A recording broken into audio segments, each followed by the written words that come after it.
Welcome everyone to the broadcast. It is so good to have you all here tonight. Hello everybody and welcome. It's Wednesday night. We're playing some more Last Epoch tonight. You might remember from the last episode on Monday that we kind of wrapped up the Meteor Sorcerer. We got a little bit into the end game, decided to put that on hold. We started out with a new character. We're playing an Acolyte. Decided to go with the Lich path on the Acolyte. We're still kind of figuring out what we want to do with this build. Seems like a lot of fun. Honestly, this game's great, so I can't wait to dive back into it tonight. I hope you all have been having a fantastic week so far. It's been a rather busy week for me, but here we are. We only have a few hours to get as much gameplay out of Last Epoch as possible tonight, so let's go ahead and just get started. Fire up the game. We'll pick up right where we left off. Like I said, Lich, Acolyte, with a focus on curses and Reaper form, is currently the thinking for this build. But we have to see if this is actually going to be something that has potential. Like, can it scale into the end game? I'm not sure yet, so we're still trying to just figure that out.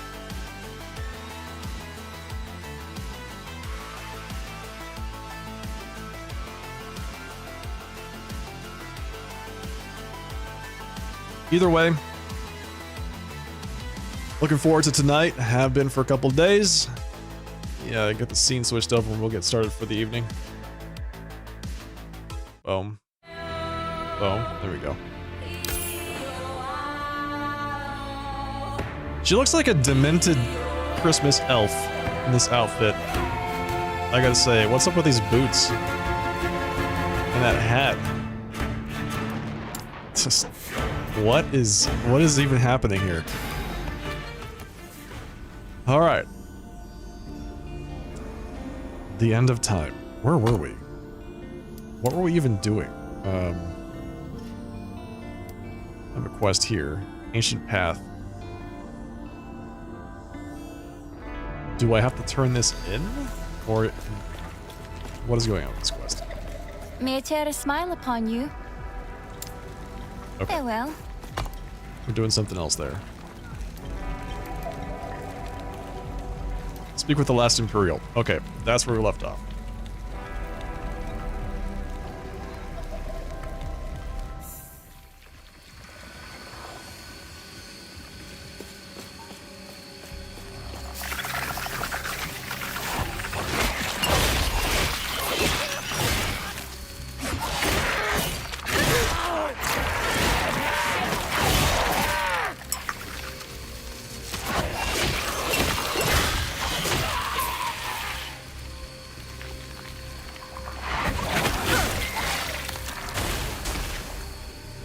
Gotta say, feels pretty good so far.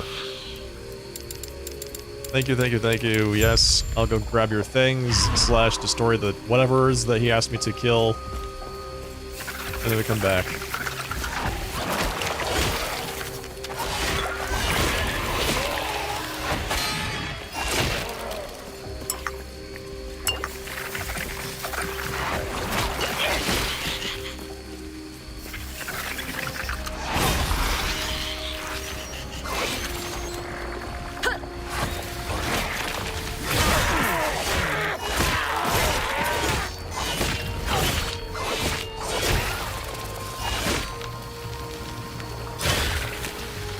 Oh, there's a mage over there. Let's go grab that thing.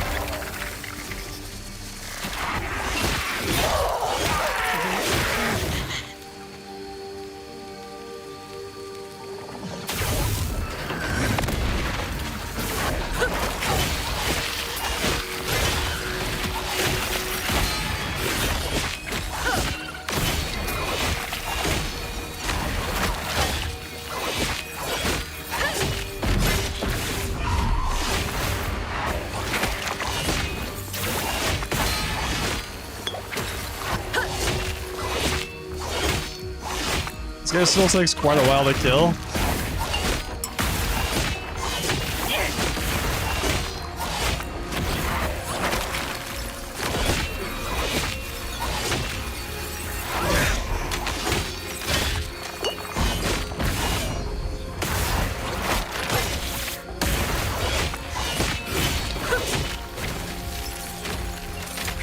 is he going? Come back here.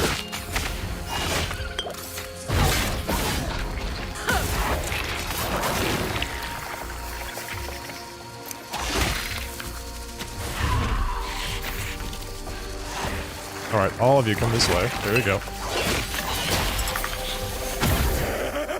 Beautiful. Wait, what happened?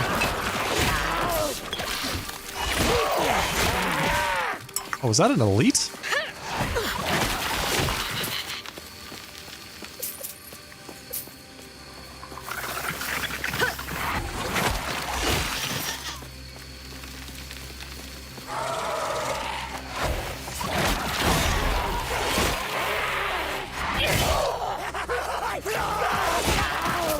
Alright, hang on. I have to go finish off this quest here.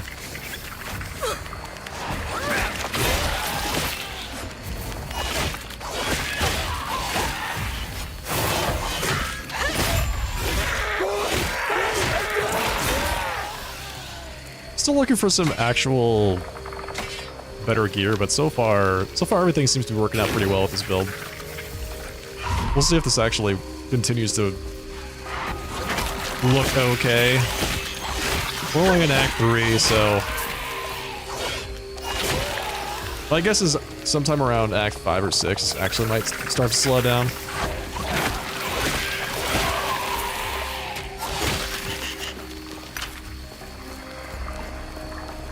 I do have an idea for how to scale this later.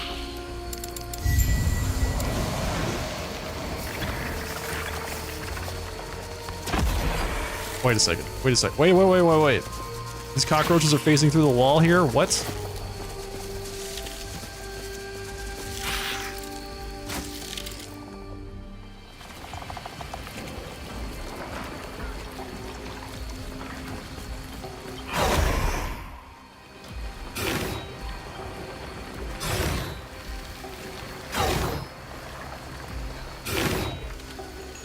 Okay, about half of that quest is now done. What are we currently using?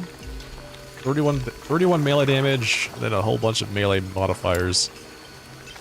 Which actually works out really well for this build.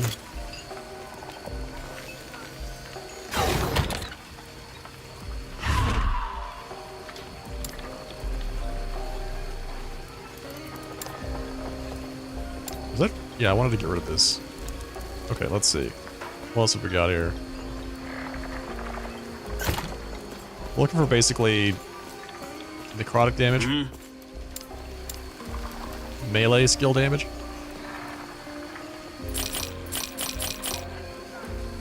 Crit strike is nice.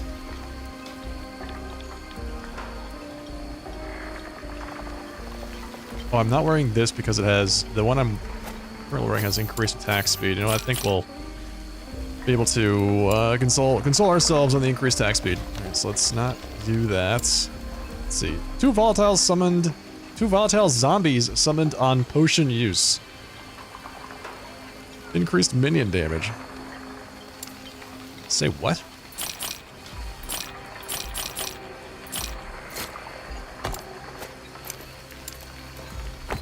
Man, some of these items.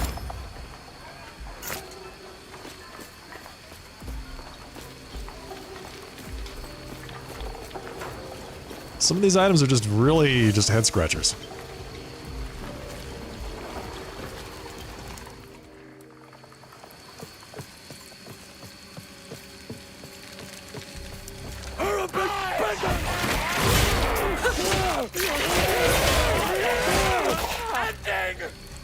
Alright, we're at the docks?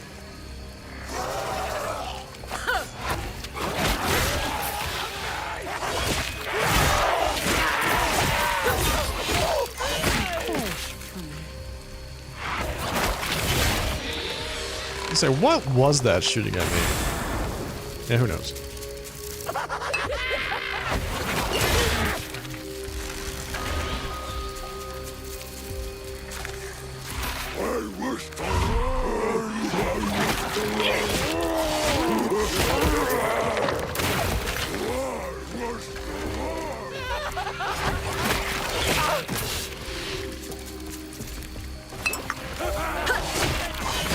round visage? Aha.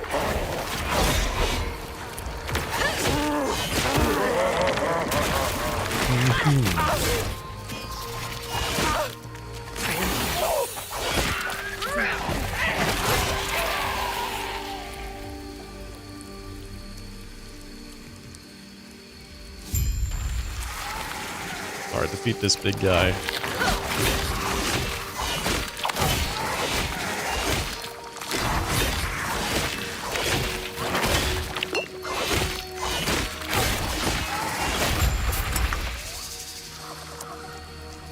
It's pretty good. Let's get back to town. Got some points to spend. Alright, masteries. Let's see, Lich. Increased necrotic damage here. So we're focusing on making everything that we do necrotic.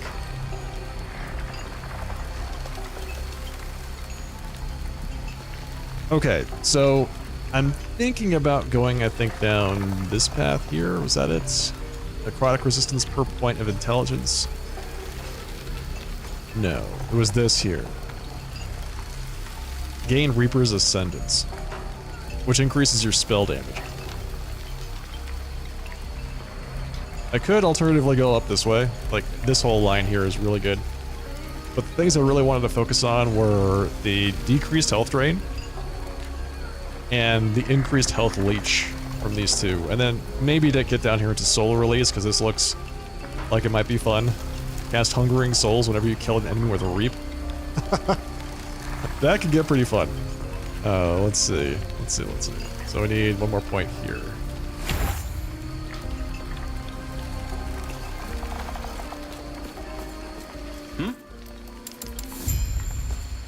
Farewell. Alright, time to go meet my erstwhile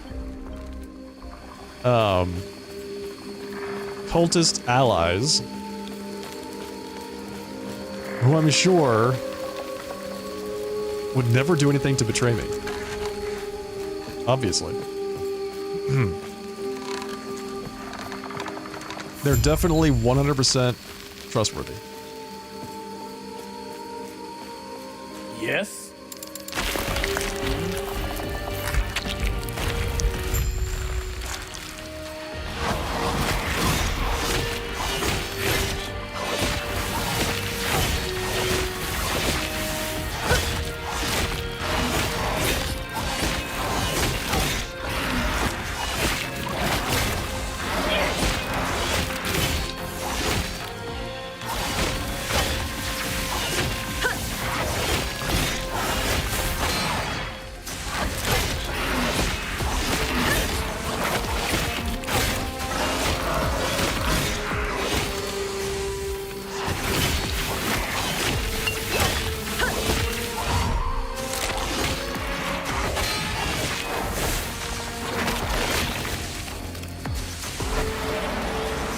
Is he just gonna sit in those lightning areas for the entire time?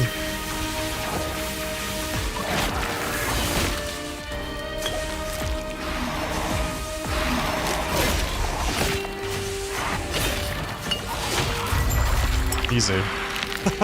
Just give me a break, man. You can't just sit there in the middle of all that AoE. Just doing absolutely nothing. You gotta give me something.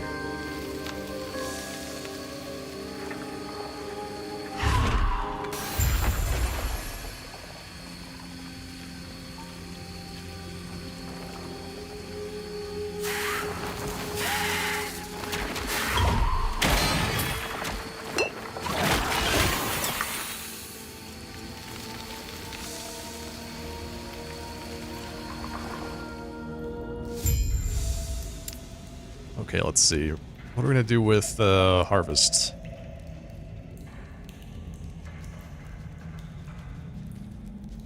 Harvest deals additional damage to cursed enemies. It's increased base critical chance. Move speed on crits, nice. Hey, Vento. Thank you for the compliment, much appreciated.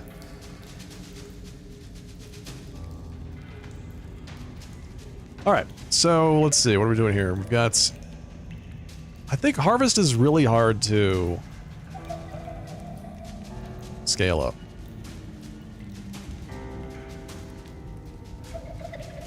Costs health to use. And that's fine. So I got bleed, self-bleed, consumes all mana. I definitely don't want to do that. You found a silly amulet for your Forge Master? Nice. What does it do?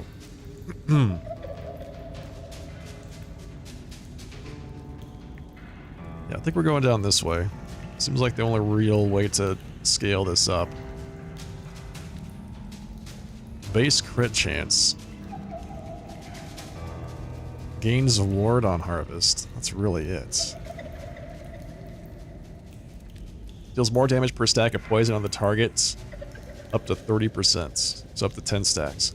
So you can say, give harvest a chance to poison, then deals more damage per poison stack on the target. I think we want to go with base crit chance. Down this way. Global increased crit chance. Move speed on crit. Yeah, we have to move speed.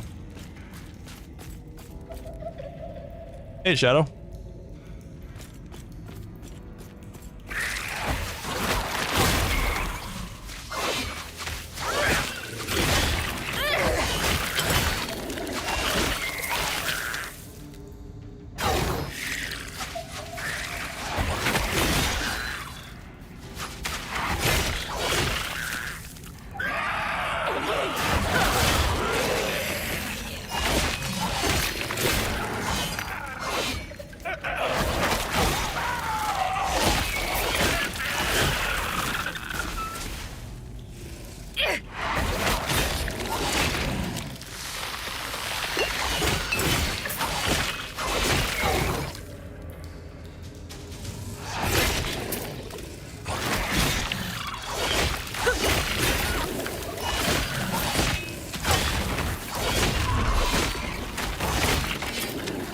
So where are we going?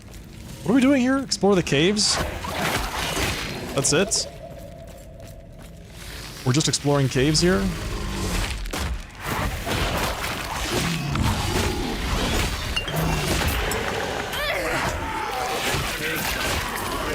Necromancer here and having fun. Hope your day has been great. Hey, Angelus, thank you for the big 41-month resub. Welcome back. Thank you so much for the continued support, Angelus Demoness. Appreciate that very much. You're doing a Necromancer build? That's the, is that the minion build? Honestly, Lich has been pretty cool. I'm glad you're enjoying, last Epoch. Because honestly, this game has just been super fun. Really great way to spend some time.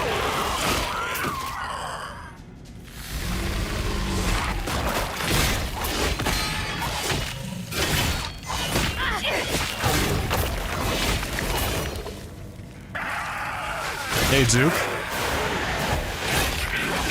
death has come. Welcome, Duke. You guessed some minion build class. You're literally just trying to see how many minions you can put on the field. That's great. That's kind of like my attitude to my Meteor Sorcerer when I was playing that class. It's like how many meteors can I fit on the screen at one time? We're going to do that. Let's see if that works. It worked out pretty well.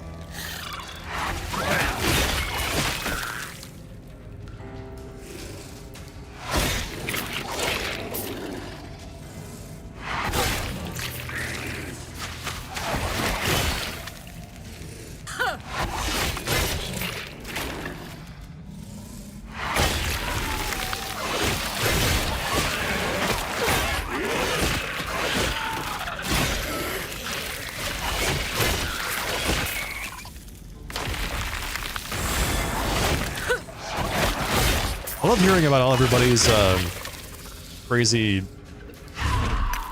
last Epoch builds they've been using. It's really cool to see just the sheer amount of build diversity. of folks playing this game.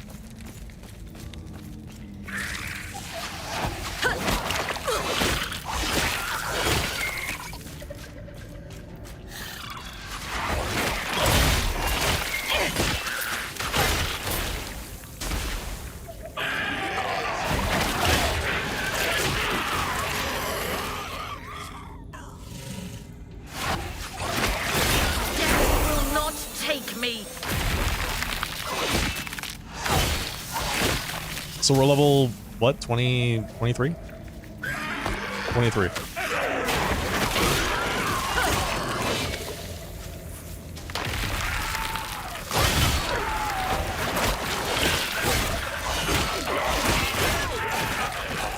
I honestly need more monster density. If we had something that was like really high monster density, we'd be able to maintain Lich form for just a huge amount of time.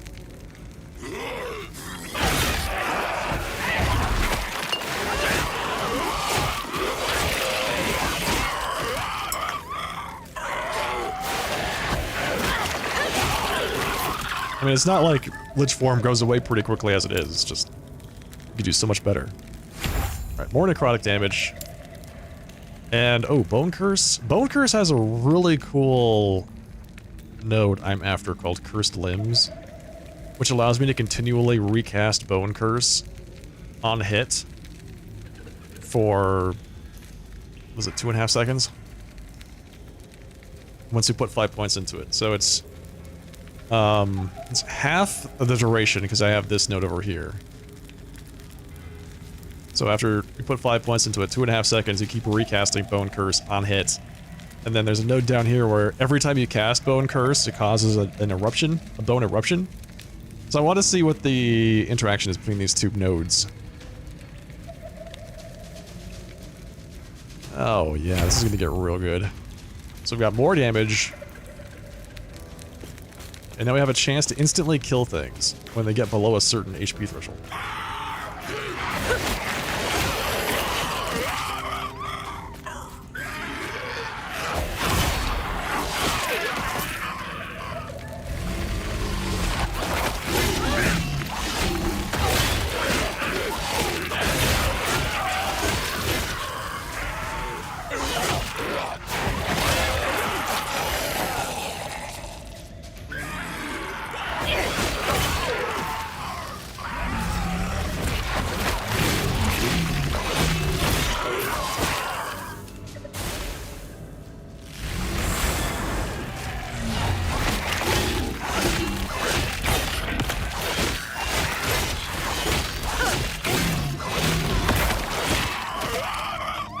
Hey, Cognitive. Have a great night. Enjoy your Baldur's Gate 3.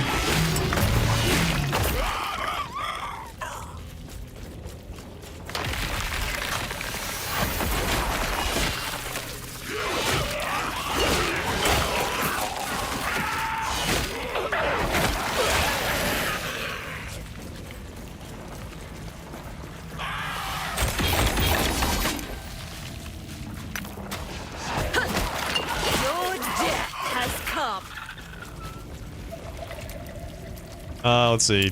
Take the thing. Flip to the end. Take the book. 2 points. Alright, so we got... boom. 60% increased necrotic damage. And then we have Aura of Decay. While Aura of Decay is active, you gain 50% less... you take 50% less poison damage. It poisons you every second and leaves a trail of decay. Enemies near you or in the trail are poisoned 4 times a second, and your chance to poison on hit applies to each of these instances at 25% effectiveness. Interesting. I think we're pretty loaded up in terms of what we can actually use in our bar. We might be able to get Transplant. Actually, now that I think about it, Transplant's really good. That's a good option for something else here. I use it for getting around when I'm not in Reaper form, but Reaper forms Reap and Transplant share a cooldown, which makes it a little bit more difficult to use. May a terror smile upon you. Farewell. Share your experience with someone in the council chamber. Greetings.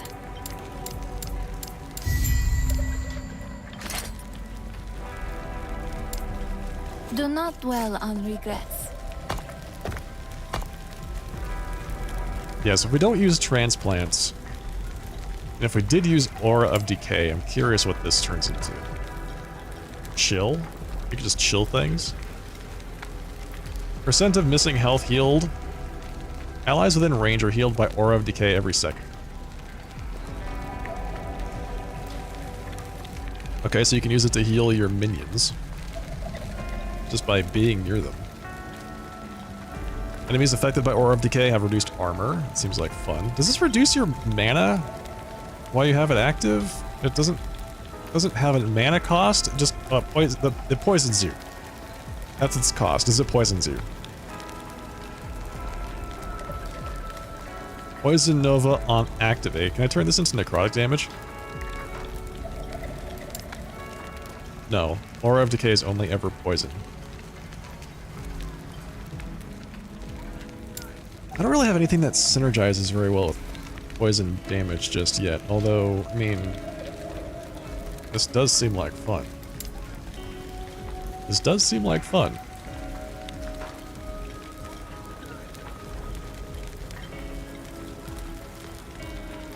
We'll save that for later. So we can make volatile zombies necrotic? Wait, really? Yeah, horrific vessels. To go all the way down this way to get to it, though.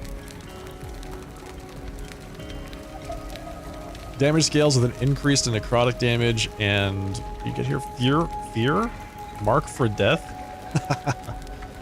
Oh, that's good. Oh, that's real good.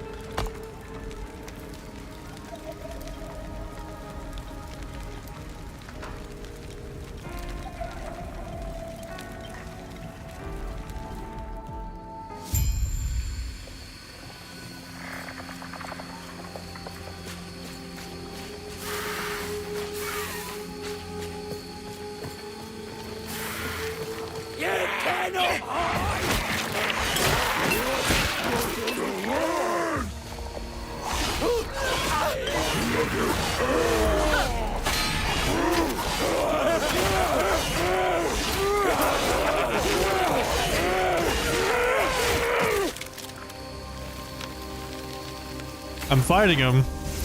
I'm moving into a different zone, but we're fighting at the same time. I'm not sure how that works.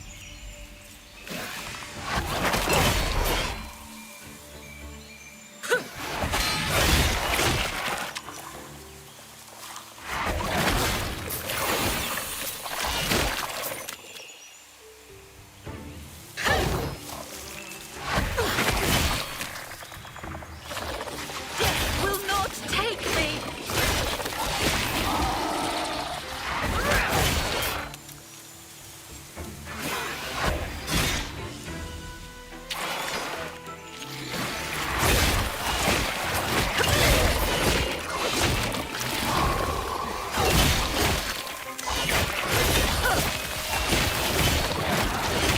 And remember what I was saying about having higher monster density? That is perfect for this.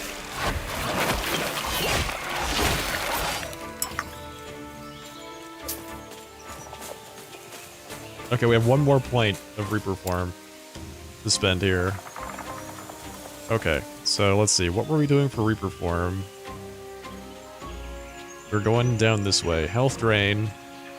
Increased health leech, increased healing effectiveness, and increased reap health gained. Health leech, 10% per point. So we go down here, we grab this, we grab these nodes. This increases a Reaper form duration indirectly by increasing your health leech.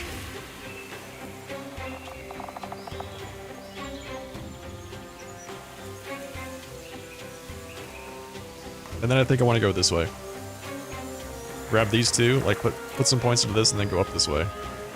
Up over into this area. Reaper's Blessing is going to be huge.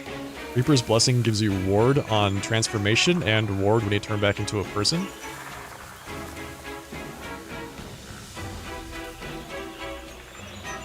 We could also go up into these defensive nodes up here. Grants extra armor per intelligence, grants necrotic and poison resist per intelligence.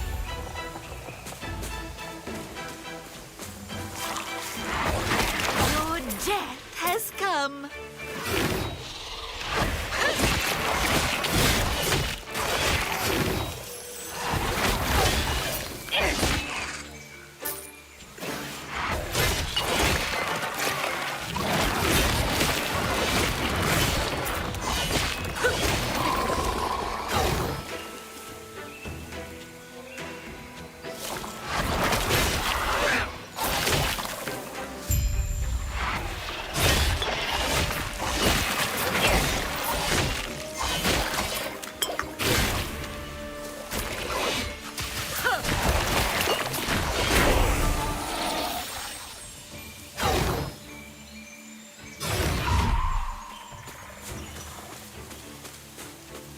This is huge. I honestly don't remember it being this big.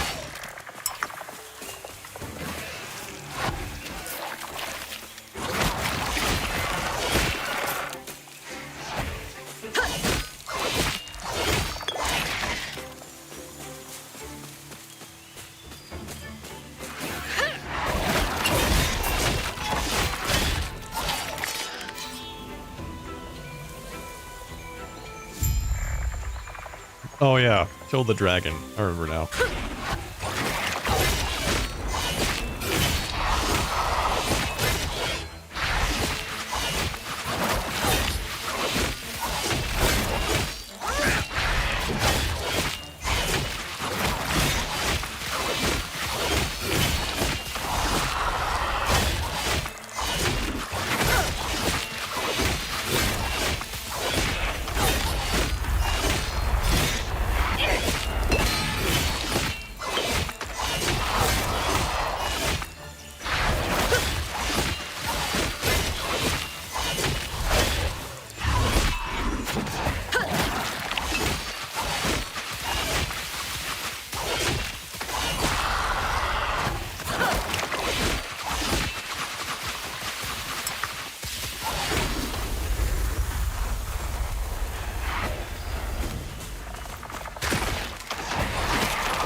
Feels pretty good, man. We got a Glyph of Despair. Fantastic. Let's see.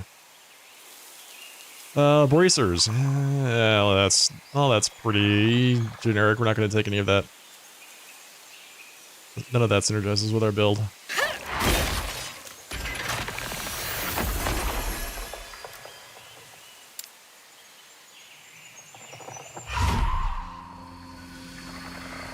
You know, I'm a little surprised they don't do more of that.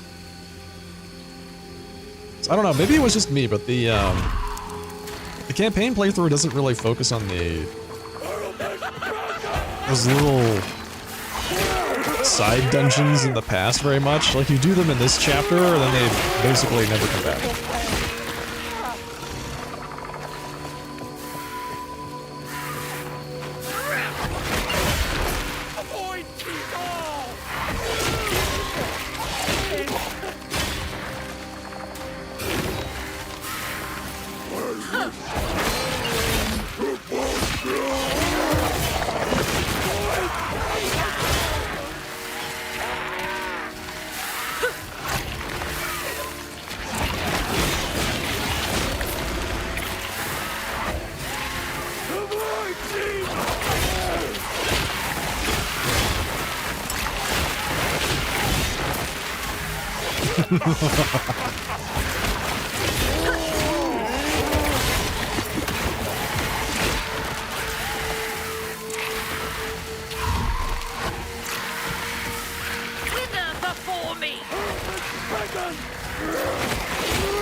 Alright, where are we going?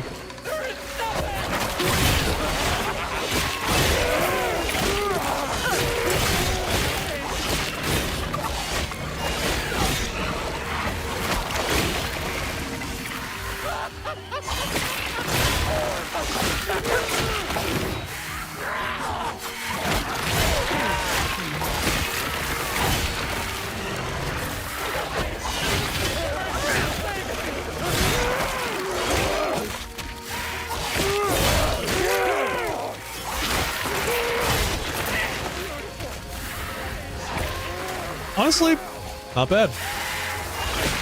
Not bad. I feel like this is coming together pretty well.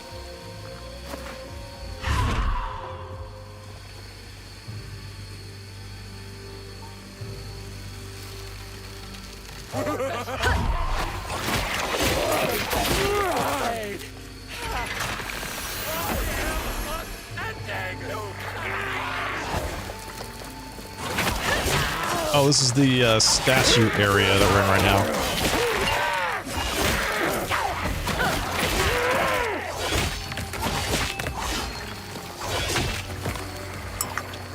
Oh, we're heading to Altera's temple. Etera's temple.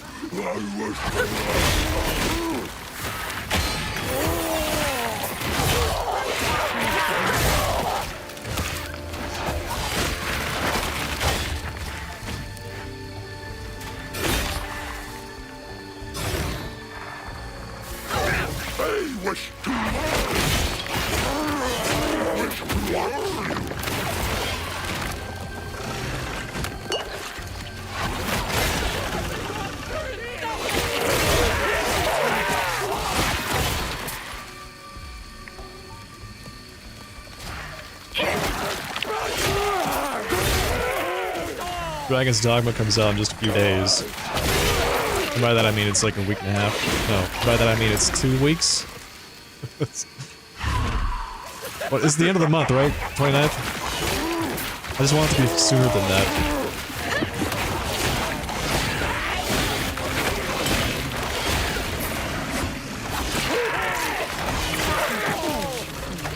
I hear a lot of good things coming out of the early playtesters too.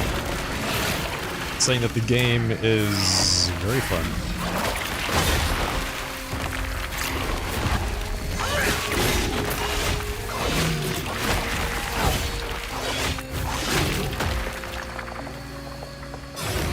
One of the key things that I think that I've heard about Dragon's Dogma 2 at this point is that the pawn system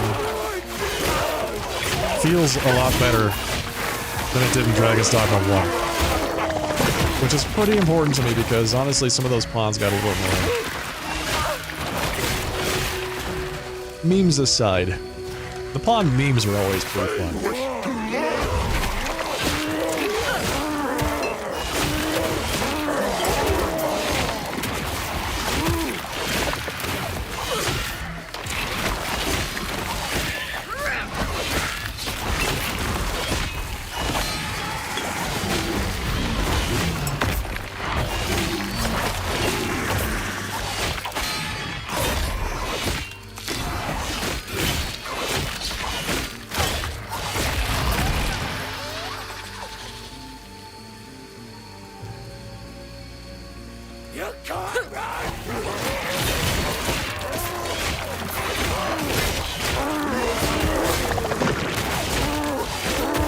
I've been giving some serious thought to redecorating my room. I'm not entirely sure how, but I think it's time for a change. Hearing about its FPS issues so far, does it have FPS issues? I haven't heard about that.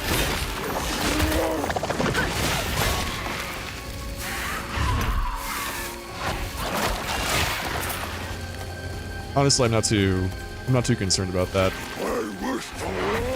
Ghost of Tsushima is coming out on PC sometime in May?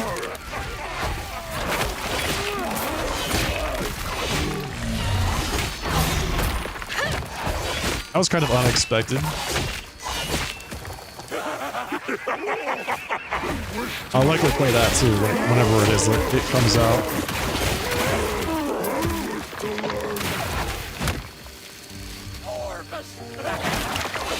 That kind of game seems definitely like my kind of thing. Friends were saying the consoles were locking at 30 FPS. Yeah, I mean, I hope the PCs don't have the same thing. I really don't, because like the whole point of having a PC is that you don't need to worry about that sort of thing if you don't want to, right? So I hope they don't do anything that compromises the performance.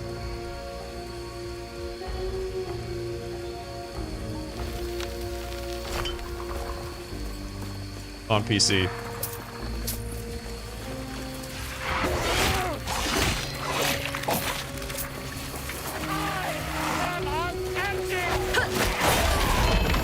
Ooh. Yeah, I had always just assumed that I was never going to get to play Ghost of Tsushima. So I was really excited to see if they had a plan to release it.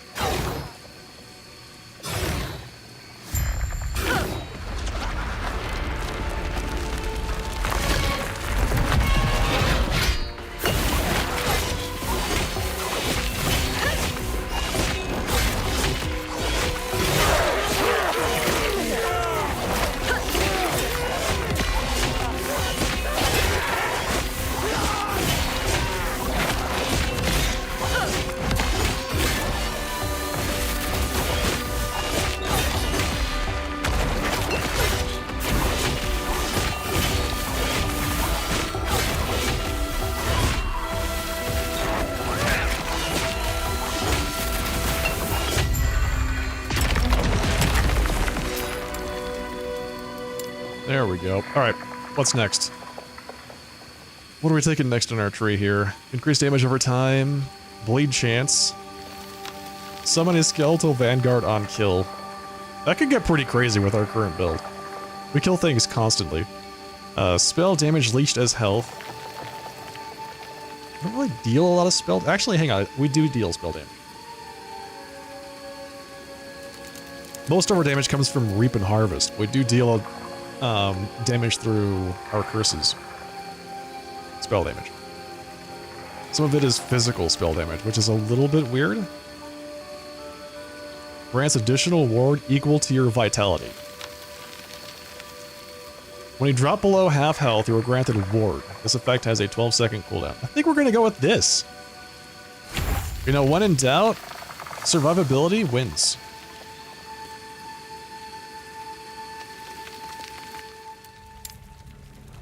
Okay, harvest. Gonna up our base crit chance.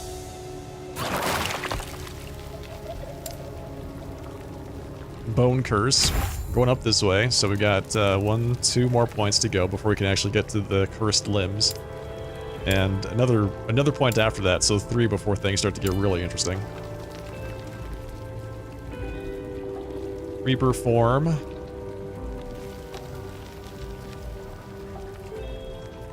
You know, I think we only put 2 points into Harbinger of Blood. I think we put 2 points into that.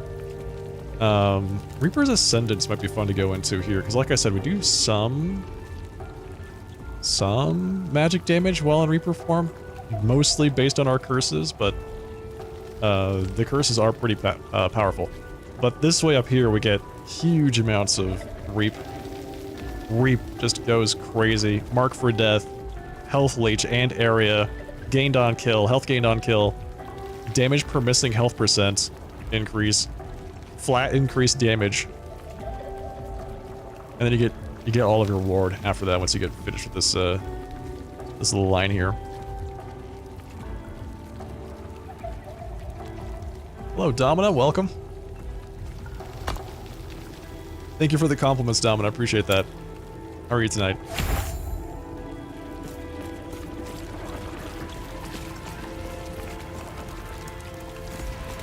$150 vest compliments. Hey, nice. This place once held so many secrets, so much power. It could have been used for greatness. Now look at what it has been reduced to. You got your first cold of the year? Oh, I'm sorry to hear that, man. Take me. I hope you feel better soon, alright?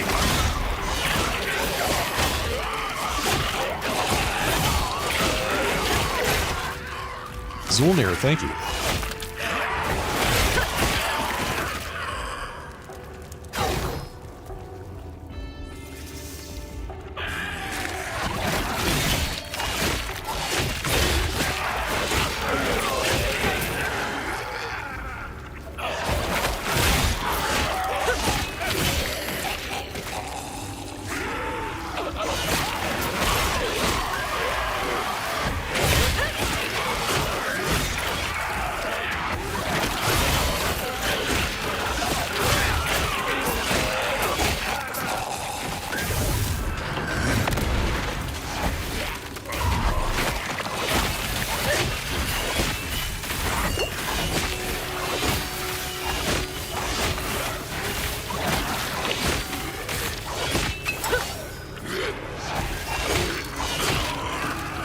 Am I enjoying the Lich? Yeah, so far. Seems very cool. Honestly, I'm still trying to figure out exactly what my build is doing. But, yeah, so far, it's good, man.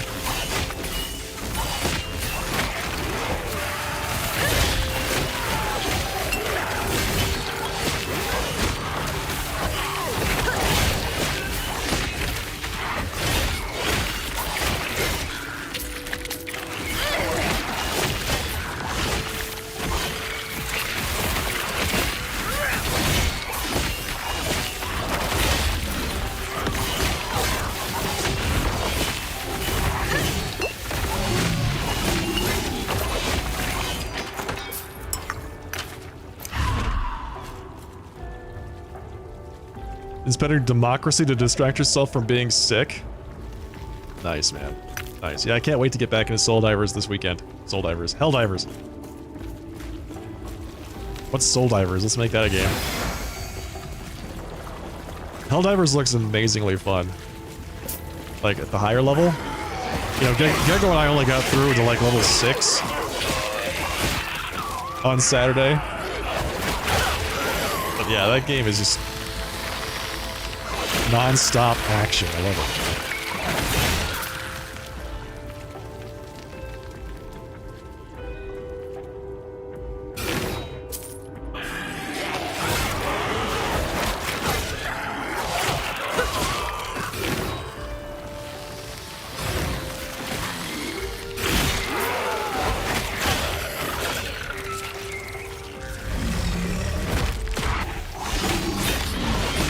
Your record is 4 Bile Titans?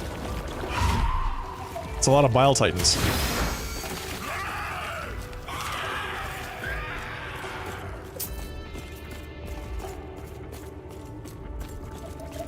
Did you survive? Did you win? How do you escape four Bile Titans? You just gotta rely on your buddies, right?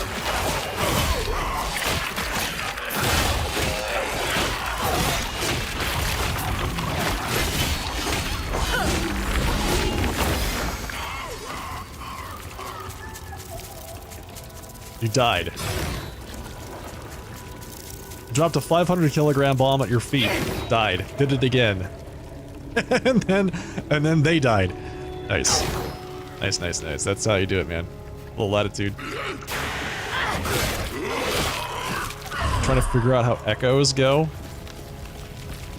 I haven't really dug too far into the endgame myself. I did a little bit of it, but there's a lot that I just did not get to before I started my next character.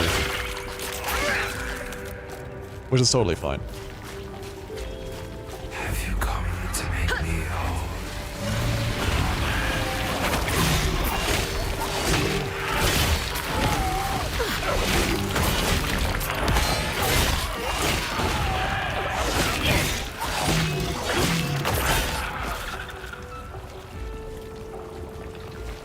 Running echoes all day.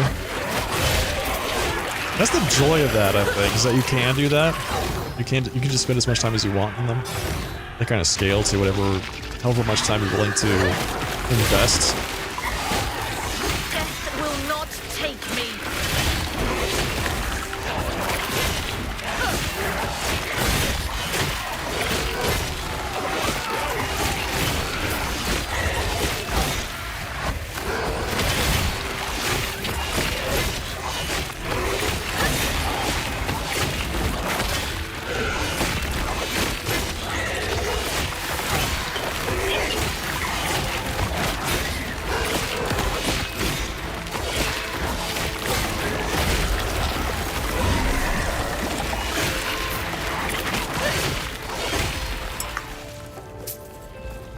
Got some pretty awesome gear.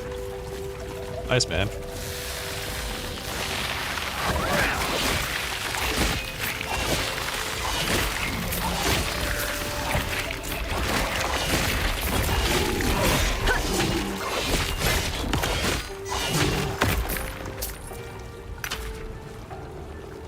Keep up the good work. You too, Domina. Spread democracy to the far reaches of the universe, alright? How are we doing on the major order this week? Do we still have control of all of the planets that we need?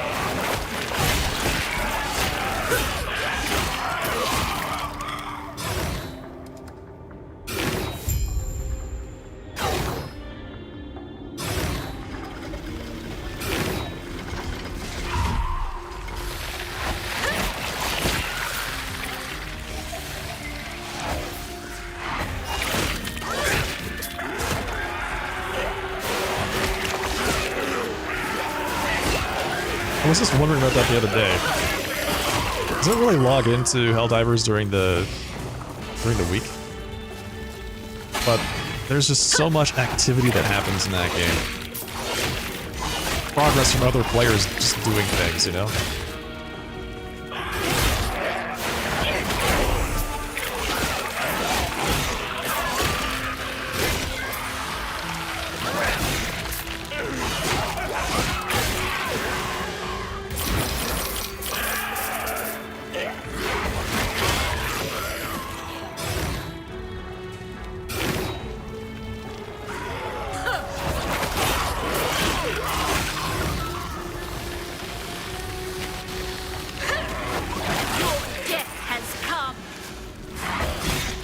One of these days I'll get used to this layout of these maps. I'll stop getting lost. Because right now I just feel like I have to explore every map over again, even though I've already completed it.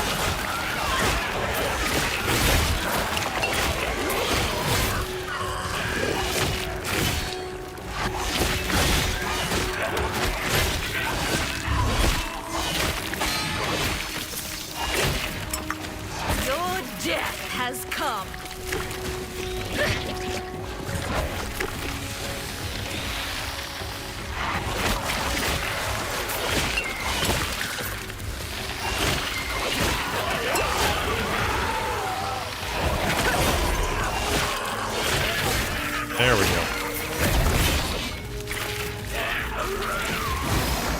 Ooh.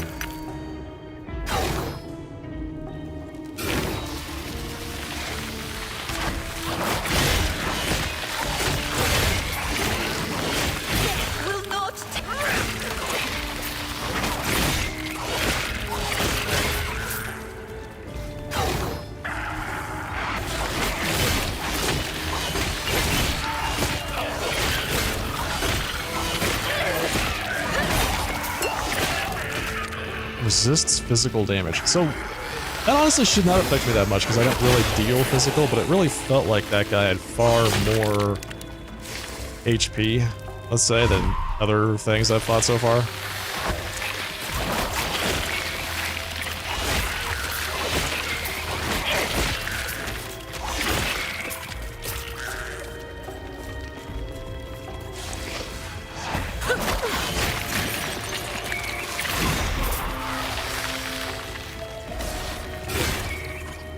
This area here, specifically. I'm pretty sure this layout is static.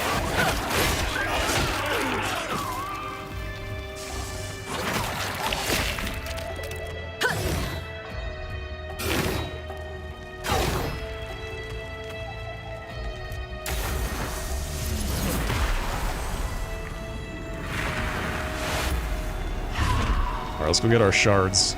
Oh, I have to return to the Chronomancer in the council chambers to get our experience points.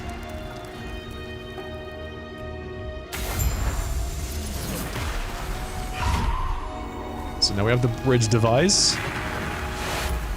Let's go take care of business.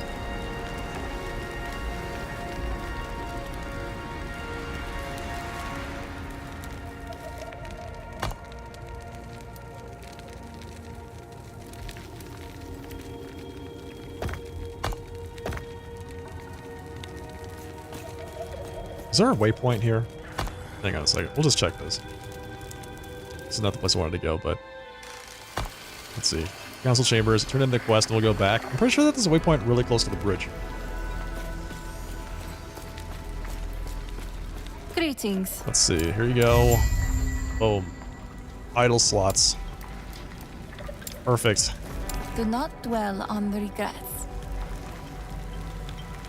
Soul Barrier grants additional ward equal to your vitality. What are my other options? Ward retention, necrotic, and poison resist. Health regen. Affects the drain percentage of your health drain less health. I wonder if that applies to Reaper form. Seems like it might.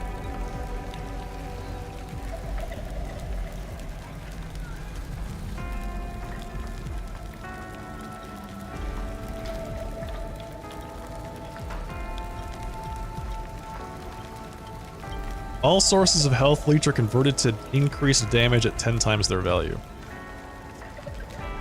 Oh, God, that sounds good. So we need 2 points in Survival of the Cruel, and then we can take Hollow Lich. Yeah, that sounds really good. Alright, so we'll take that. Not entirely sure, like I said, we're trying to figure this out. Reduced Soul Barrier cooldown, 10% per point. So you can reduce the cooldown by 50%. So that's if you spend a lot of time below the HP threshold, which you honestly hit a lot if you're going with Reaper form.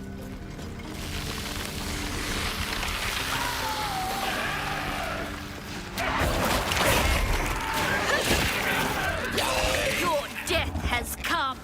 Yeah, it seems like Reaper form triggers a lot of the things that they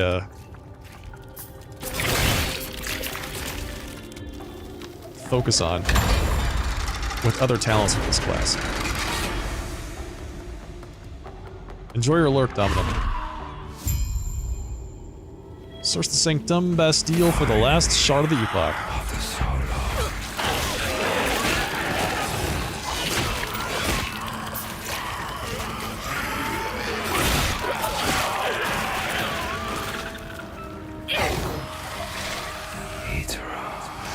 Is that you?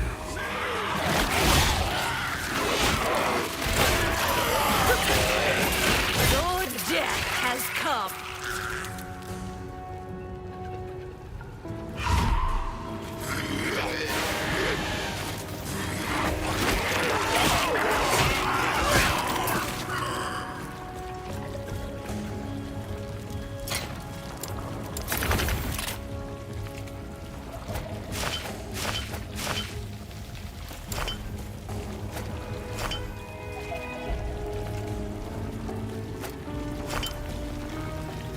Go with a bit more void resist here.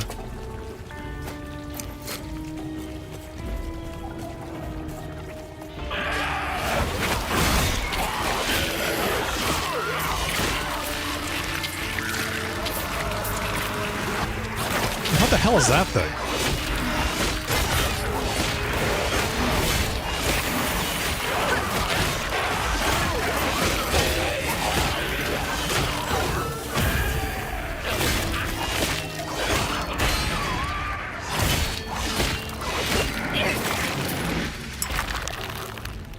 I find myself saying that a lot in some of these video games these days.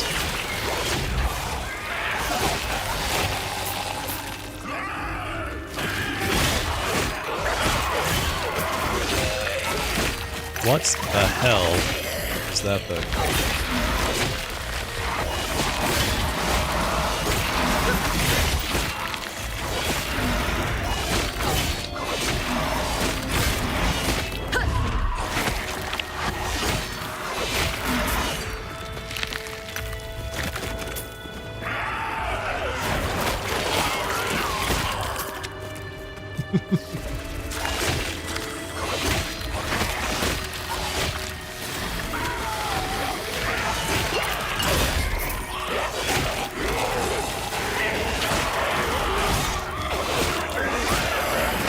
There we go.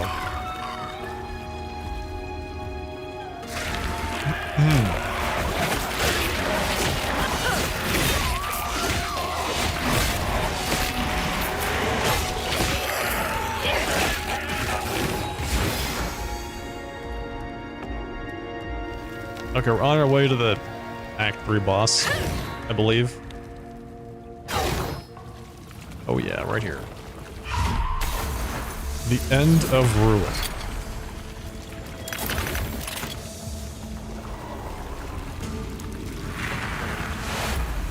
This has been a pretty good test. We'll see if the build actually can get through this. Seems like it's been pretty good, like surprisingly good on bosses so far. But I remember this one, this guy's damage is really high.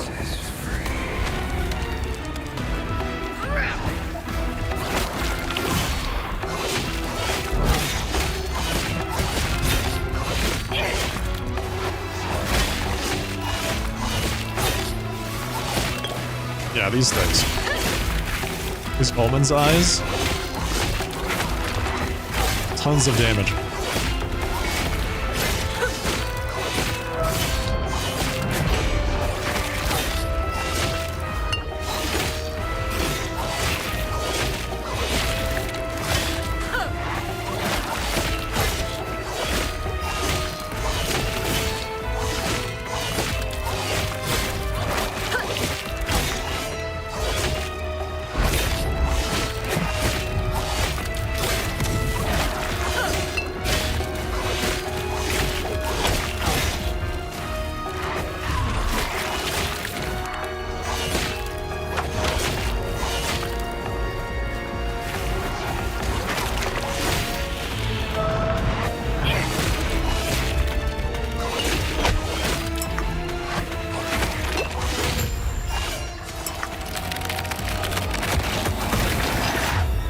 Pretty good.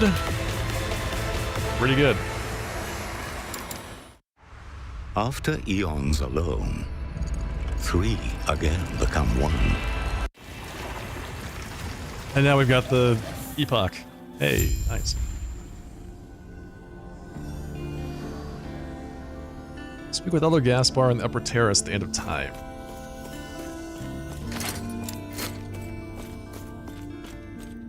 Check my loot to see if I have anything I can use. What level am I? 26? Almost 27. Okay, so we put 2 points here. That seems like enough. Let's go here. So we're going to say 5% increased damage for Reap against cursed targets. And then we're just going to keep going up this way and around over to Reaper's Blessing.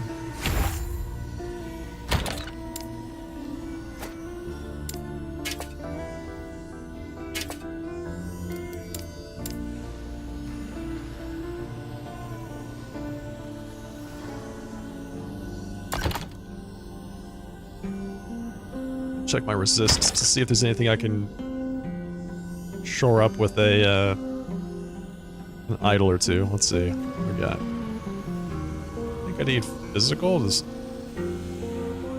physical resistance? Do I have any of that? 17% of fire damage is taken as physical. Nice. I like that 11% fire penetration with melee attacks. This is really good. That is very good.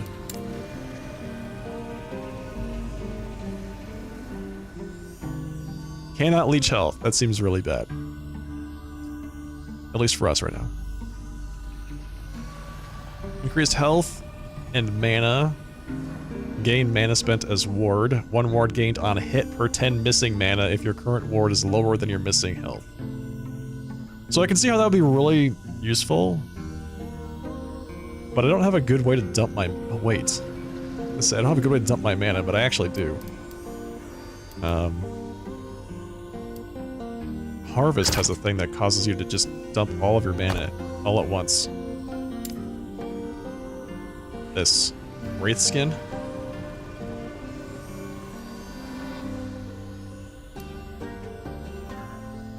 Consumes all of your mana and converts it into ward. That might be an interesting way to go here. If instead of extra base crits, go up this way to get Wraith Skin.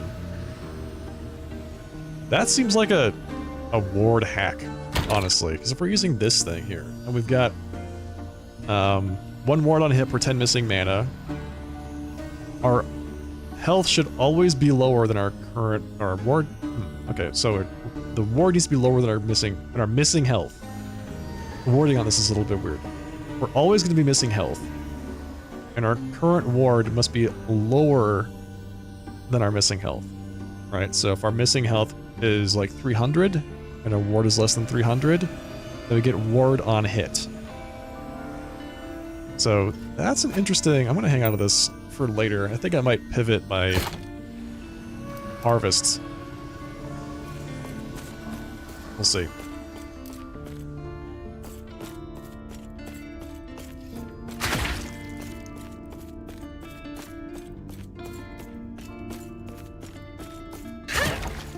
I believe seek out the outcast queen, leader of the living rebels, and show her the epoch.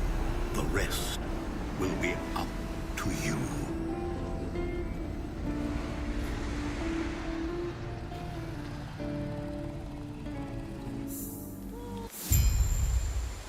Outcasts in the Empire, Chapter 4. I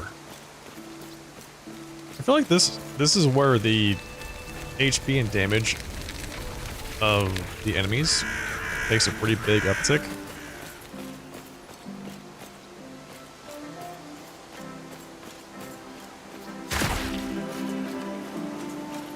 Yes? I see.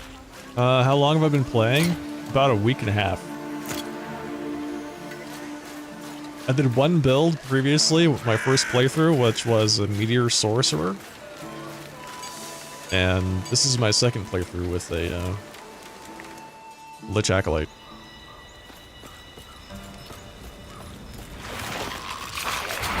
I picked up the game just after they released it. As in 1.0 released it.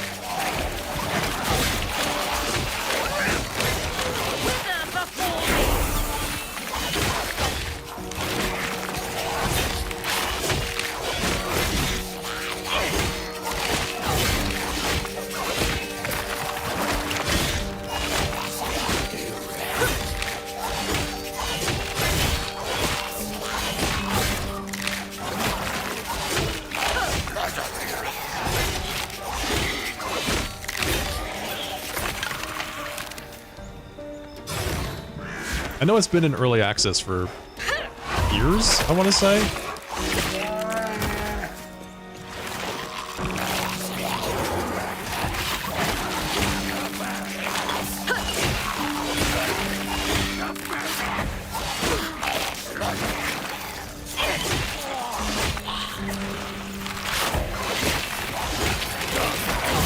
Since 2019, I think, right?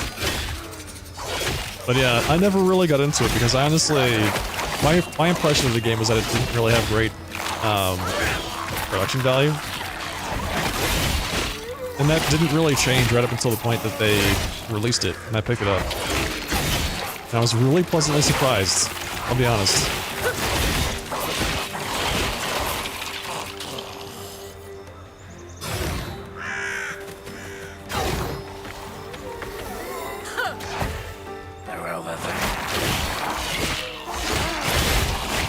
Death will not take me.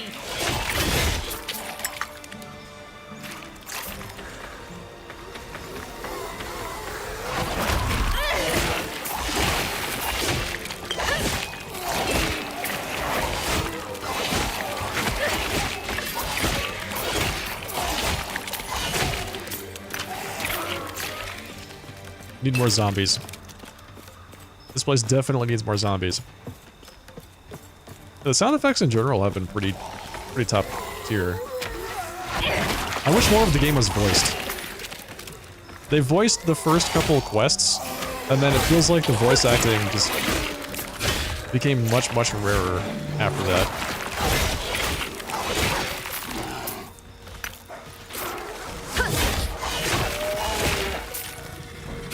But I do enjoy what's there. Get out of here.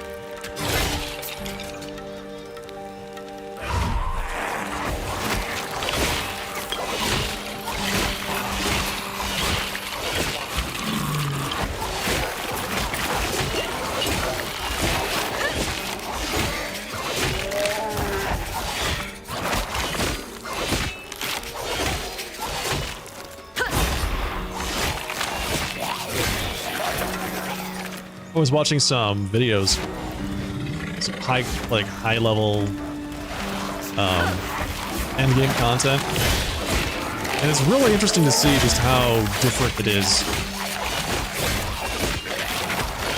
from this point in the game.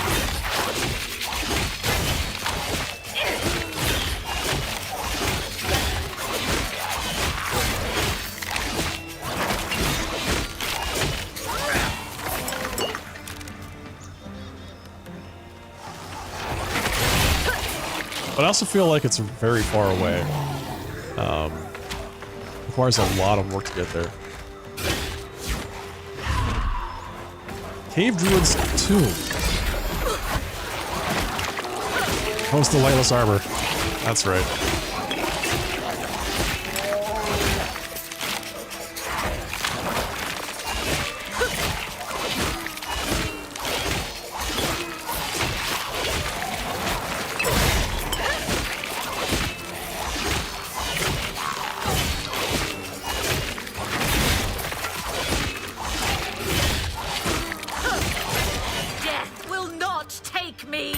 Alright, one more Lightless Arbor key. We've got a whole bunch of idols here. Let's see. 69% to increased poison damage while Aura of Decay is active.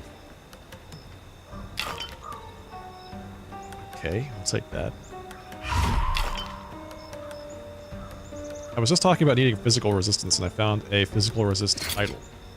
It's a grand idol. But, you know, we'll hang on to that for later. We'll hang on to that until we can actually use it.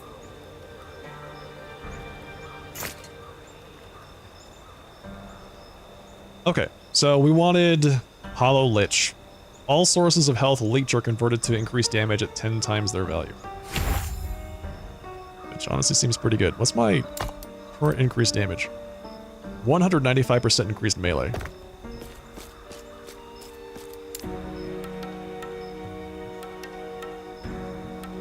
Alright, so I was hypothesizing about using this to go here. So you can convert all of your mana to ward, and then you would use the ring to constantly convert your missing mana to more ward on top of that. So let's see, if we went bleed, 1, 2, 3, then we got up here, self bleed, so I bleed myself. Okay, and then I would take this to constantly drain my mana pool. I still need to cast my curses, but thankfully they have really low cast mana costs. So we'll give this a shot and see how this goes. It might be absolutely terrible, but I'm not sure.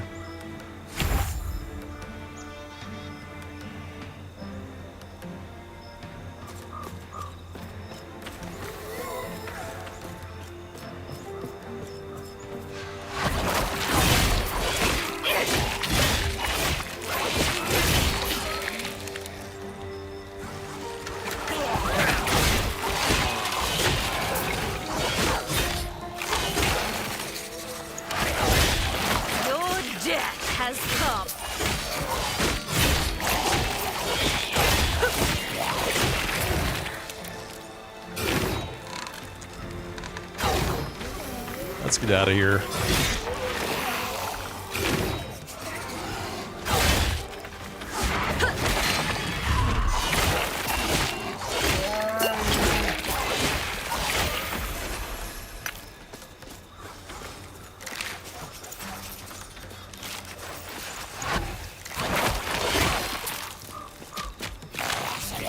I can hear him. There's so many zombies. The hell? Get out of here with that. Come on. What is this?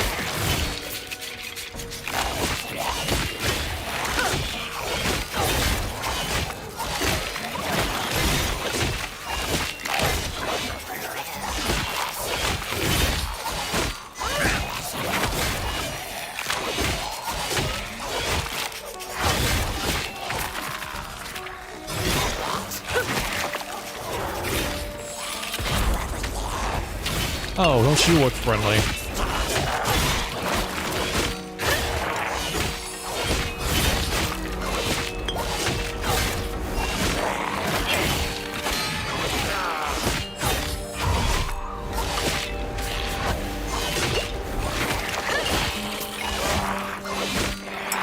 Flame Guard Sula.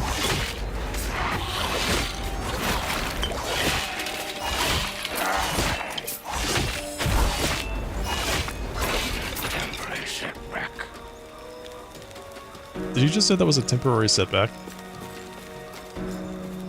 I don't doubt it. I'm sure you'll come back stronger than ever next time. In Magister's Terrace.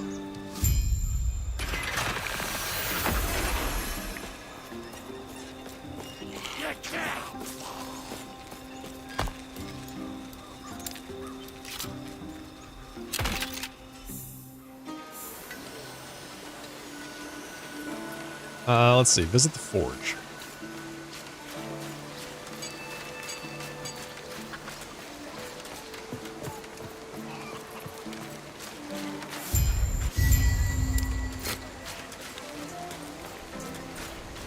What do you want?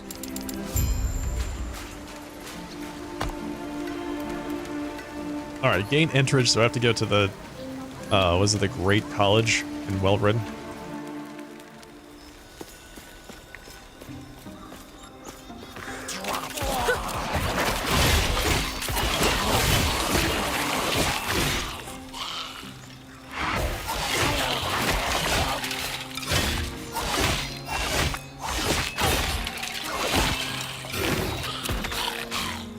That should be right over this way.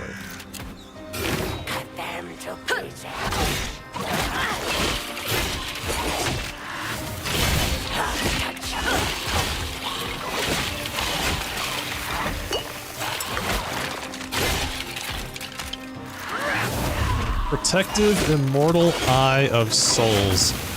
Honestly, I hate these things. These immortal eyes are probably one of the reasons why I die the most in this game.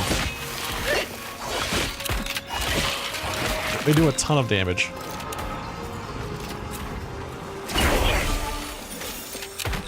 And they self-destruct. Just like that. Fantastic. You know what? You can stay outside. I have business to attend to.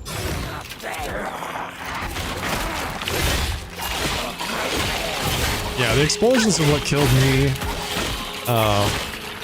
When I wasn't being careful in the monoliths. Just every now and then I would just instantly just die, and I was like, oh, it was one of those eyes.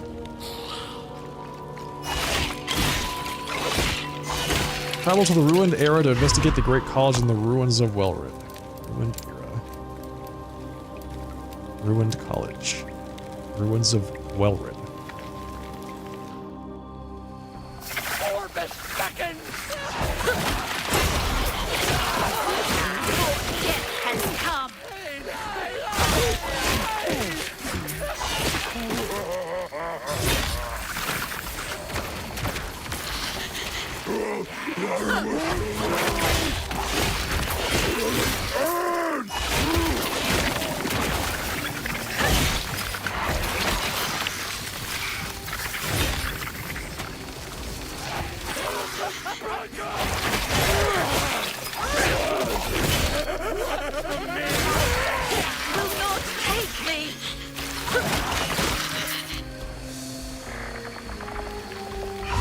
Okay.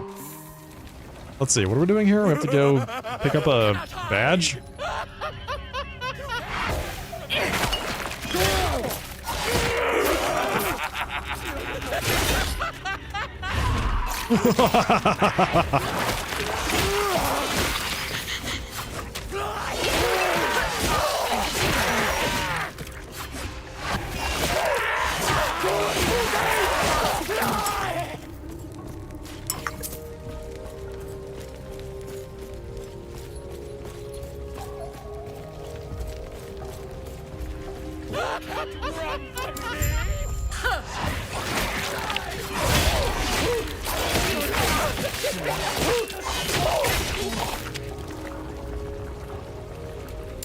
Alright, done and done.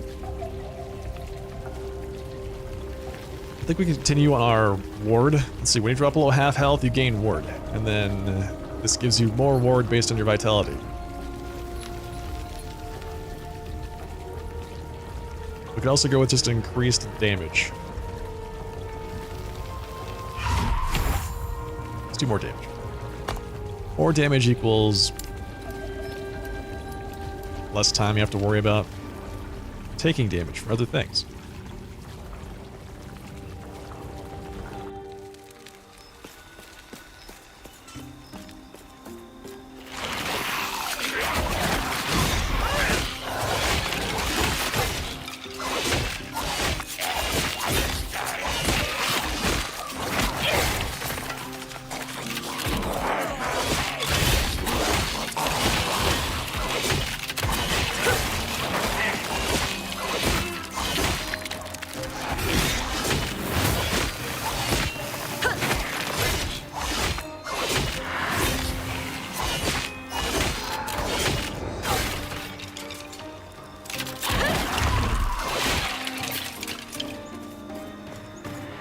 Yeah, no thanks. Goodbye.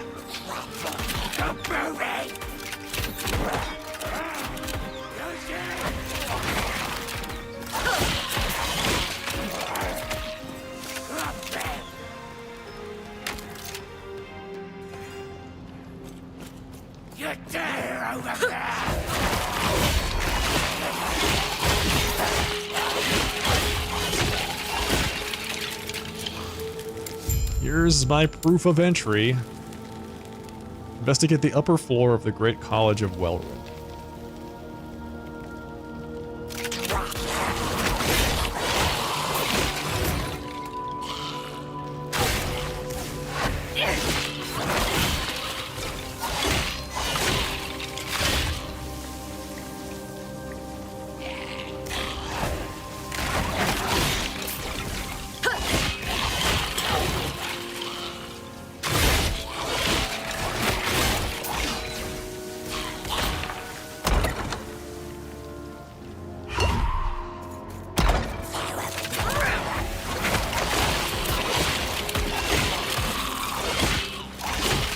Okay.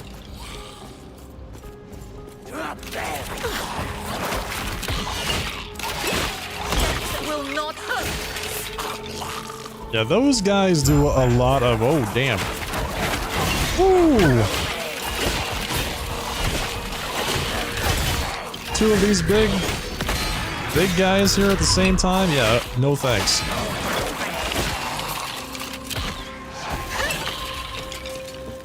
Alright, what am I getting? What am I doing here?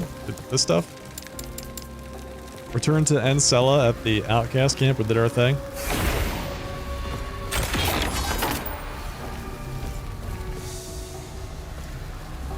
Almost got completely exploded through my Lich form to dead instantaneously.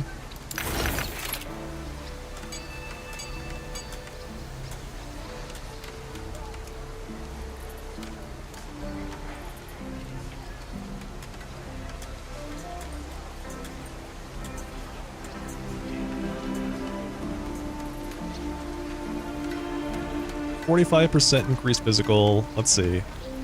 This might be something to craft on.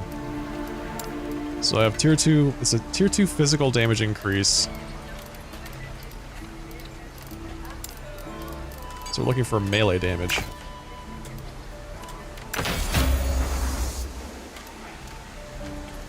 This poison's on hit. This gives me health on kill, which is great. This one gives me health on hit, which is really hard to, like, replace. Let's see, how many of these do I've got? Do I have of the ones that change? This one is the one that changes it, right? Chance to chill on hit. Yeah, okay.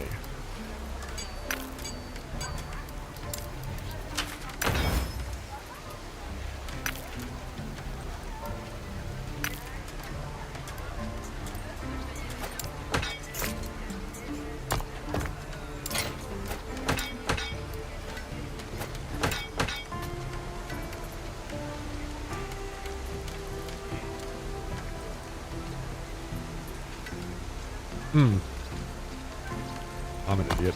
I put physical damage on there. I shouldn't have done that. I'm dealing necrotic? Mostly necrotic.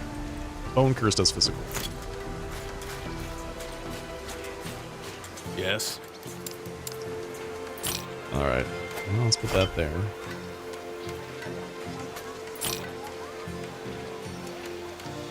Cast speed.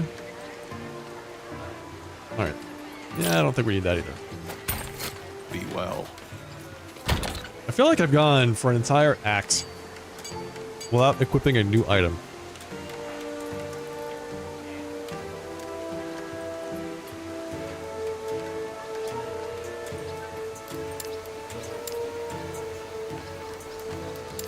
I don't have much in the way of things I've stashed from my other character that I can actually use. This one's nice. Increased crit chance. Like, that's a lot of increased crit chance. Lightning resists, which I do need. What else can we put on this? Necrotic damage? Melee damage is usable.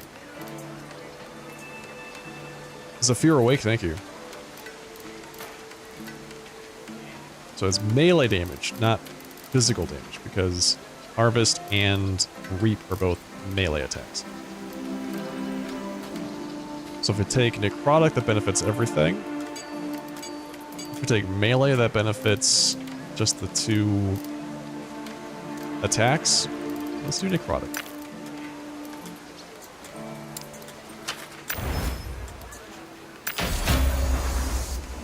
+1 tier to lightning resist. Oh, good.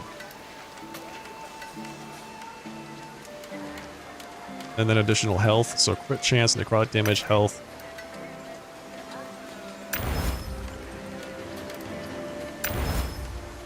It's hard to go wrong.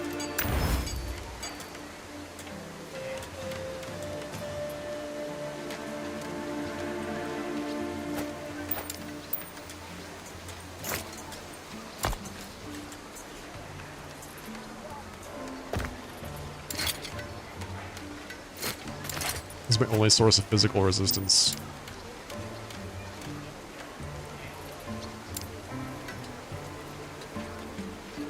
We can use this. There we go. So now we've got 25% physical.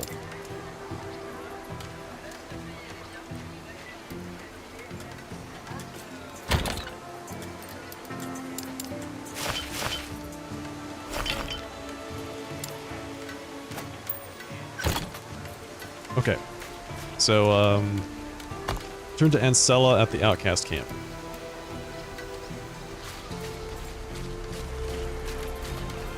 What level did I stop my first character? 74? Something in the mid-70s. What do you want?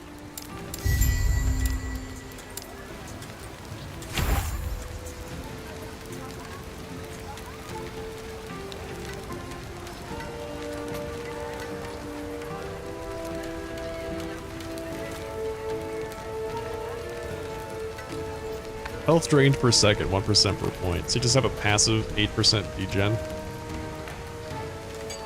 Reduced health regeneration? No. Whoa. Yeah, no thanks.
Yeah, I was doing monoliths. Basically just working my way through that.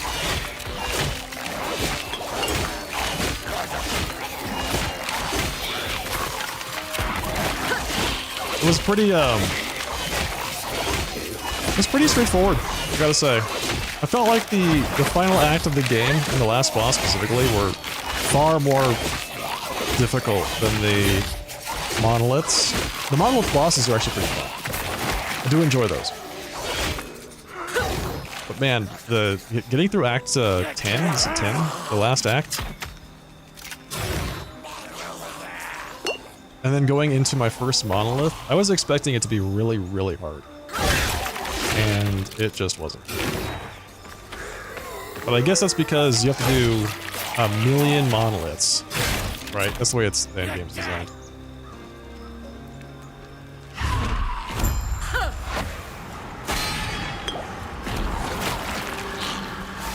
Alright, well, do I fire resist? God, I hope so.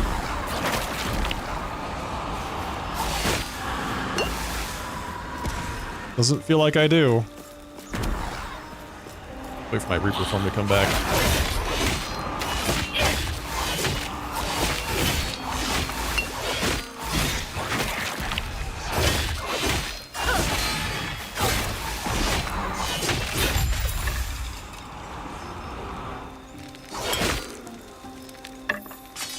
Yes? Don't Godspeed worry. with you. I'll find your boyfriend. I still don't know what this guy's doing. Is he supposed to be dead? This gentleman that's just standing here looking very ominously as the skeleton captain attacks me.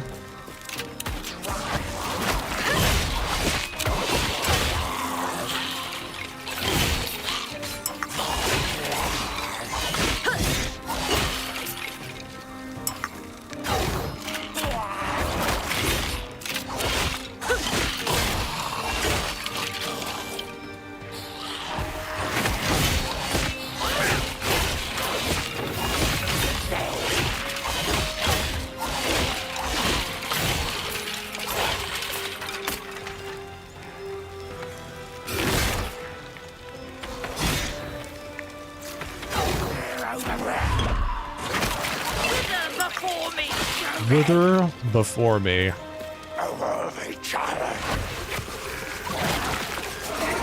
Well, we got more fire damage coming.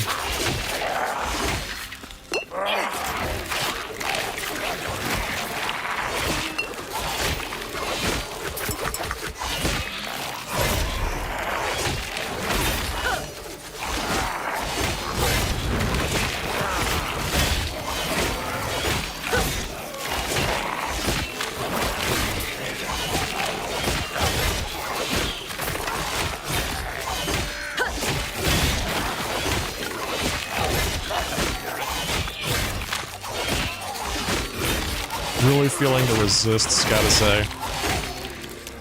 Let's see, what are my resists? Fire resist is 22%? That's actually not too bad, I guess, for this point in the game.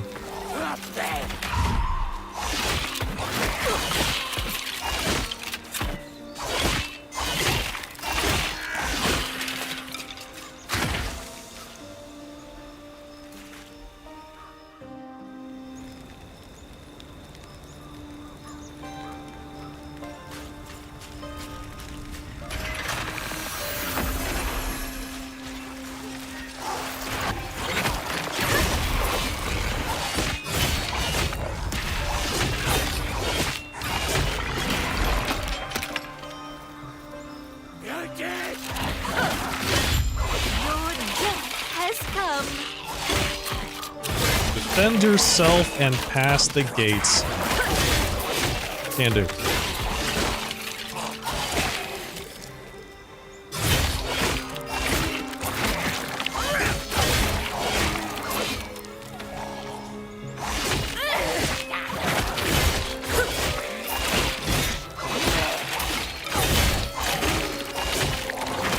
Death will not take me.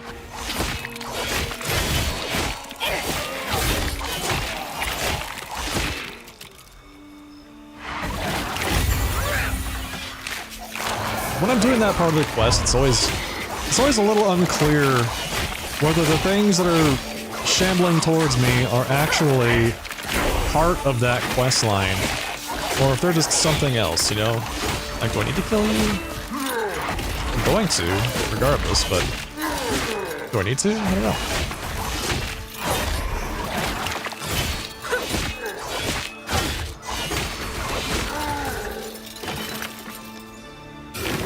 Resists necrotic damage. Ooh, get out of here.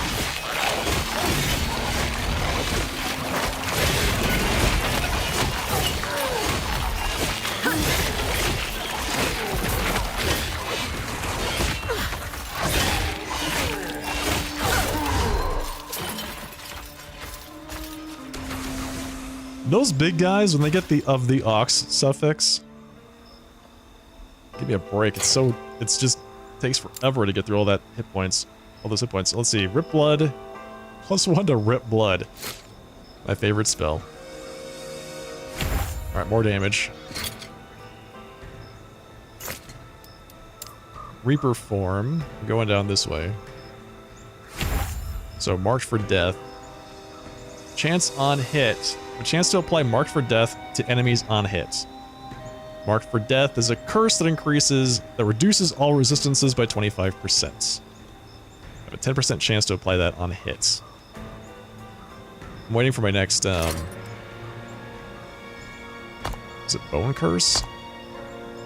My next level of Bone Curse. It gives me cursed limbs, and then just a little bit more after that. I think we need 2 or 3 more points. We get Bone Eruption and Cursed Limbs, so we should be pretty good. I can't wait to see what the interaction of that looks like.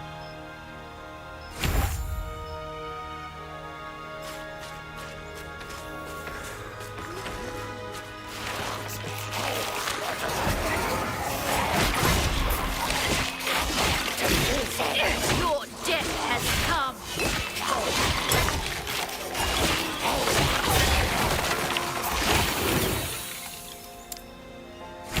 Oh, there we go. Almost there. It's 1 piece down.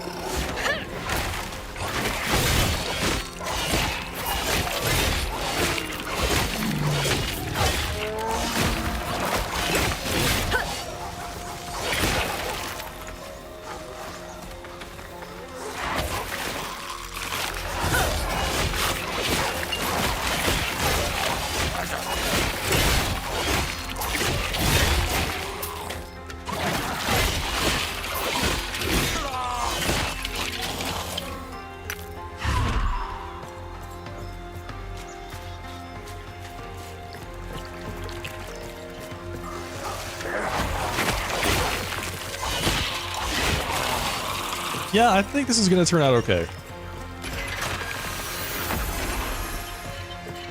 I could actually respec a few points in Bone Curse to make the process a bit faster. Let's see, what would that even look like? If I did that. What would it take points out of? Probably extra area. We can go straight here. So if I took 2 points out of this, then we could put some points into Bone Eruption. Yeah, let's do that. Take 1 point, and then 2 points. Gain those back. Then put 3rd point in Iron Maiden, and then we put a point in Bone Eruption. So the area is going to be a little bit smaller, but I think it'll be okay still. The area right now is just enormous. I don't know, man. It's like half the screen. I think we'll be okay if it's not half the screen.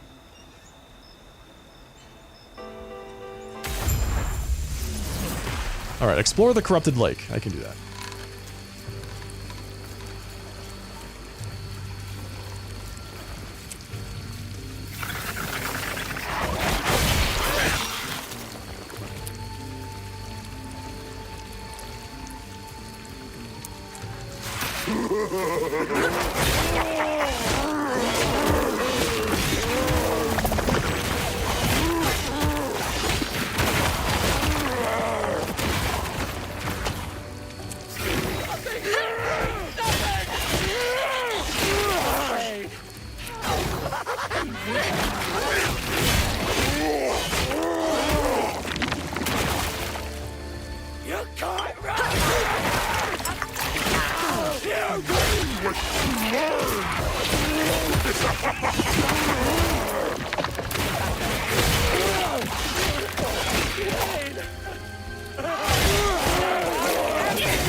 Okay, where are we going? There's a waypoint back there I did not grab. I actually have to go back and get that.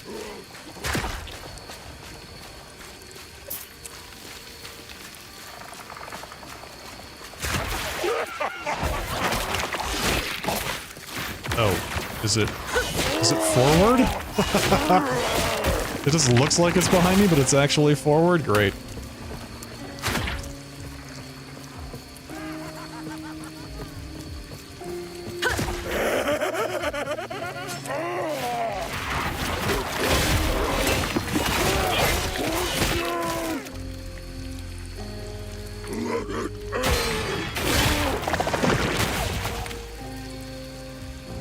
Wait a second. What is the layout of this map? Hello? Okay, I think we have to go this way? Up to the northwest over there? So it's an intelligence offhand. I'm picking up items I see because like I said, I haven't had an upgrade in I don't know how long. And I feel like we're gonna get to the point where that's gonna be a bad thing.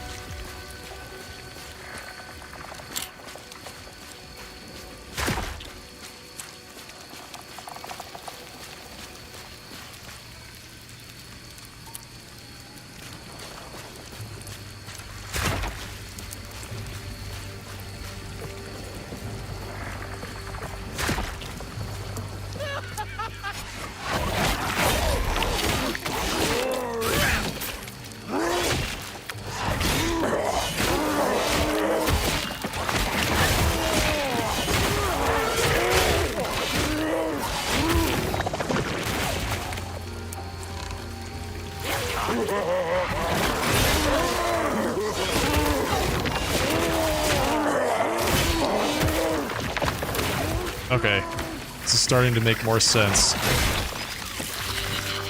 in terms of layout. Death will not take me. So I think we come up this way. And then the boss might be up here? We'll see.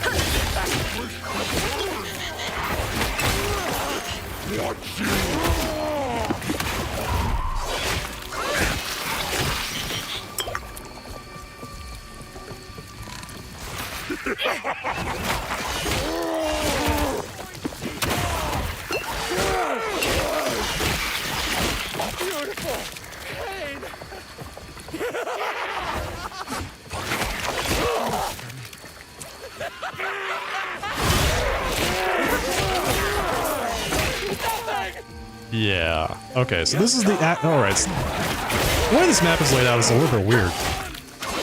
Gotta say, you go a long way to come back to a place that's almost directly next to the beginning.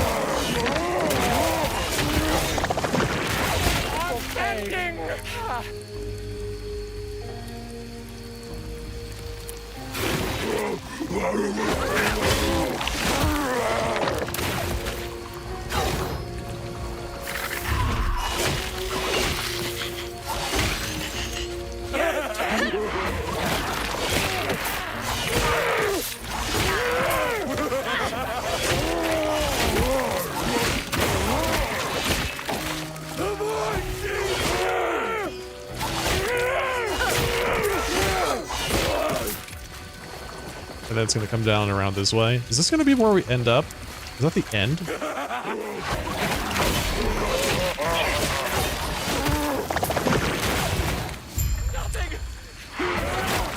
Defeat the Prophet of Ruin.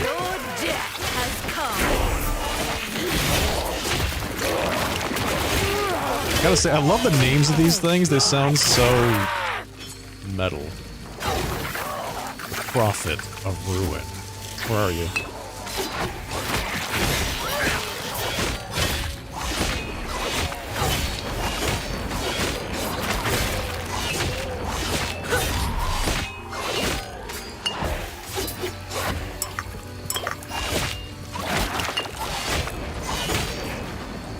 Yep, not standing in that thing. That instantaneously removed my Reaper form.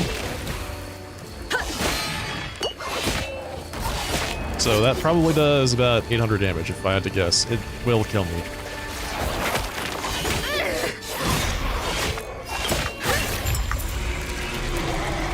And now kill the Idol of Ruin.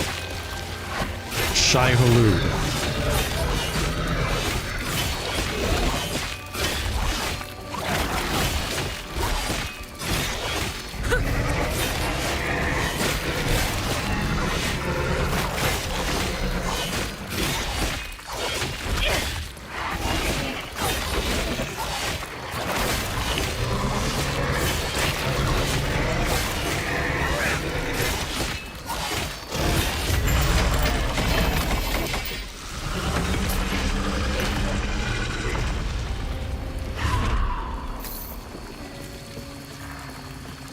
Okay, well that was good.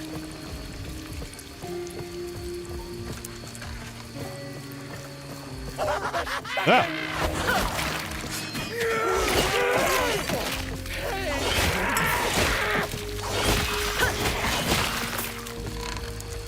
You can't run from Okay, where to now? We have to go. Hello? Alright. Back to the corrupted lake in the Imperial era. The Risen Lake.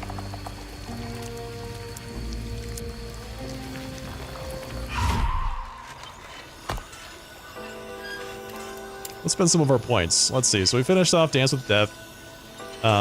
Spell damage leached his health. Health leech to increase the damage. That's a big one.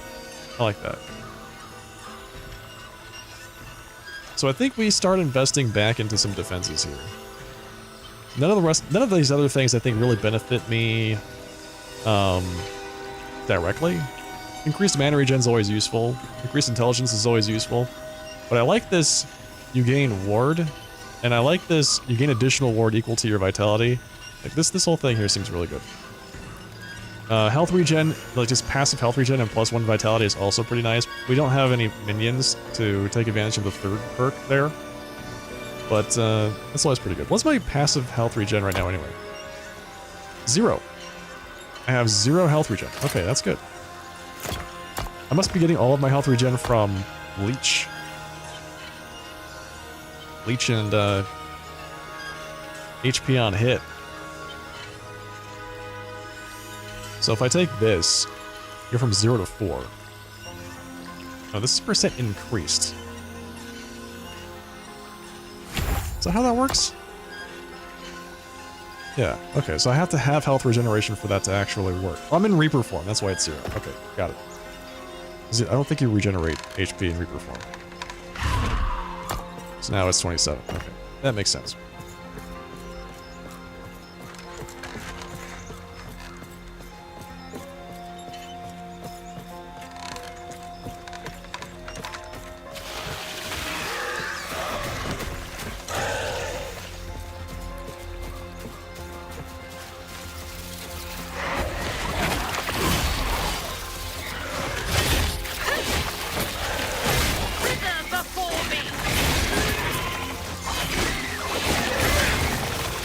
Swamp fiends. Alright. Boom, raise the bridge.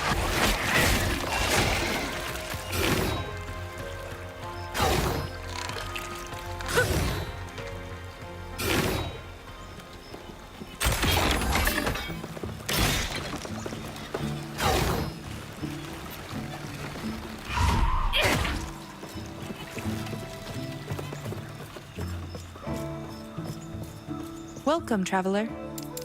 Hello. May Terra smile upon you.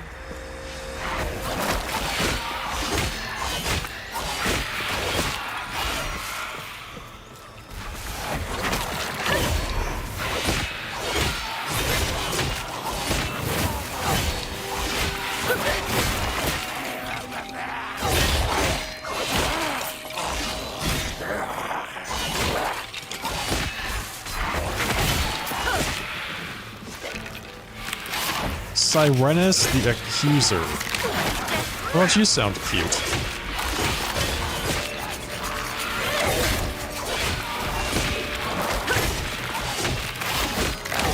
Harton's Outrider.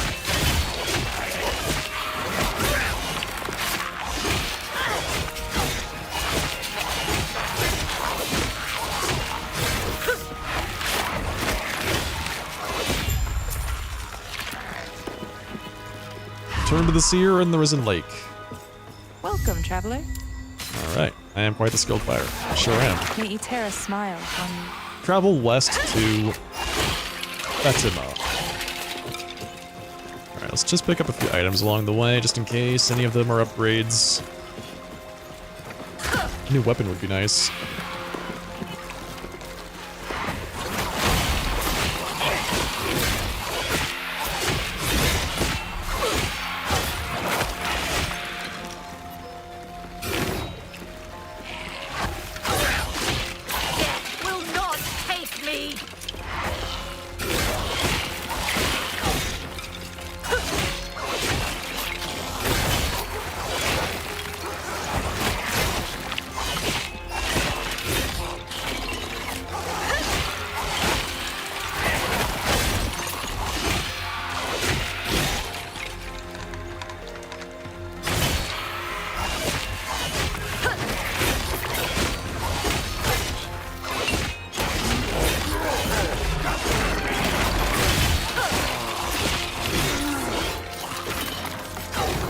I keep seeing these staves and wands and things like that, and I keep wanting to pick them up because I'm so used to getting them from my mage.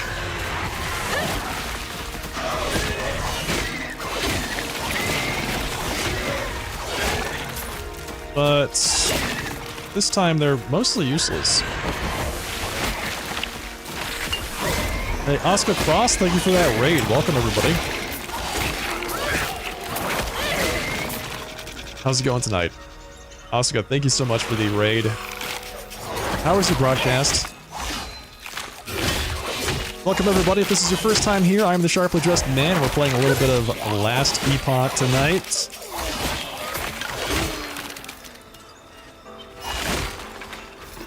This is my second playthrough of the game. Trying out some new things I didn't get a chance to do the first time.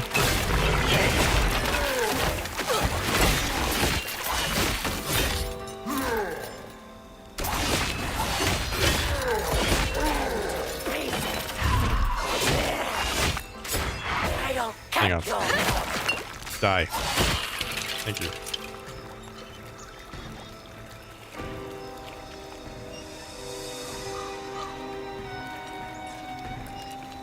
Finished Resident Evil 6. Nice. That's great, man. How do you enjoy that game? Pretty good?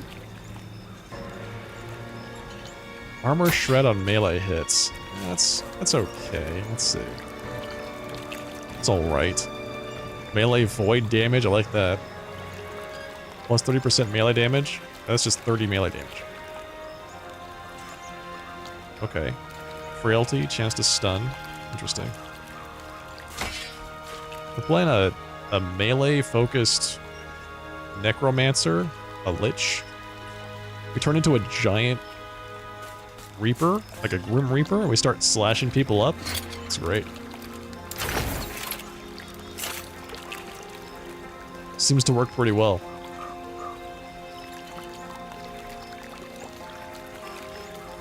Alright, let's see. Health regen per second, cold resist. So this one's armor, vitality, and health. And movement speed and dodge rating. So I think I might just craft these up a bit. See if I can get anything good here. Movement speed, so I have movement speed and other stuff. And armor and health.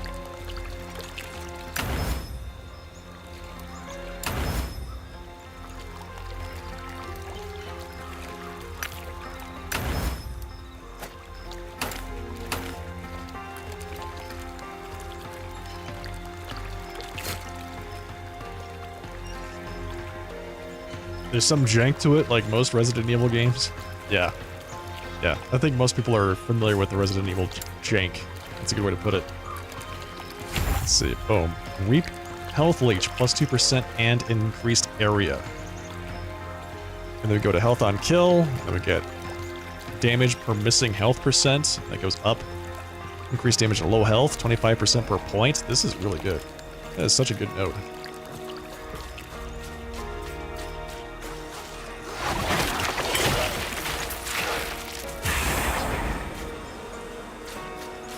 I just summoned a swarm of bees.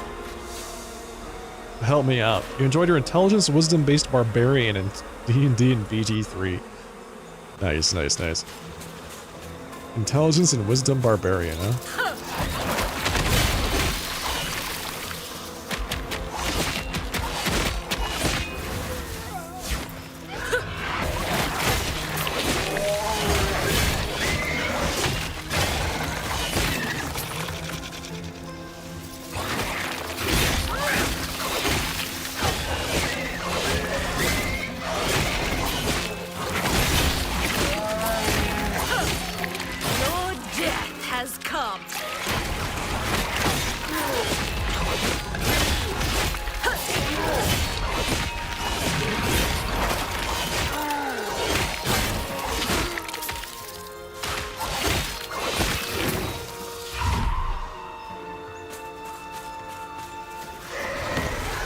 Yeah, the melee build has been pretty fun, gotta say.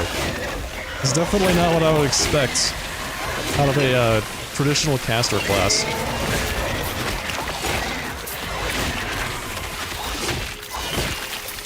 The way I swing my axe, I feel like I'm Casey Jones. Swinging that hockey stick. Boom. From the Ninja Turtles, of course. You get bonuses to strength when raging. Might as well let that carry you, and yeah, I guess so. That's a good point.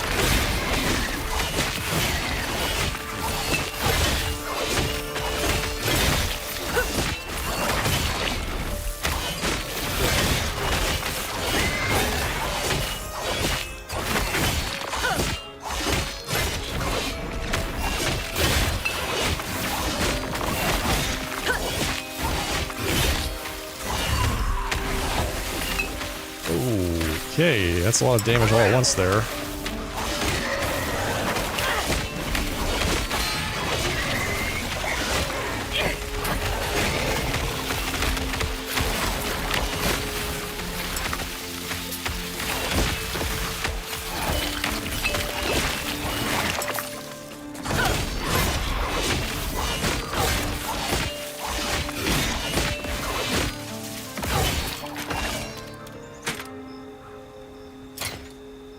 Let's see. Endurance threshold if you have not been hit recently. Increased cast speed and necrotic resistance. I'm not so sure about that one.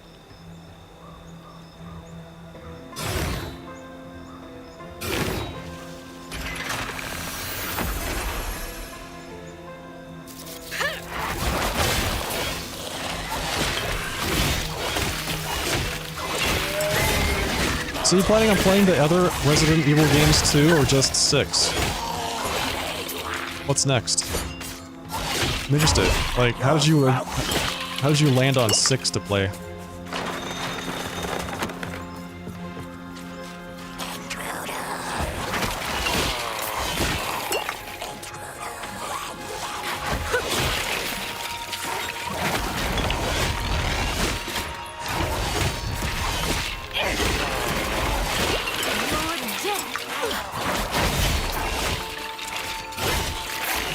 See, where are we going? To the north, it looks like.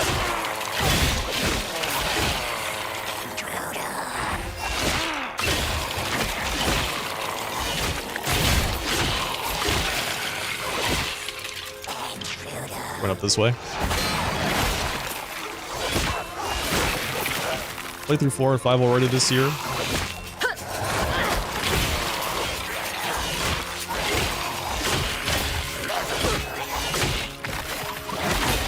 Working on 6, and then Village, then Biohazard. Or, I'm sorry, 8 after that. Nice.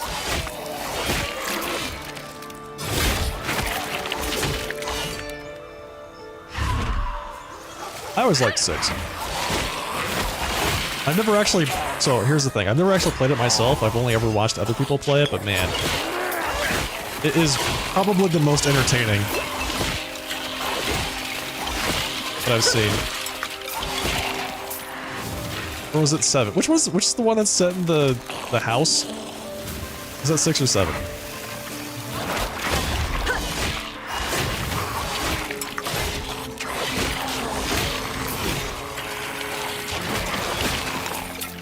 With the hillbillies? 8? 8 is Biohazard.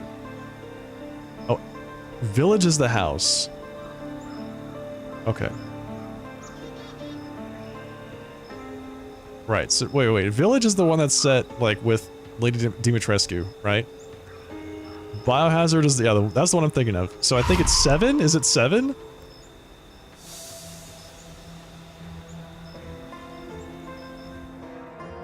Yeah, Village is Lady Dimitrescu. Where are we? What did I do? I found Soulfire Bastion. I found the dungeon.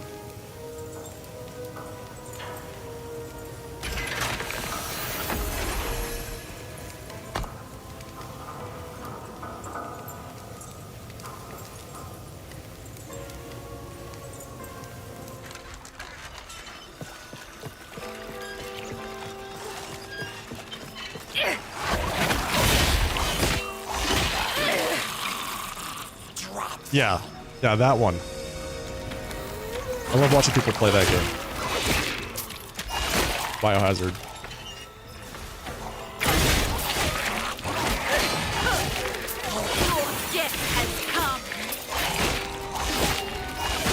It gets difficult to keep track of which one's which.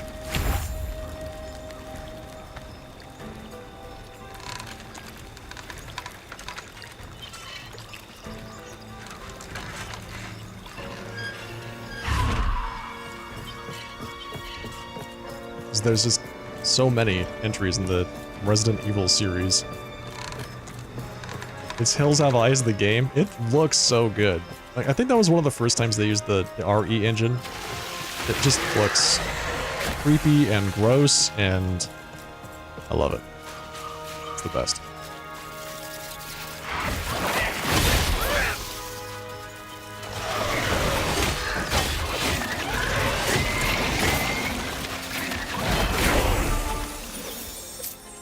Stormhide Paws. Ooh, we got a legendary, or a unique. Not for our class, but a unique anyway.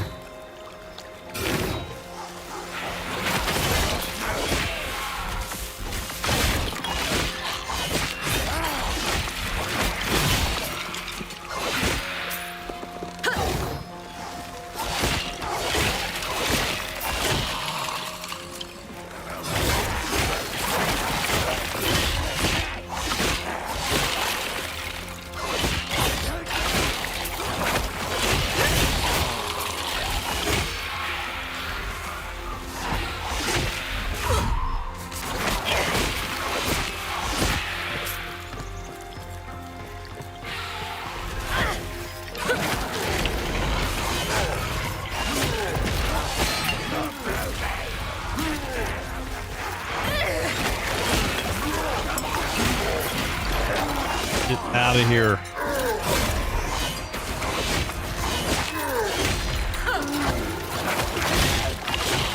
These guys, the archers, they deal double damage to living targets, so they just nail me for all of my HP. They have this crazy way of syncing all of their attacks together, all at the same time.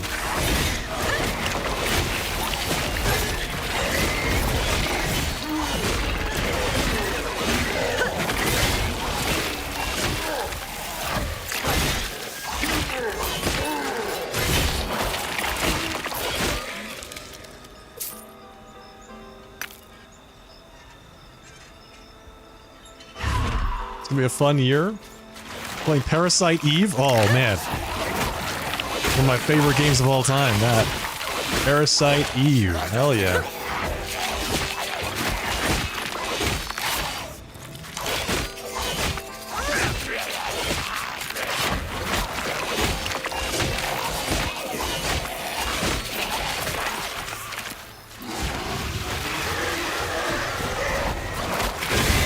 That's exciting. And then you're gonna play through the Tecmo Deception games. I don't know what that is. What's the Deception games?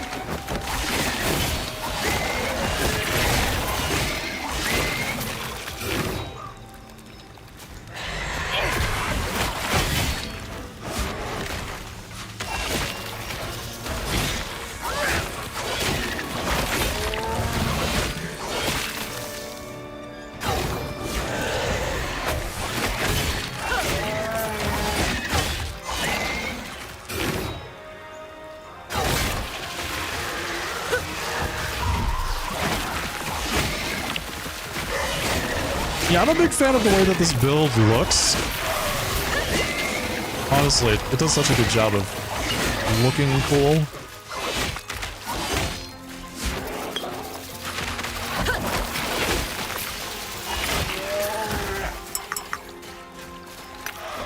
It plays very well too, it's very active.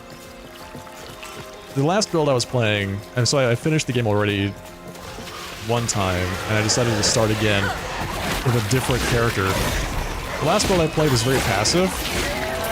It was very indirect damage. It was a meteor build, so I would summon like 6 meteors from the sky, and they would all fall in random places. And frequently they would land on the enemies, and just as frequently they would not. So it was very like hit and miss as to what would actually happen or not. This one feels a lot more direct, let's say. Right, it's like I have more control over what's happening, which is nice.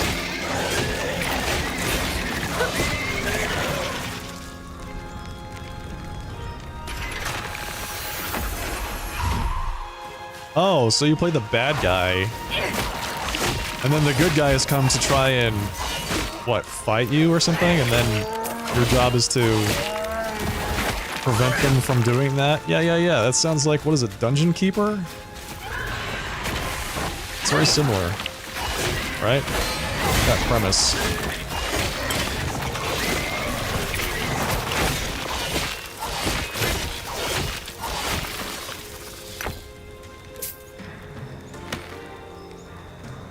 Let's see. Dexterous Skull Cage of Warding. 8 ward per second. Really?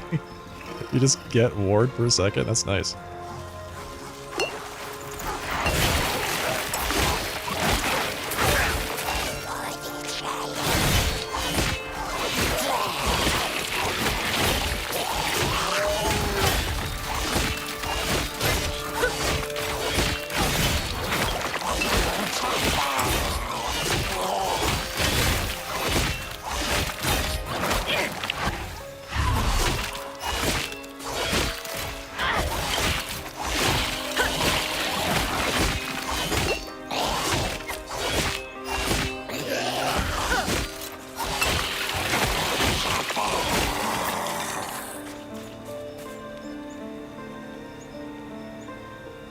You can't fight them directly, so you have to actively be in the rooms with the traps to activate them. Sounds like a lot of fun, man.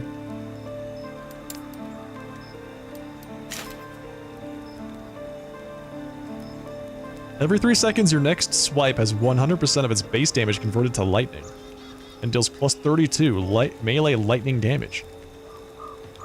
So, it's a swipe pair of gloves. A lot of the uniques in this game buff like very specific things, I've noticed.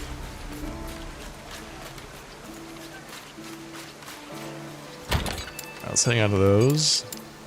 That, what was that there? I have to take a look at the rest of this stuff. 25 melee damage, 25, is it 19? What's the range? So they're the exact same physical damage. This one has 1 more strength.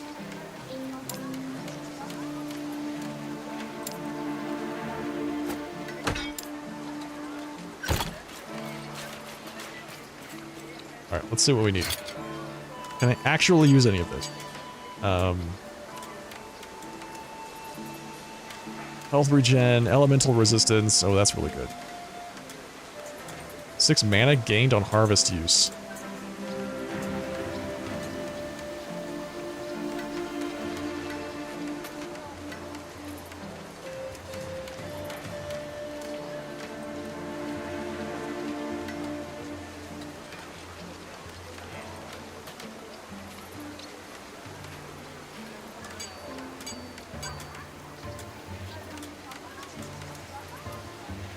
Okay, I think these boots are, like the ones I'm currently wearing, are pretty good, so I'm gonna stick with those.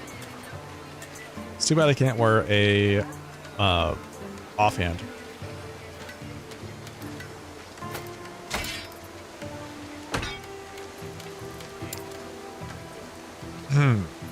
40 melee damage, alright, 50% chance to bleed. The health on hit is really good. Health on kill is almost as good. But not quite. So this has to be much, much better.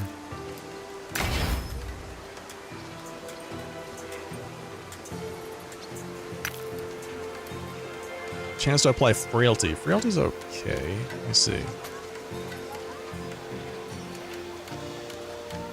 Frailty reduces damage dealt by 6%, lasts 4 seconds, and stacks up to 3 times.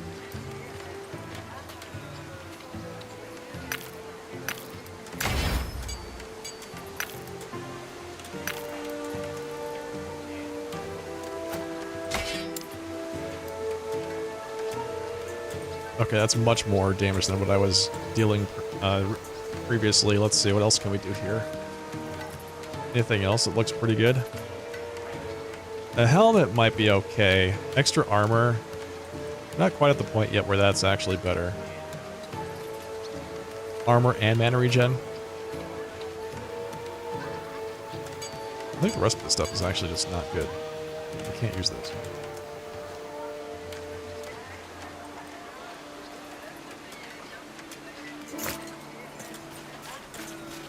Yes.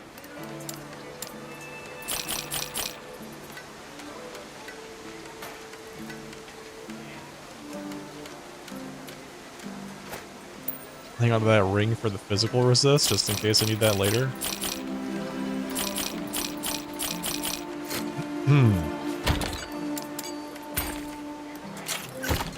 Be well. Thank you. You too.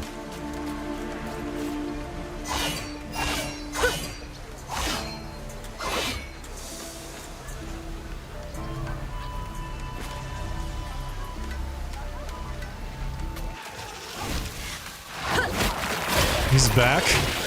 Will not take me.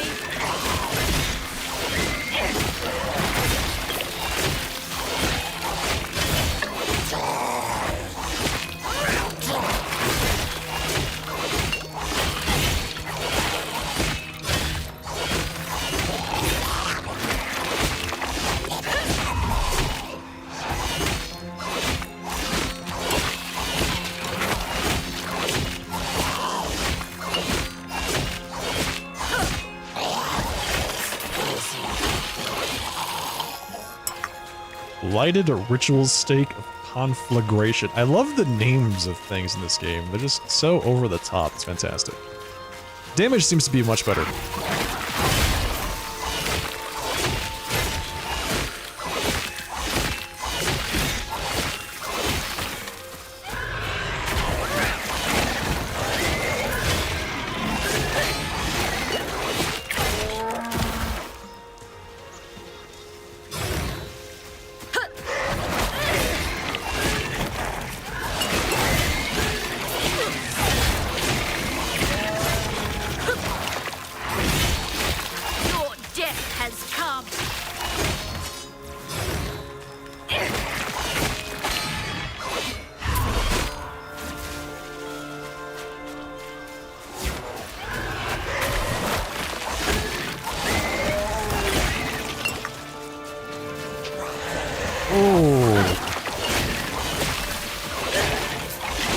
That is a lot of bad guys out of nowhere. Hello? Okay. Well, we seem to be fine.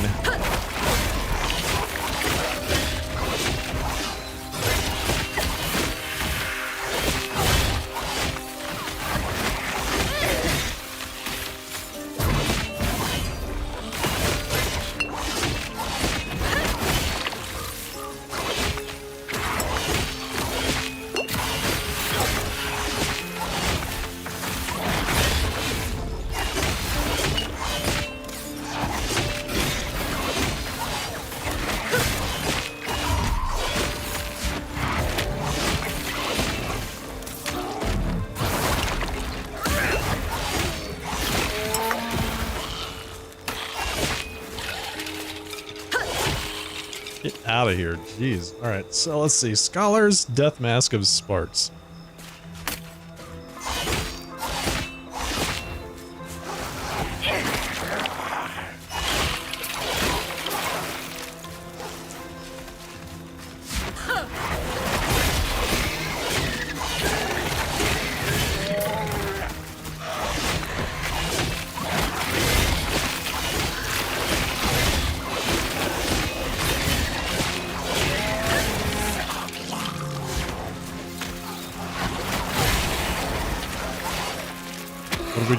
What did we just get? Ice beetles.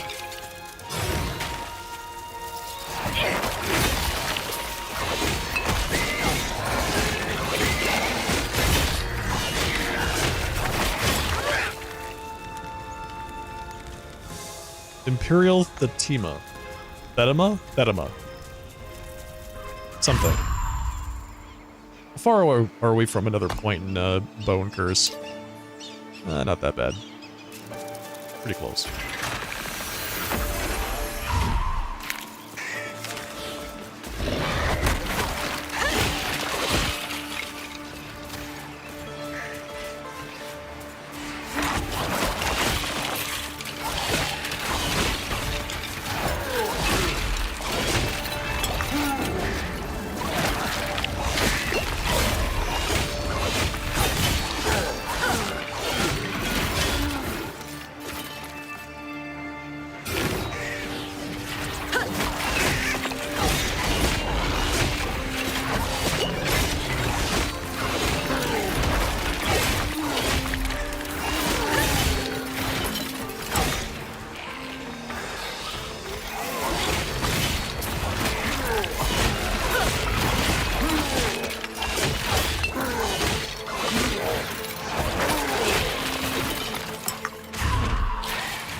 The reason I have to stop and fight all of these things, if you don't actually fight them, they will follow you for basically a bit. And some of them are really problematic, like these birds that will just shoot fireballs at you continuously until they die.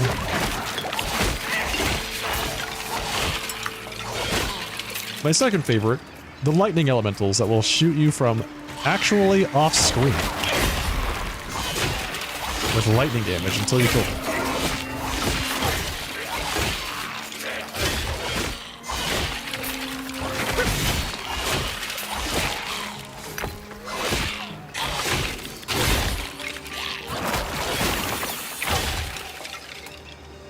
Alright, got another point for harvests.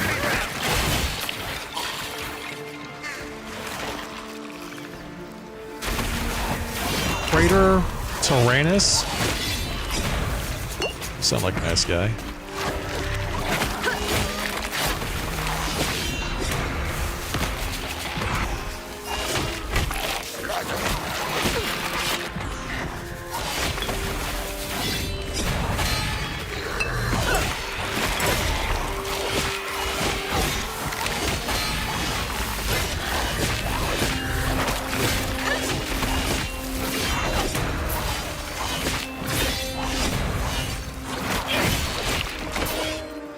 Who was summoning these giant guys? Or was that the same one the entire time?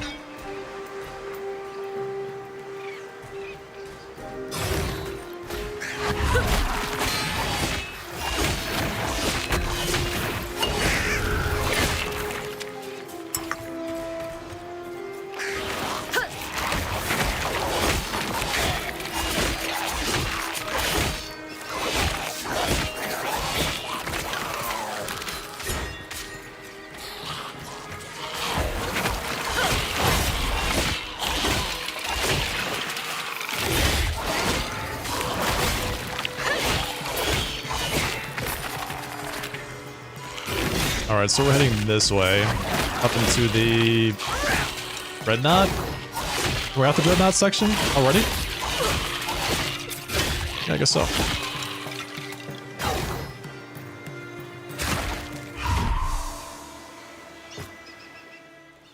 Oh, we have one more pier to go before we get to the Dreadnought. I like how they say find a... That's right. Find a way onto the Dreadnought. Make it sound like it's gonna be hard. But in actuality, it's just... walk onto it. Find the entrance and go to it. Wait. Can I not just teleport across here? I can do that in so many other places, but not this one, huh?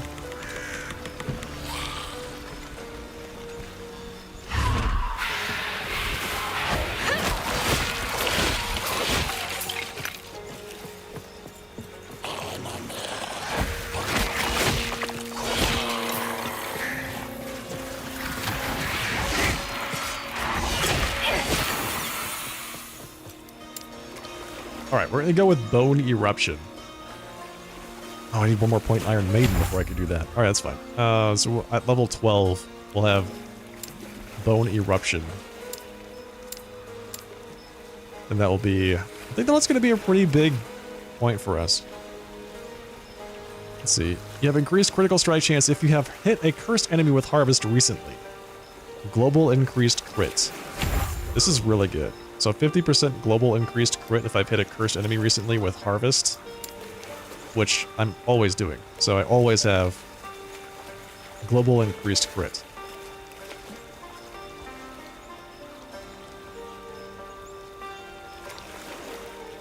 Okay, so do we want to put more points into Soul Barrier? I was really big in this for a bit, but it feels like we might not need it.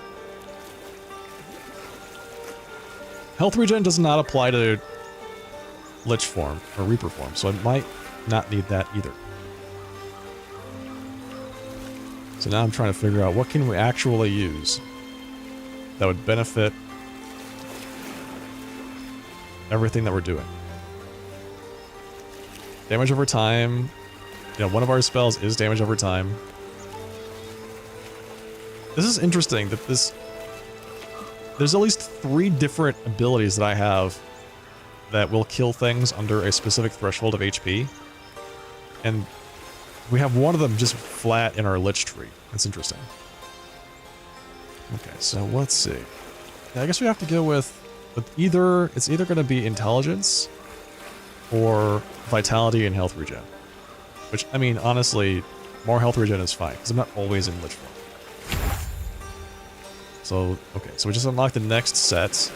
Mana and ward retention, increased damage, and health drained per second. It sounds dangerous, I'll be honest. That sounds really dangerous, but that's a lot of damage. Give that a shot. Is that health drained per second when I hit something, or how does that work? It just says health drained per sec. Okay. I'm not losing any HP right now, so I guess that my health regen outstrips my health degen at this point.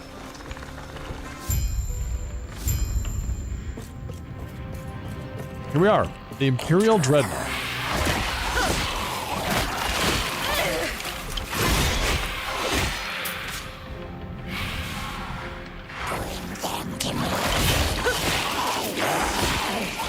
Will not take me.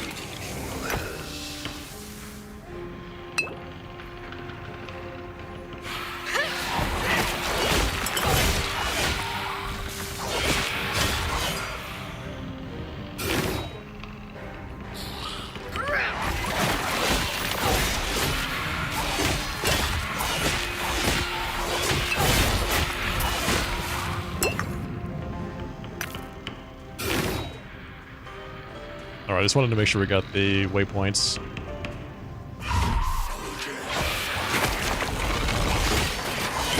And what a time to lose my Reaper form.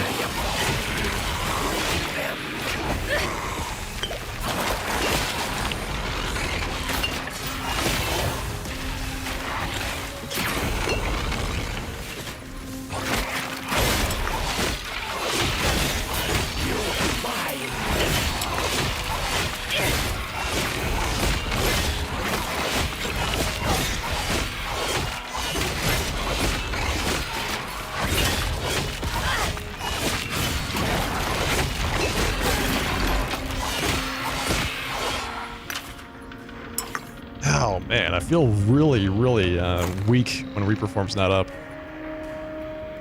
Might need to do something about that. I don't know. We'll see. We'll see. Depends on whether or not I can spend more time in Reperform.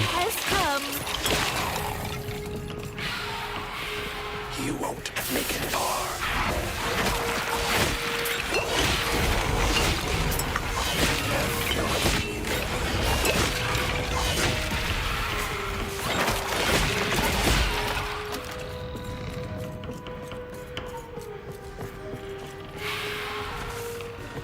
Bring them to me. Bring them to me.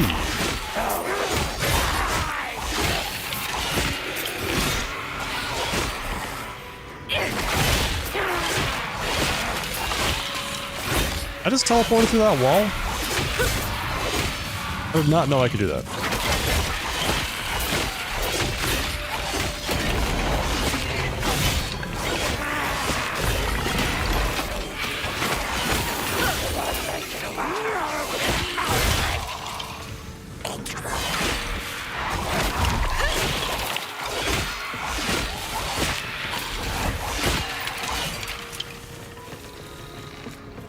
Let's see.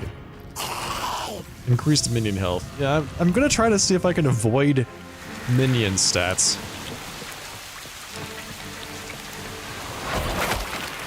Before me.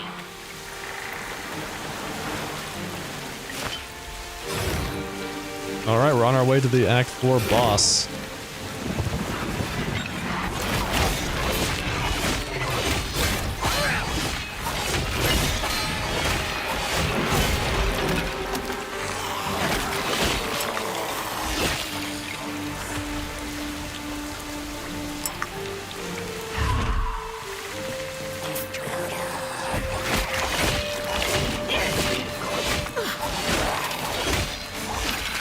Yeah, you know what I'm missing? Health on hit. That health on hit from that axe was really clutch. Let me see if I can find another weapon that I can craft health on hit back onto.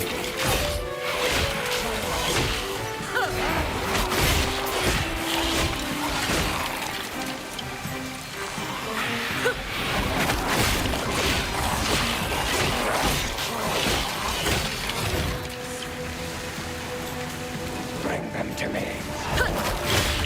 Your death has come.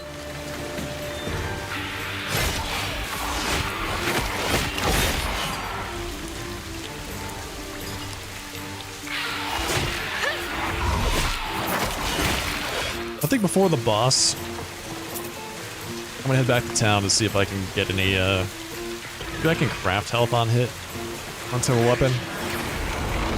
We'll see. I'm not sure I've got any of those sharks.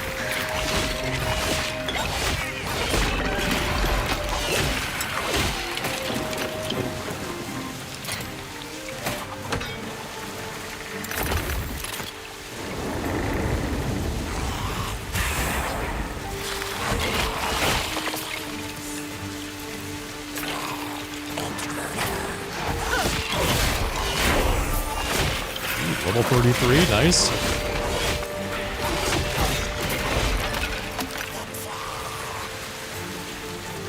Okay, I think this is it. I think this is the boss. So we're just gonna, let's head back. We'll see what I can do.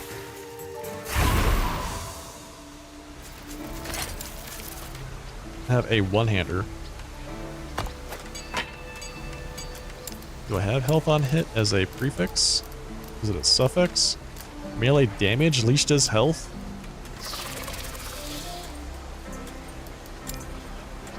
Health on melee hit. What's a suffix? It's a suffix? Really? That means, I don't know, I feel like it should be a lot more common. In that case.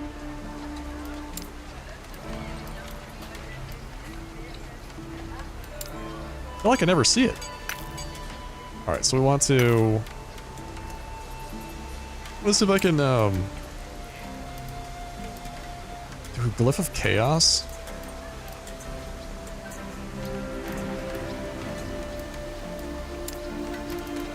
Let's see. Removes the random effects on an item. We can do that. We can rune of removal this. We got the melee damage, which is definitely not what I wanted. Wow, that was the only one that I didn't want to be removed, and we got that one. Yes.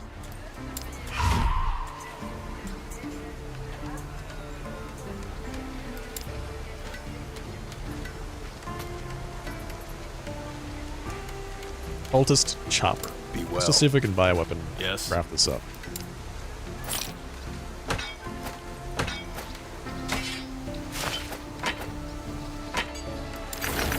Be well. Okay. So we want health on heads. This is gonna have absolutely no chance of being anything good, but we're gonna give it a shot anyway. And then we want melee damage as a prefix.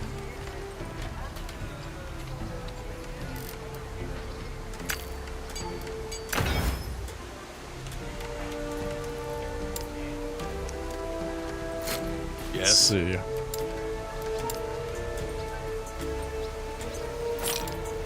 I guess I just have to keep this weapon. I just have to keep this for now. The damage is definitely not as good as this, but the sustain is far better.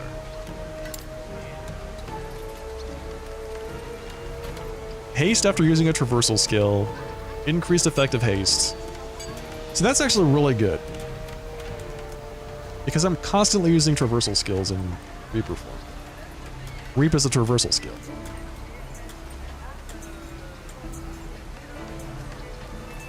The rest of this I don't need. I could use the movement speed, but the health regeneration and the health per second don't really help. Let's see.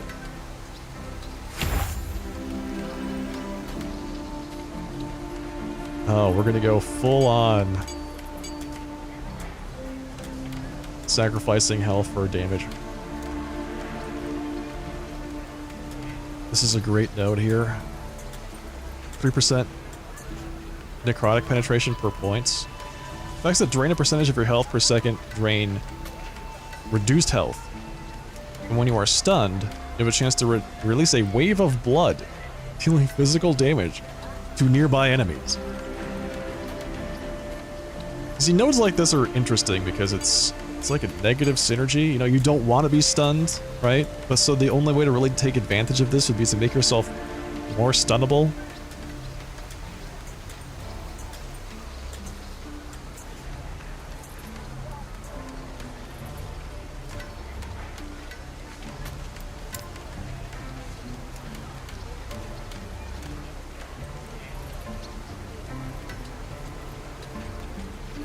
Alright, so this is health gained on kill.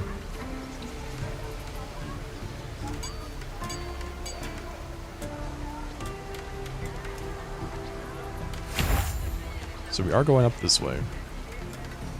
That store is next. That's a really good node. Alright, well... Is it time to replace my unique helmet?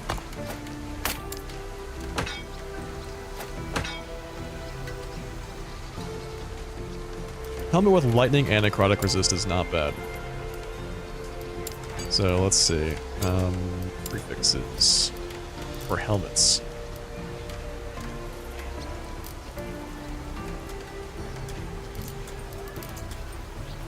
These are not great options. Mana, eh.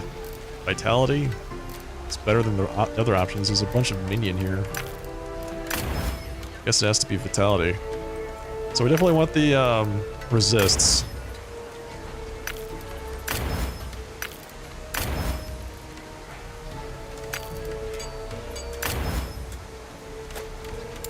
So what is that? 25% lightning, 21% necrotic. 4 to all attributes is really good. But I think it's time for us to get rid of that.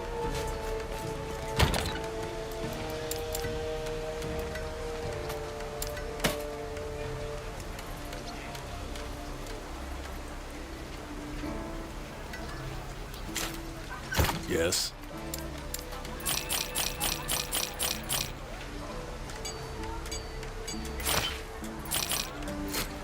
Be well.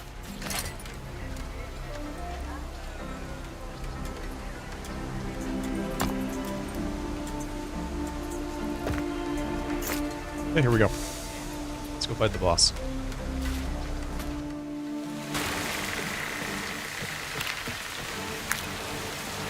My ship will be your tomb.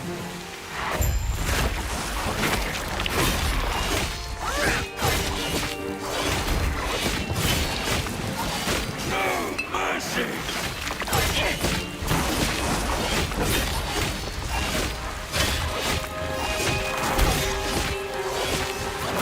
Head off my ship!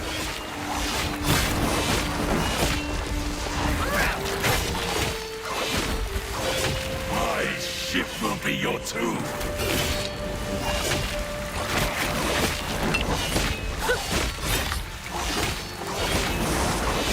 To defy the Emperor is death!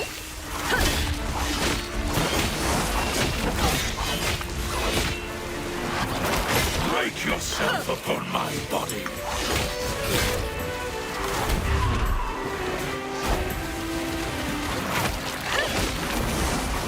No mercy!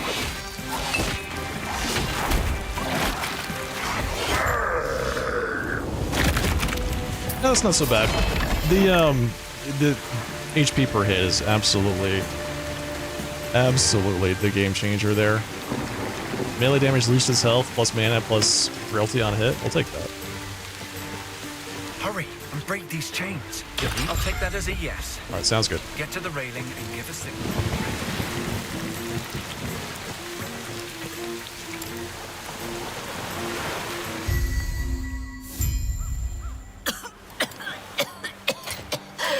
I am not doing that again. Let's go for a swim. It'll be fun. Poison on hit, slow on hit, increased melee attack speed, 57% increased dodge rating, and chance to summon a primal serpent on kill with Serpent Strike. What the hell is Serpent Strike? You washed up safely. It's probably I'll only slow you down. Please, go on without me. This guy, I'll only slow you down, please go on without me, is his mantra. Death will not take me.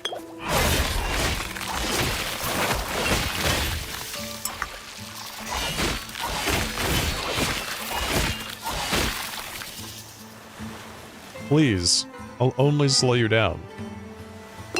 Don't worry about me.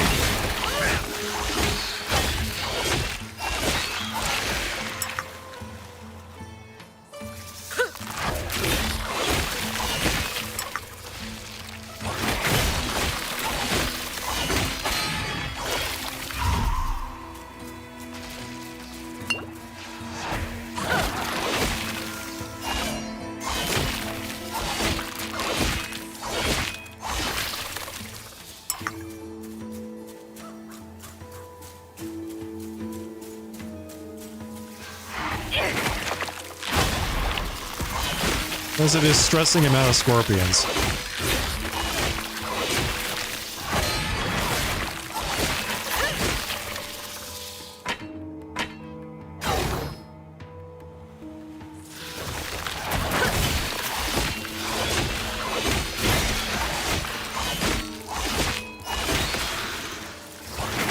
So this area, Your death has come. I think I died here several times in my first playthrough. Just the amount of damage from the poison here was not something I was used to, and I definitely did not have the poison resist to deal with it.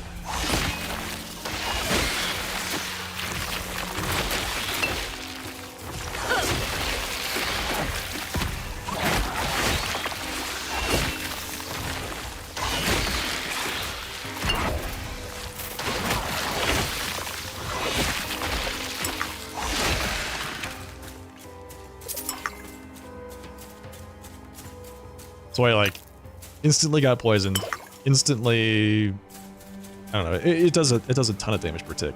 Lost track of what my HP was. died within seconds.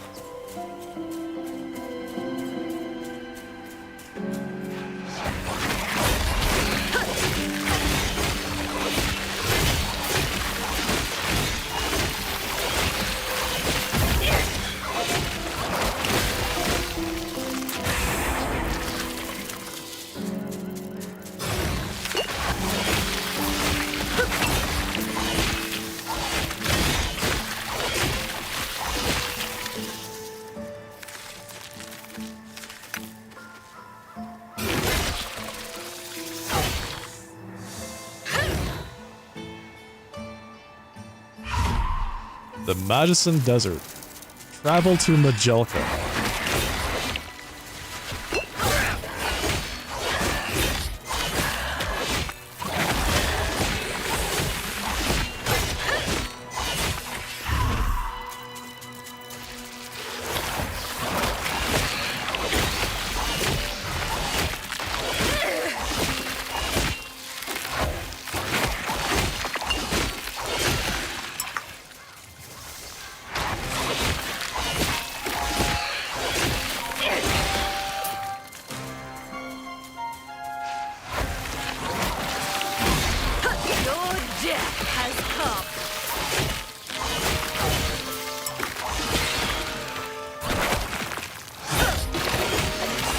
What is this thing?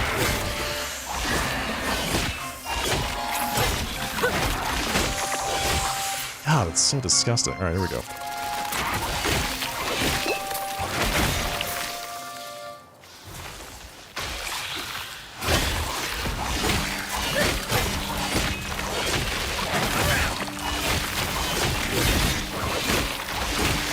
Will not take me.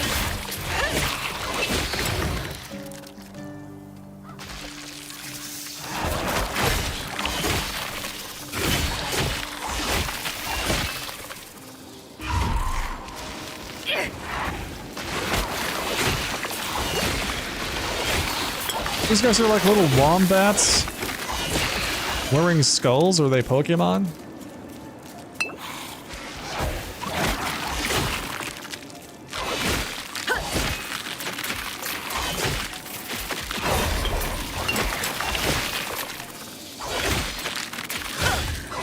Bleeds and poisons. Man, those scorpions are no joke.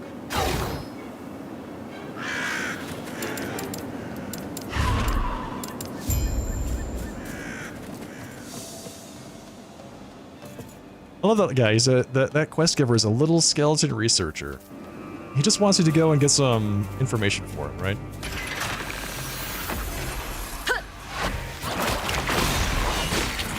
Turns out to be one of the only good guys in the game.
There we go, level 34.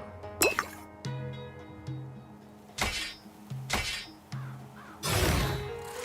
think I'm just going to start picking up every two-handed weapon that I see from now on that I can actually use.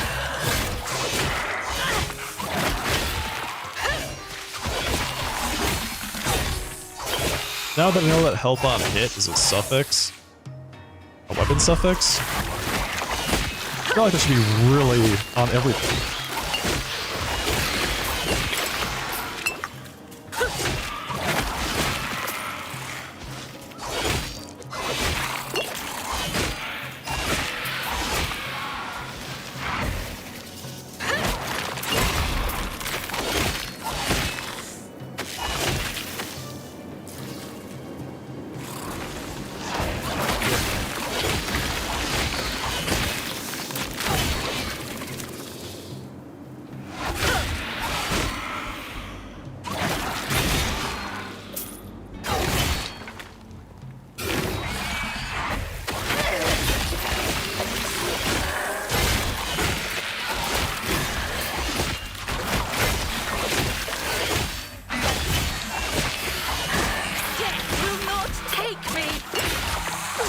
Get out of here.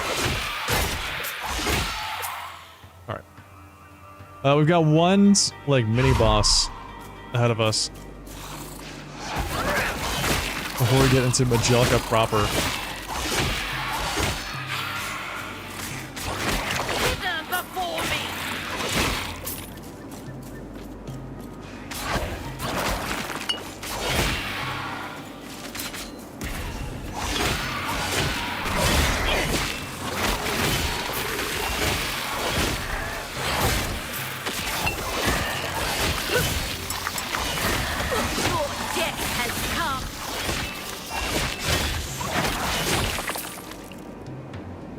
Okay, let's see. Vital Outcast Rags of the Ox. Rank 3. 0 level? What? Hang on. Wait, that can't be right. They have to have a level, right? Yeah, level 12. This doesn't appear on the tooltip until it's in your inventory.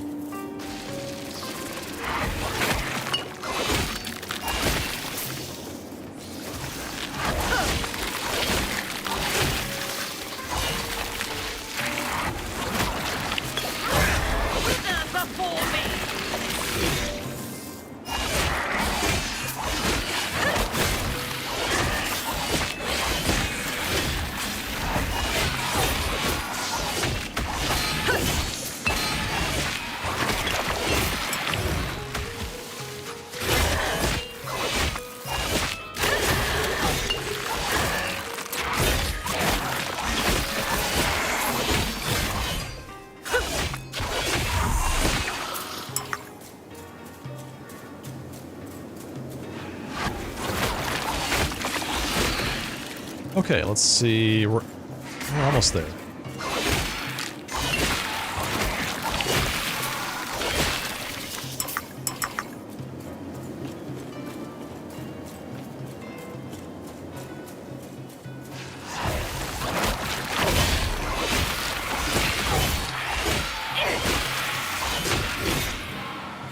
Zone's pretty huge, gotta say.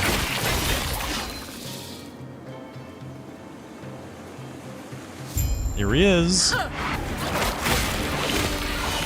Argolos the Blessed.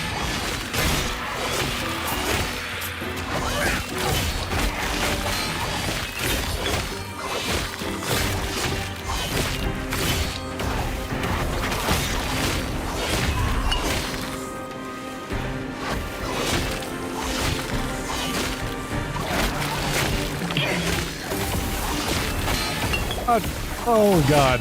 Okay. Alright, sir. Oh, I can't get those potions. They're in the middle of the fountain.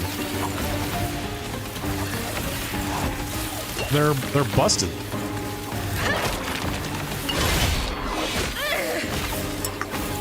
Ooh.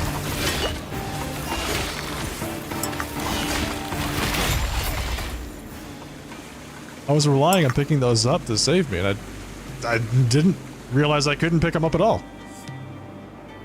Alright, well. We got out of there by the skin of our teeth. That's pretty good. All things considered, could have gone worse.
Beautiful. Alright. It's actually not so bad.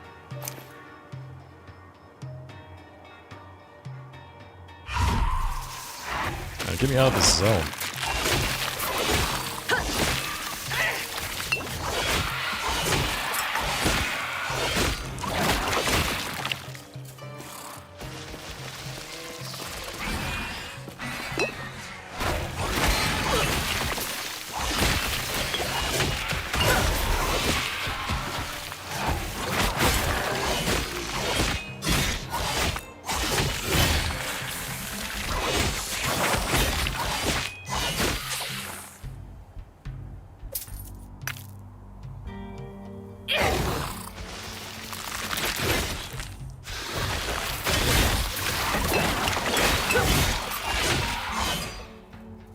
Ooh, oh, that was nice.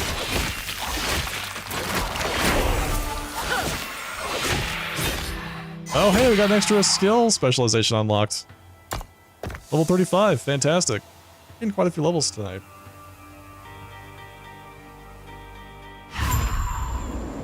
And here we are in lovely Now, Majelka. It's the hey now. I've seen how you handle yourself.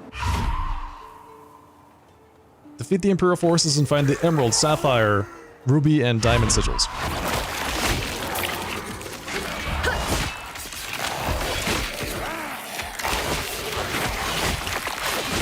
At least you don't have to fight the Scorpions anymore.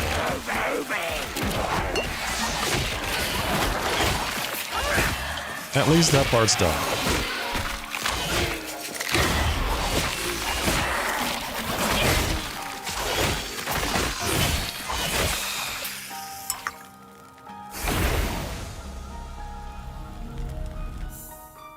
Alright, so back into town and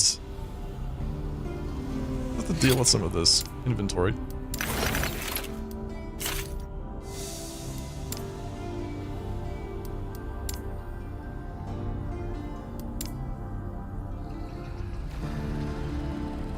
Do I continue to go with the current health drain per second to increase my damage? Honestly, it's very tempting. Yes, we have to go. We have to go with this. We have to go with this.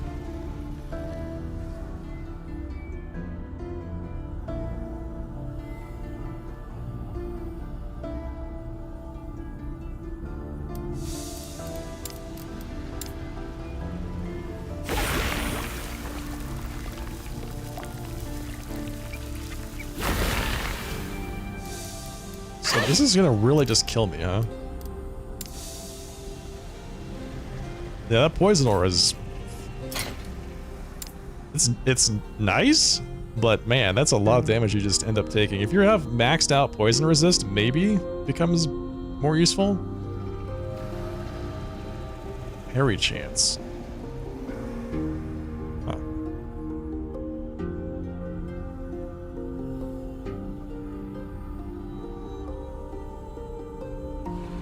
Melee damage leashes health.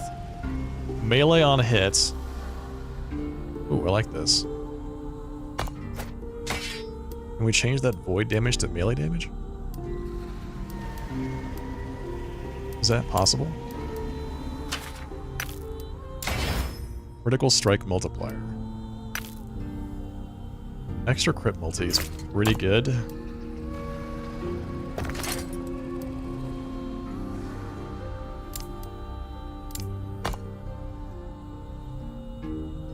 So melee on hits.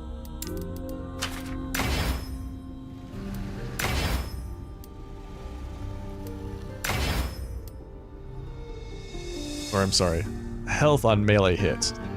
19 health on melee hit. Then we have melee damage leached as health, right?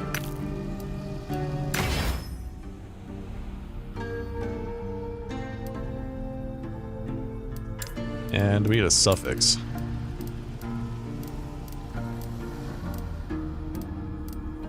Health on kill. Wouldn't that be something?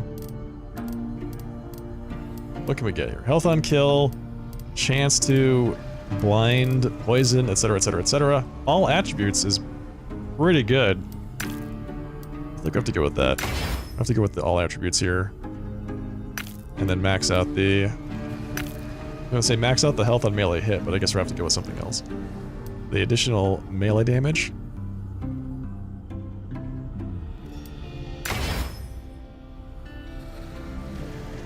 Or melee damage leaches health.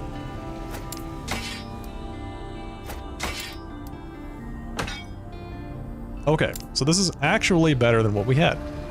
Finally, we got something that's an actual upgrade. I am so happy right now.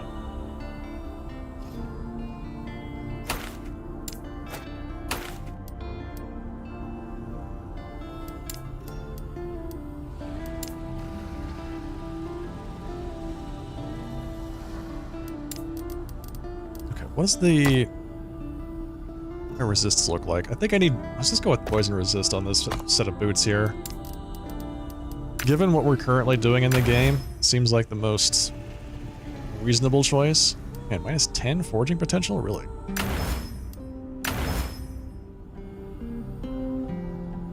%17% poison resists. And then we have increased armor, increased movement speed, increased... So we get Frenzy after a traversal skill. Frenzy. What does that do?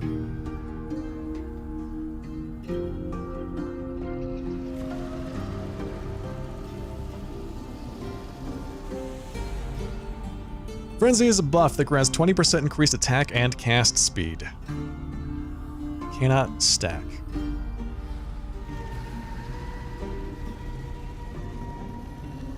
So then we have another 4% Frenzy on top of that. So I have 1.3 seconds of Frenzy. Every time we traverse, we're traversing all the time, which increases our attack speed. So this is probably going to be okay, but we'll see. We'll see how this works out.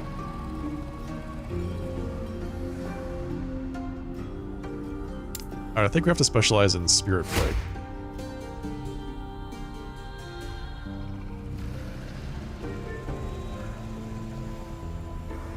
But now the trick is, what do we do with it?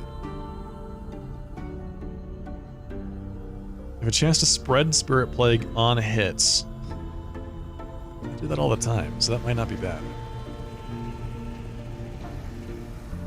So we can add a slow to it, we can turn it into a poison. Increase its duration.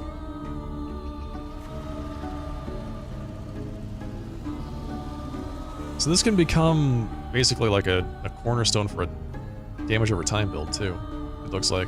Global damage over time per point whenever you afflict an enemy with Spirit Plague. That's interesting. So when it spreads, you gain more stacks. And it can get up to, what is that, 65% increased global damage over time?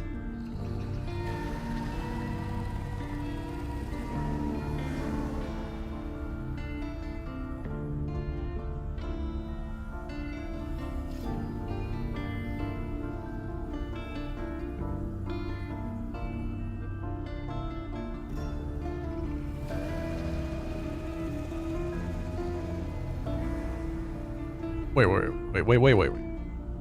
You can have it poison them and bleed them.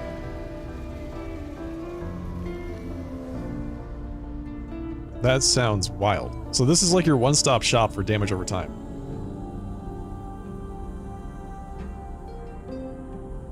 Enemies inflicted with a Spirit Plague are also feared. Fear causes enemies to flee from you and your allies. They can only be afflicted by it once.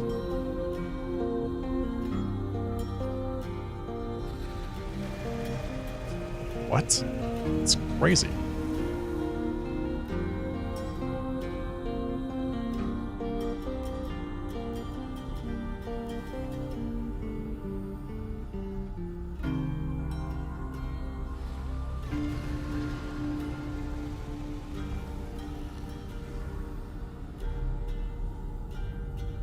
I think that's what we actually have. I'm interested in that. So if we go here and here, all right, now it stacks poison. Poison stacks per cast, so you instantly get 3 stacks of poison.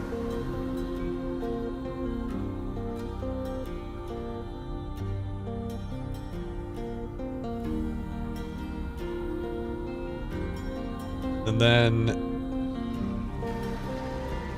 we go here, here, and then there. Now they have stacks of bleed. So now I've got necrotic damage, poison damage, and bleed damage all at the same time. That is fantastic. That is actually really cool. I like that a lot.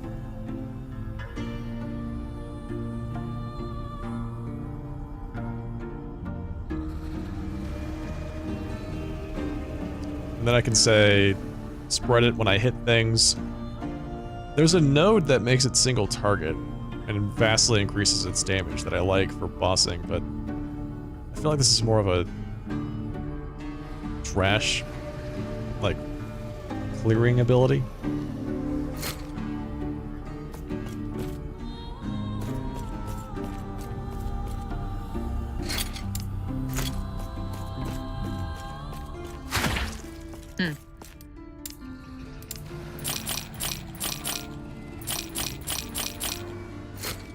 Take care.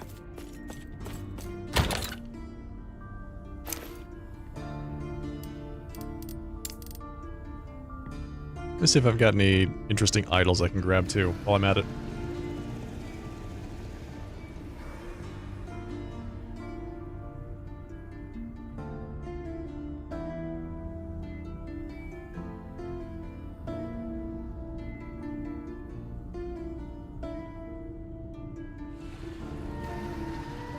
So do I have any physical resistance? Chance to bleed on hit and poison. Wait, why is it? Is it because this deals physical damage? Why is that highlighted?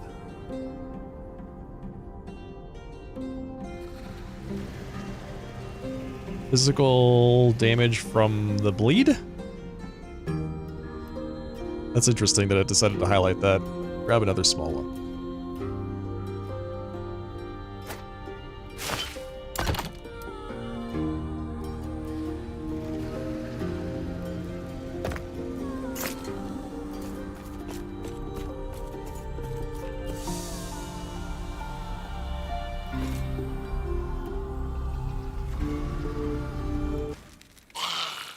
Well, hello there.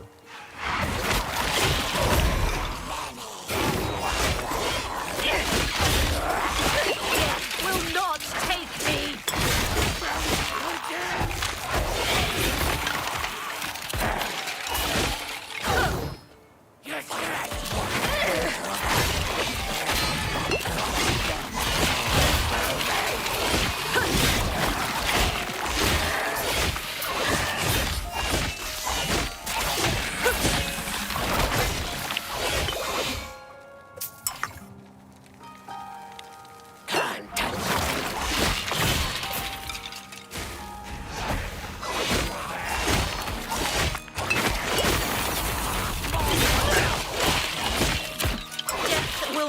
Take me. Oh, we got it.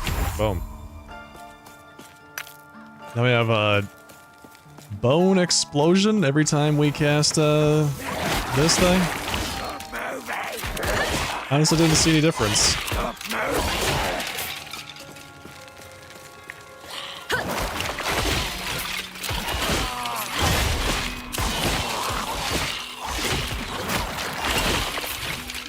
Oh, yeah, there it is.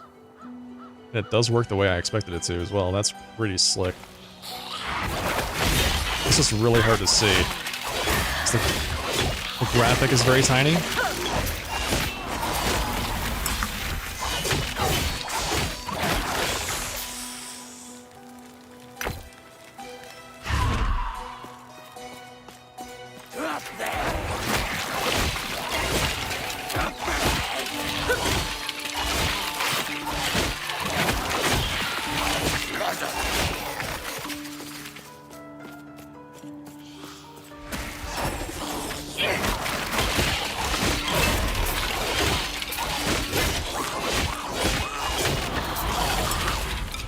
Okay.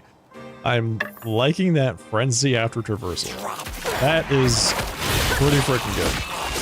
Yeah. Yeah, that is good.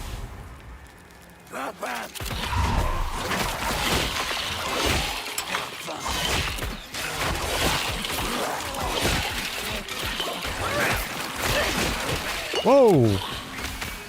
Whoa! The hell is happening there? Immortal Firebrand of the Lizard? Oh. Those aren't even special guys, they just deal a ton of damage.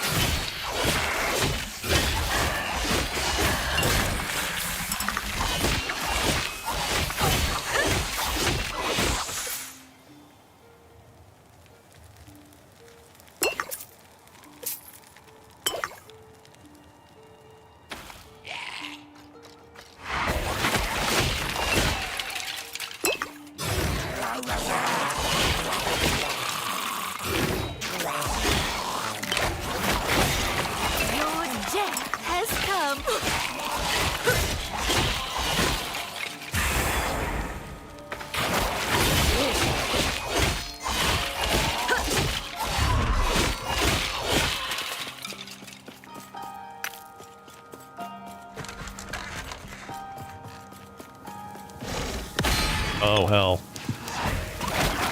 Oh, it's this guy.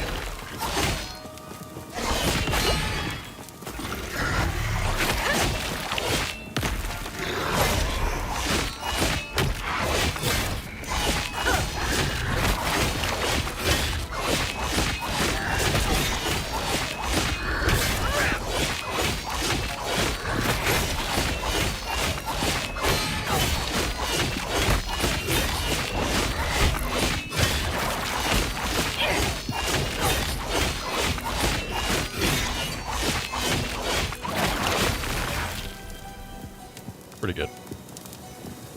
3. No, and she told me it'd take the courage of a Ruby Nagasa. I didn't expect this.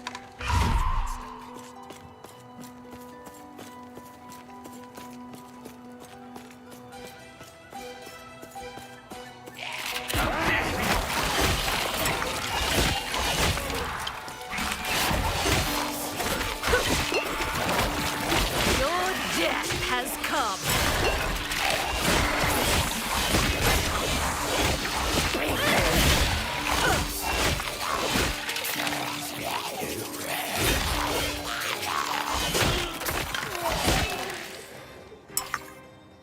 Fantastic. Actually, pretty nice.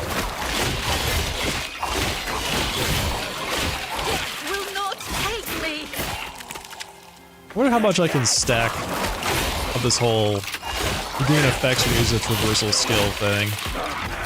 Let's see if I can find some more experimental items.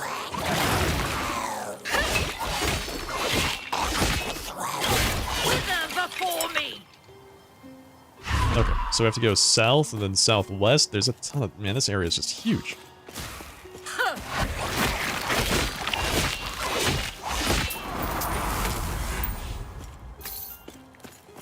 They're over there.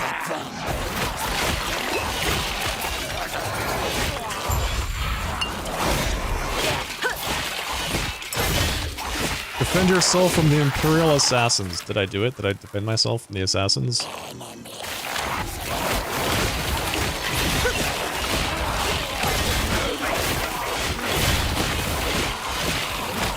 Your death has come.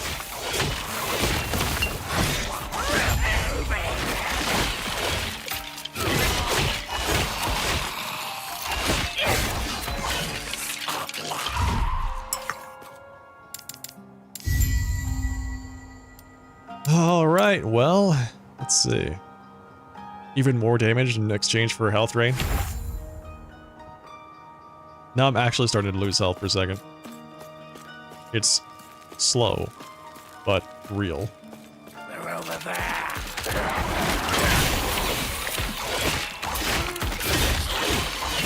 Move it. Move it.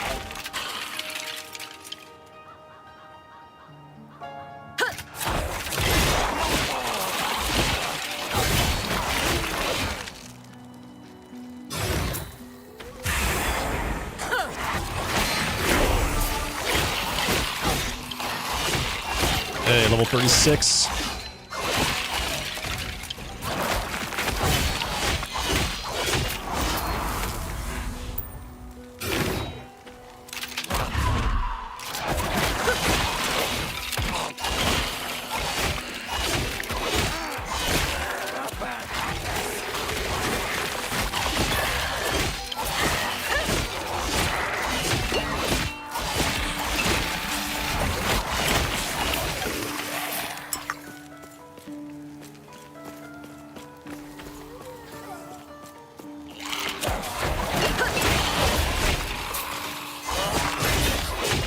Venerator Yalos. Death will not take me.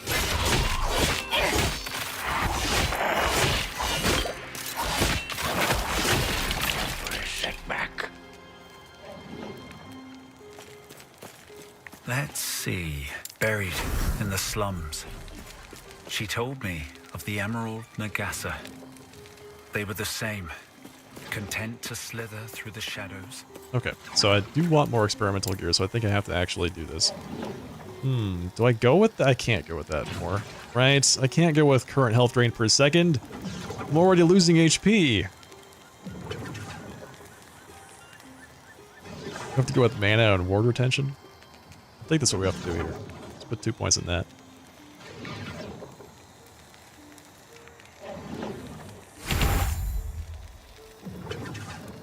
And then we have to go with the rest of these. There's like no bad choice on this. Although this one's less powerful, I think, less compelling than the others.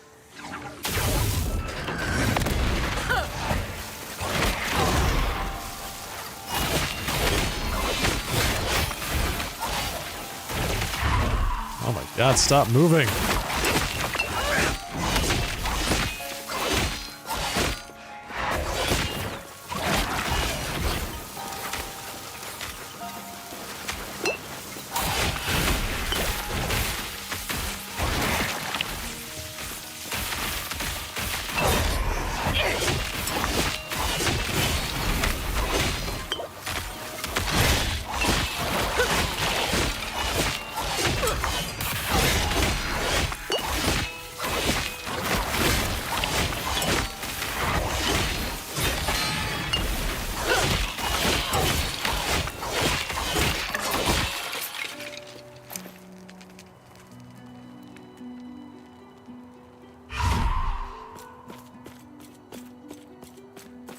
Okay, so now I think we have to go to a whole new area to do the rest of this quest.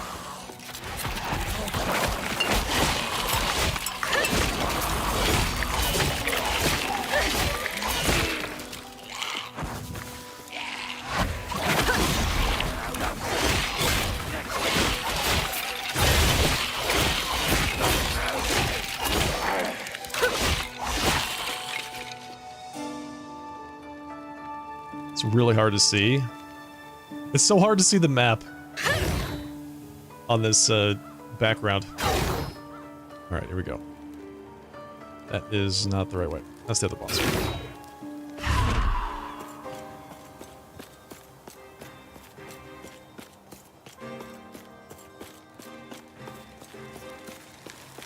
Up there.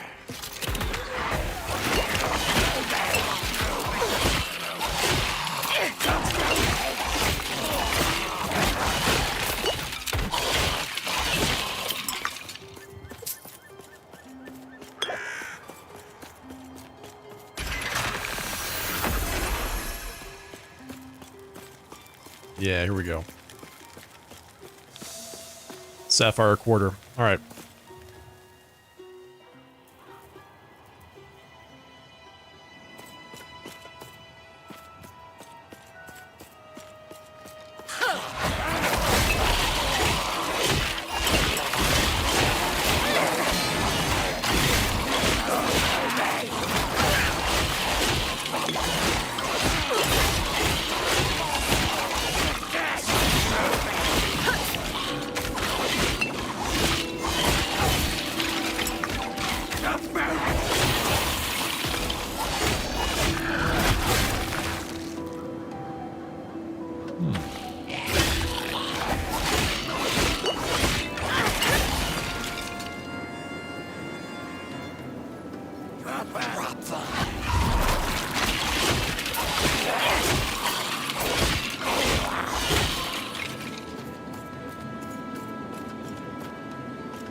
Oh, that's a boss.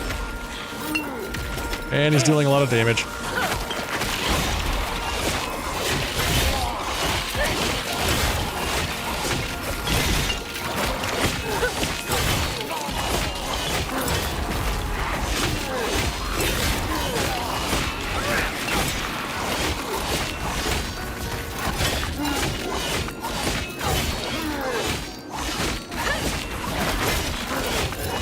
Oh, he resists necrotic.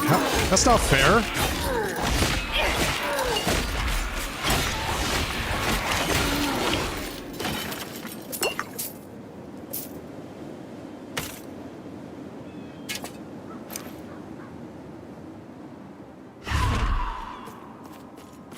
This square's a sorry sight.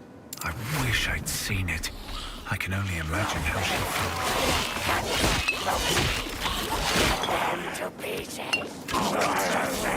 Yeah, that's, those guys that, they have like a,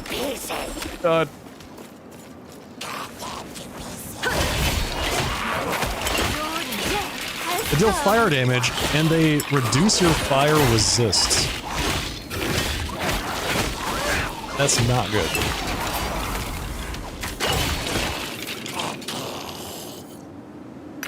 They have a debuff that reduces your fire resist. And damn.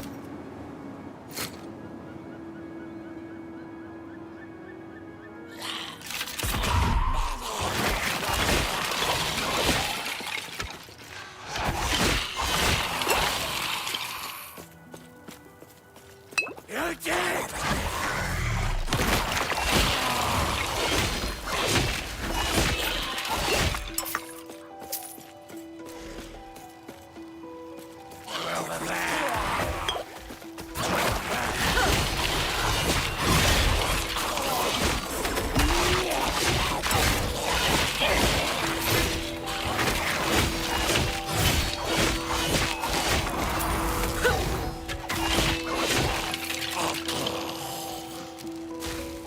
That might have been a bit much for me to go into that increased damage for constant degen.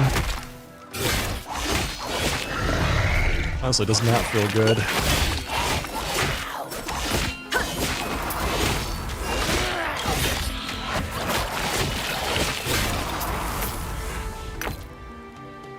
Let's see. Guess we go this way? Hey, Dark Mage.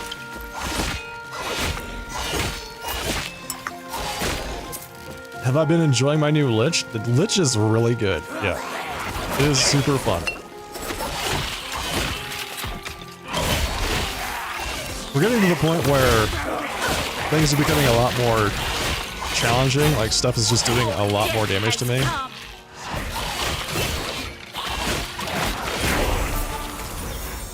But the gameplay style has been very engaging and super fun to do.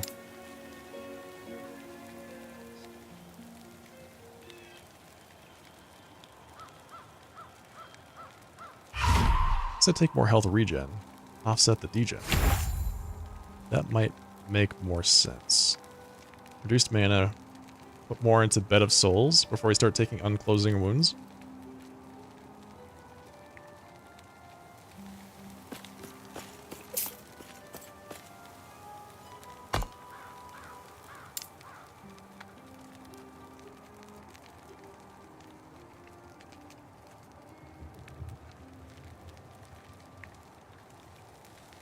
More damage, inflicts plague. Plague deals poison damage over time and spreads between enemies. It cannot stack.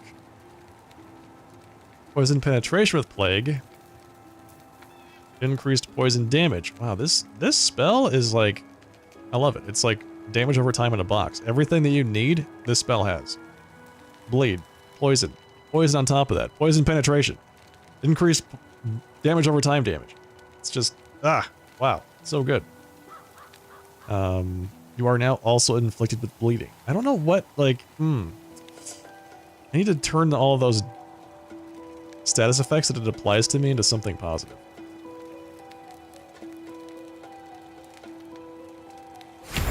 Alright, so now we have Plague. So it inflicts poison and Plague. Plague deals poison damage. And then the Plague can have poison resistance penetration.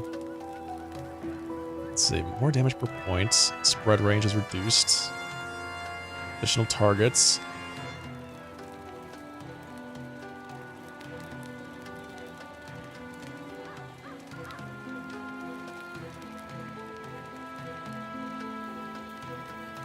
Spirit Plague spreads when you critically strike an afflicted target. Oh, so there's a chance when you hit, and then there's a guaranteed chance when you crit. And they're two different things. I think we need Putrid Recovery. That's where we're going. Going over here. Now that we've got the Plague Bearer, we go chance to spread on hit, 10%, and then we get ward on hitting somebody afflicted with Spirit Plague.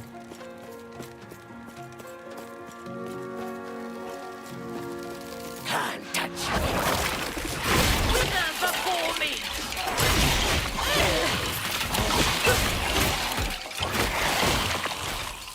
The Roman.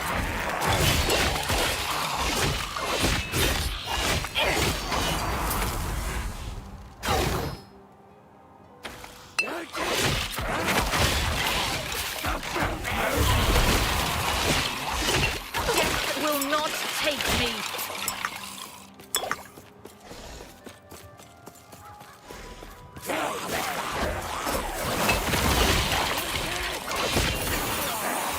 I'm doing my best not to just die instantly when all those archers shoot me at the exact same time.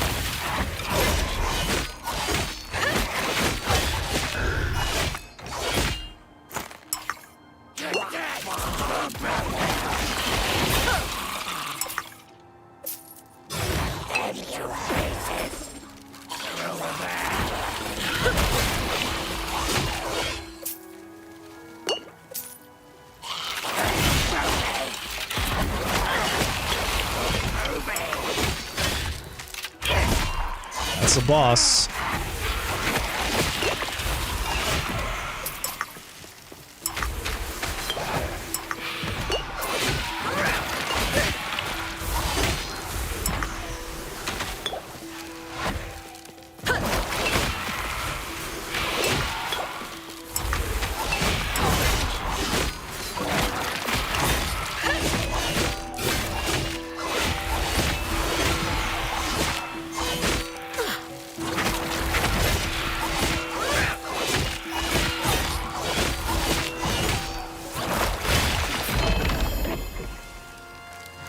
Fighting chance. Increased melee damage. Increased damage taken. Health gain on kill. And increased movement speed. Wow, okay. Great. Hidden so close. A word of advice. Don't ask her about the Diamond Matrons. You'll regret it. Lifesteal looks wicked. Lifesteal is, it's pretty good.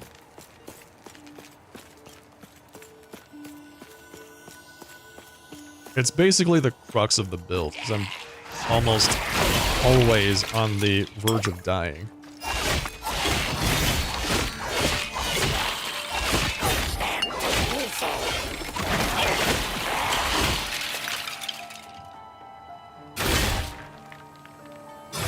At least that's what it feels like.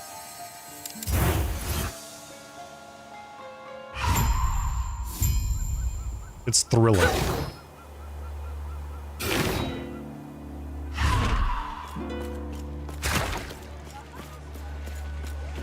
Can I help you? Good to meet you. Is that fruit? Take fruit. Eat the fruit. Fruit goes down with ease, but you're still hungry. Oh, that's great.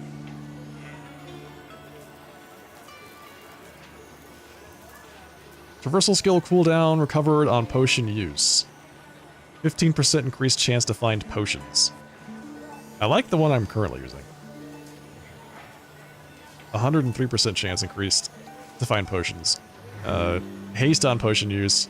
Increased dodge rate. I mean, it's not like the world's best build, but the increased potion find is really nice. Let's see. 3.1% of damage leached as health while transformed. Is it exciting or stressful? Both, at times. You know? When my cooldowns aren't up and I'm running for my life because there's a guy chasing me, and I don't have anything to recover, it can be a little bit stressful. When I'm mowing down bosses because I out-heal all of their mechanics, it's really fun. 79% increased melee damage. That's a lot of melee damage. And then we take extra damage, but we gain health. And movement speed. I need the health regeneration on my gloves, though. That is something I do need.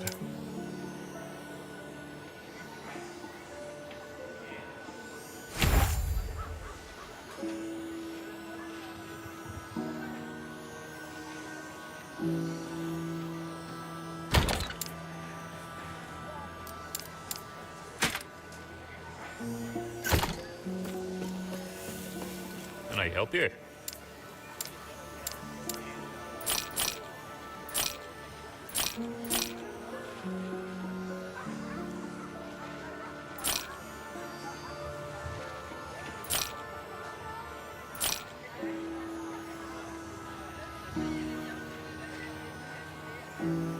Okay, so that's 50 armor, elemental resist, not as much as I'm currently using. Also, my current chest has a giant amount of health regen, so I really like that.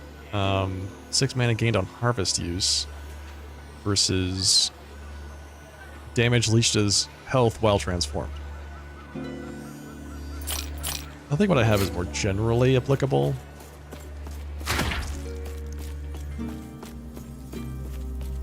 Greetings.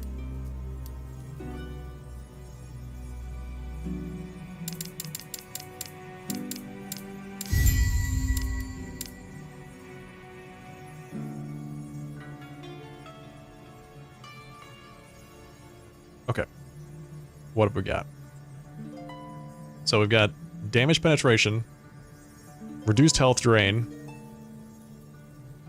from things that drain health, right? So maybe we just use this, because this also affects the rate at which the Reaper form goes away, drains your health.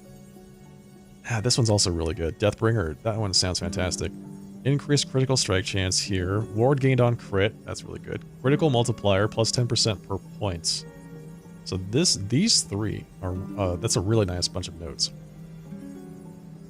Increased damage over time. This whole thing, I love all these abilities. Because I just want to take all these passives.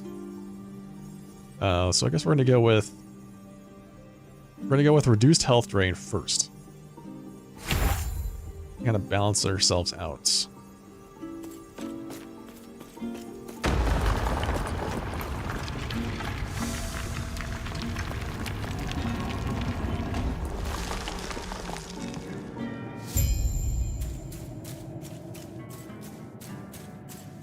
Navigate the catacombs.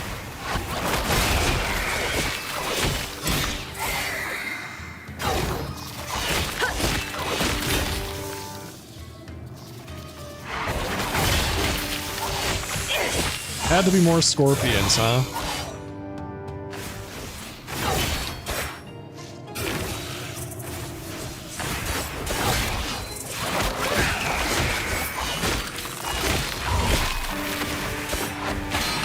Holy hell, that thing hits hard.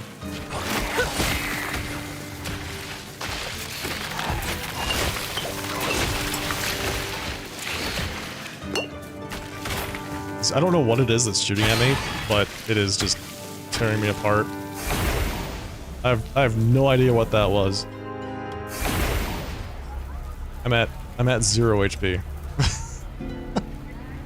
Wait, how am I at 0 hit points?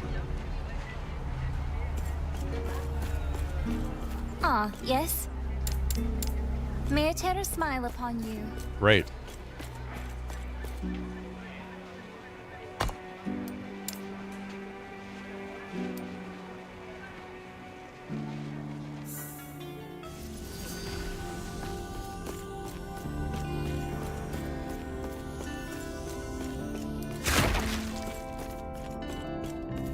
Hello, traveler.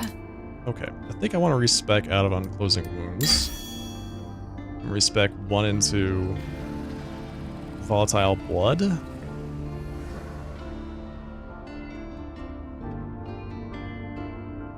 Or we can go straight to Deathbringer. That's also fine. But yeah, stuff like that is... I'll take 2 out of that. It's like... Huh, well... I'm taking a ton of damage all of a sudden.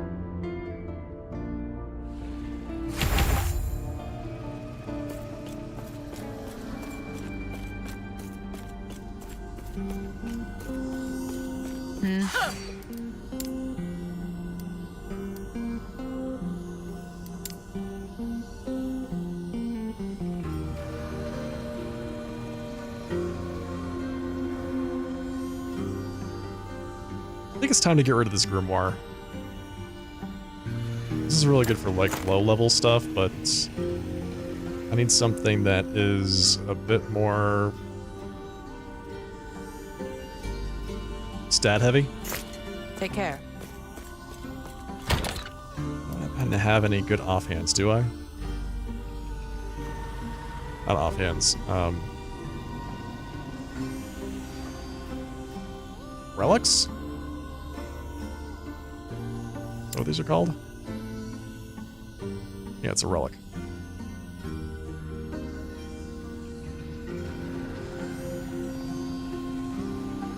Increased cast speed with physical spells. So this is the one that's like huge amount of physical damage. Now I'm not sure if anything I have counts as spell physical. What do I have it? Oh yeah, Bone Curse is spell physical.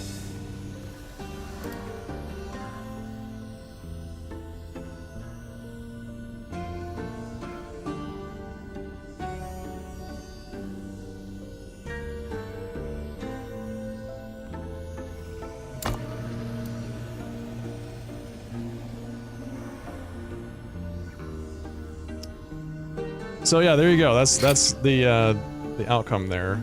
Let's see, this doesn't really help though. Increased mana regen, increased health regen. What's my health regen with that on? 50, 28 versus 21.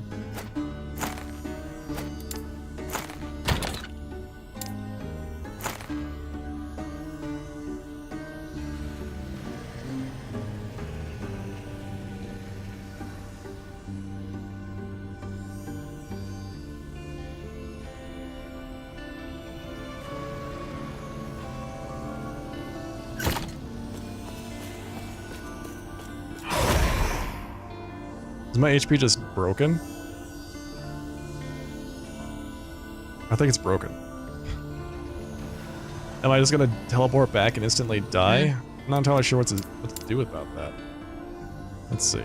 Can I just buy a relic and then craft it? Increased curse damage. So we definitely want something like this.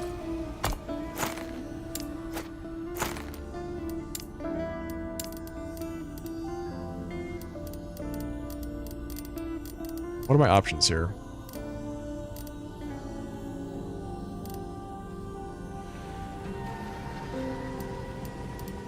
Stats. Increased healing effectiveness. Damage over time. Necrotic damage. That's always a good one. What about suffixes? What are my options? Health regen. Okay, so resistances. All resistances while channeling. That's cute. I think we want, health, necrotic damage.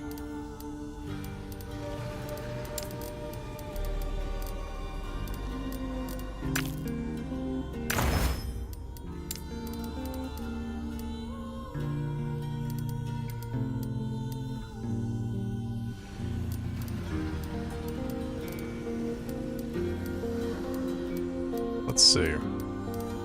Increased healing effectiveness. I have my eye on that one, but I only have 5 shards of that, so I kind of want to hang on to that, just in case I need it later.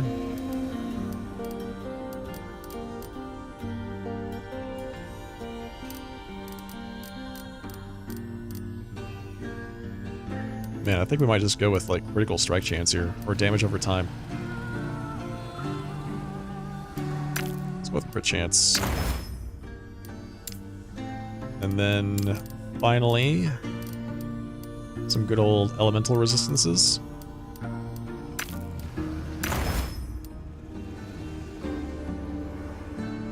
Eight health.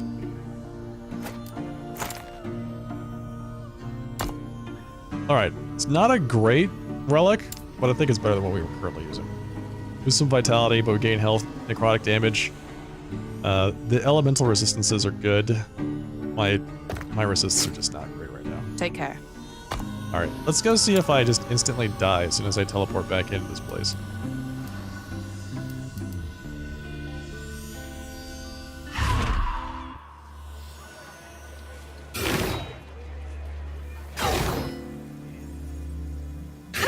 Walking around dead in town?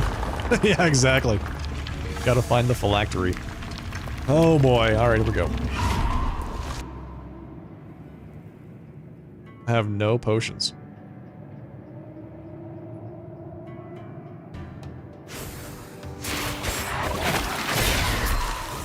Okay. My health seems to have fixed itself.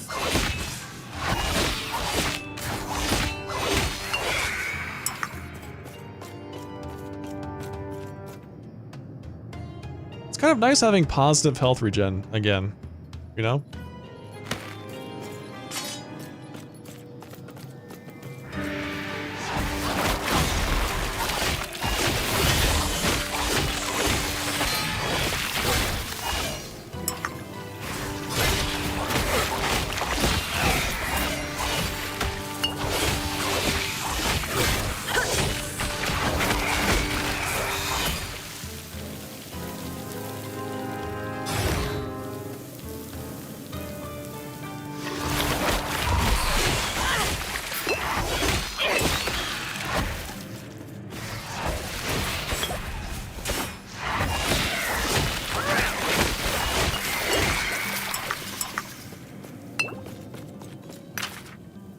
I used up all of my potions trying to escape from that other guy that almost killed me, and just getting myself back on my feet is a bit of a challenge, I gotta say.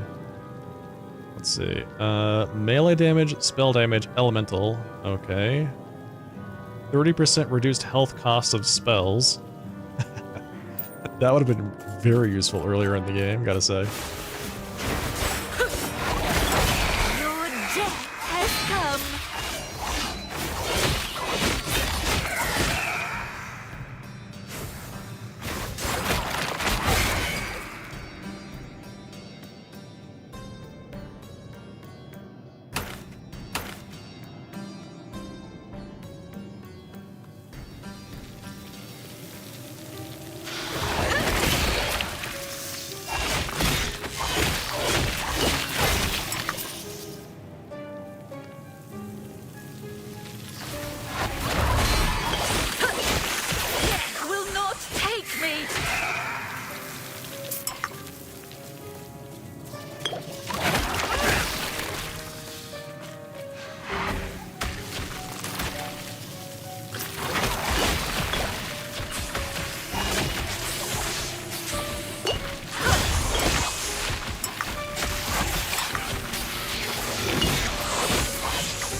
Just these guys that are just shooting me with the blood? These little snakes, is that it?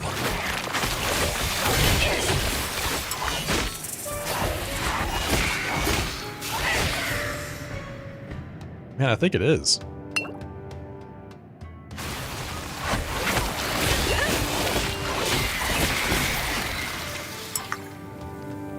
Alright.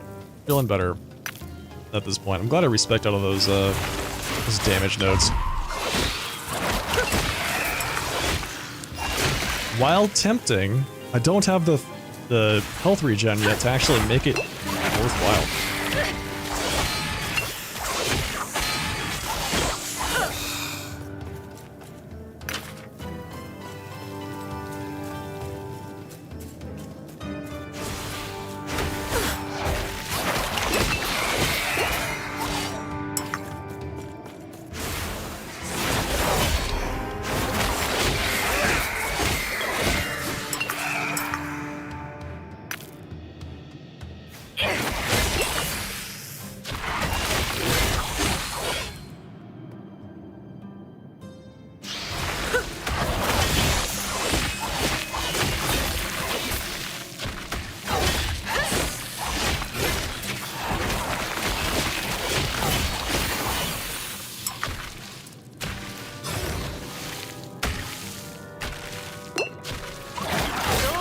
Yeah, those blood asps can apparently just shoot you with their blood blast from a mile away.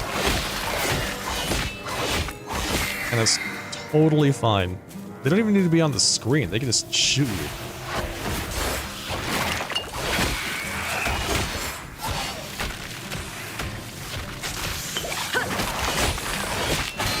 Hey, Camilla.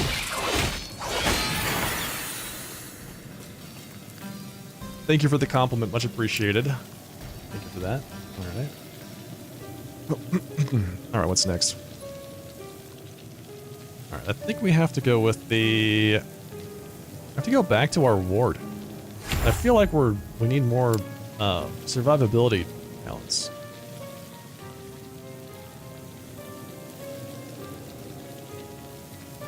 So we could go with the increased health leech here with Reaper form.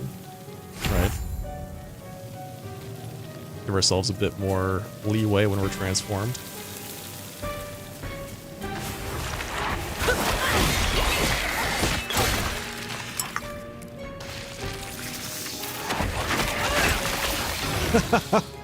Yeah, I am.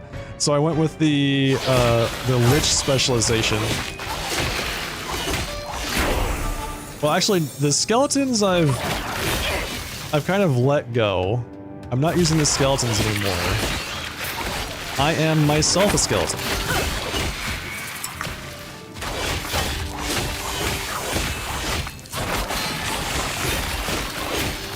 Now I transform into a Grim Reaper and kill things.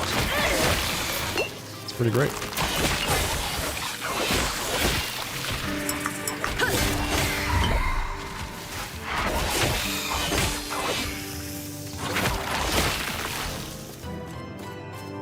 I am the Skelly Boy. Exactly. There you go.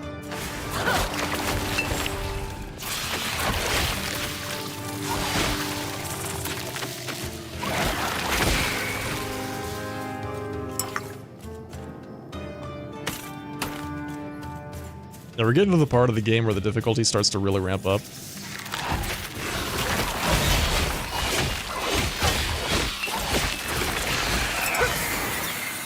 So I'm having to be a bit more careful until we can get some better gear and some extra levels to kind of catch up. Alright, let's see. We got another point in Spirit Plague as well. So what were we doing? We were going down here. Alright, we got no, we were going up this way. Ward gain from hitting things that are afflicted with Spirit Plague. So, there we go. So now every time we hit something that has Spirit Plague, we gain 4 ward. We can get that up to 12 ward per hit.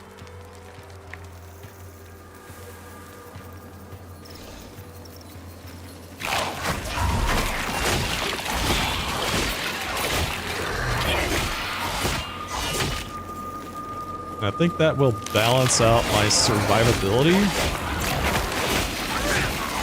for the most part. Yeah, you can see it's making a huge difference already. I'm already rolling in hundreds of ward They only have 1 point in that ability.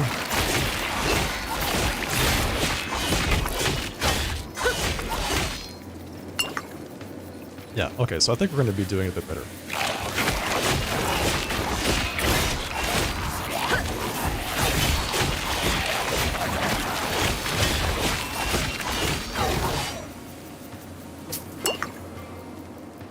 Your ward goes insanely high. Yeah, and the nice part is that that debuff that I applied to them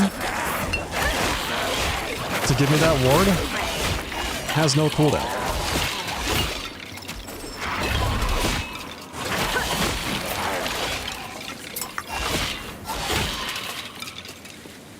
So I could just cast it whenever, which is great. That makes it a bit easier for me to not explode instantly. Oh. Oh. That Acolyte unique. I'll have to check that out in just a second.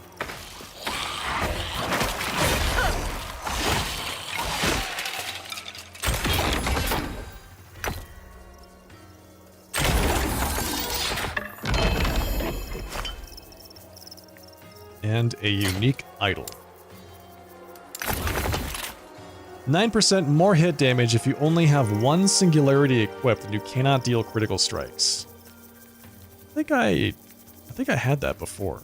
Let's see. Ambitions of an erased Acolyte. +1 to all Acolyte skills. That's crazy. 13% endurance. When a nearby enemy or ally dies, you gain ward equal to 2% of its maximum health. What am I currently using? Damn, that's really good. 52% increased curse damage is nice. Let's try this out. Oh, no, don't do that. We'll save this, because I crafted that specifically for myself to kind of shore up my weaknesses, but that unique seems really nice. Extra ward? Extra endurance and +1 to all Acolyte skills? See, every spell now has an extra point. That is insane.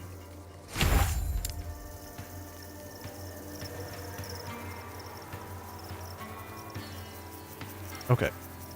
So what do I do with Bone Curse now? Where do I go with this? We picked up Bone Eruption. Cursed Limbs, so I get to cast it again when I hit something.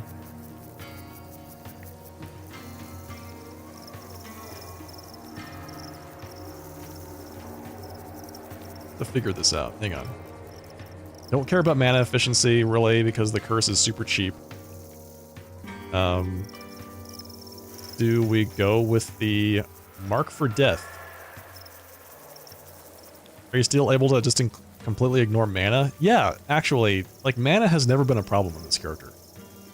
I do have some spells, but I've got 96 mana, right? That's my total mana pool. My spells cost, like, 3. So it just doesn't really matter, for the most part. That's right, I want to go down here to get the necrotic damage.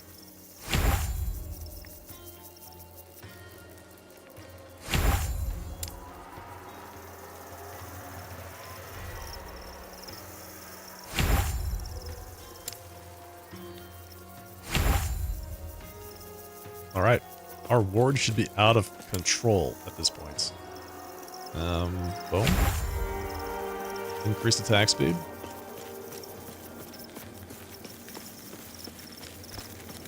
We'll see. I have a feeling I'm still going to be pretty fragile. But maybe not as fragile?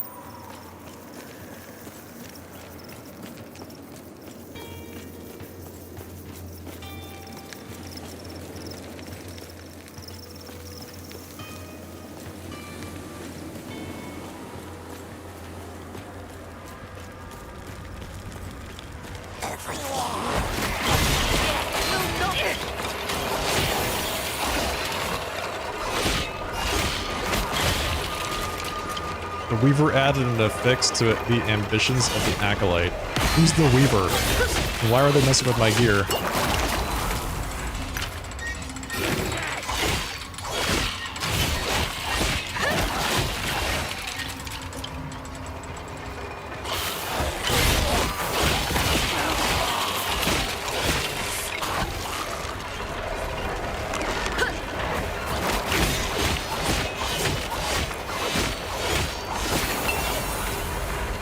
Oh, God. Oh, there's an ant on my hand. I guess it's that season.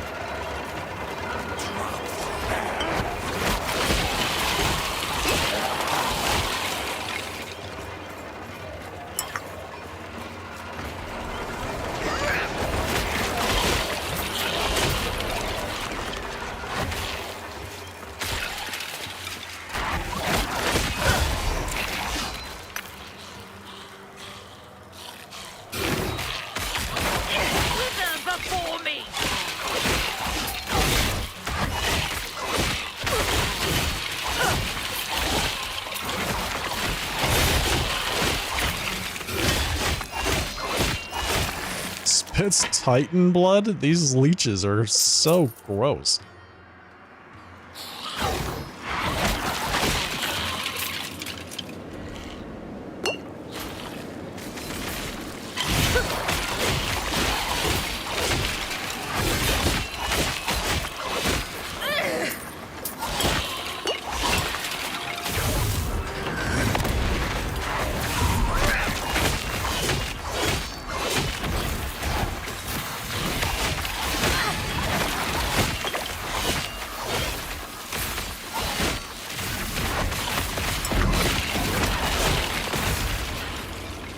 Wait, where did this guy go?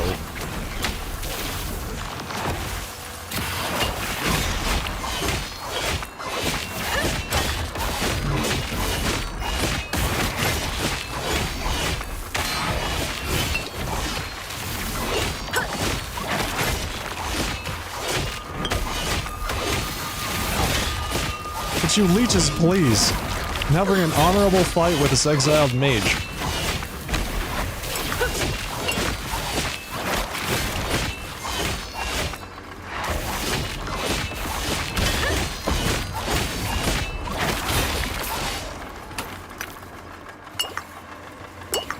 Yeah, 800.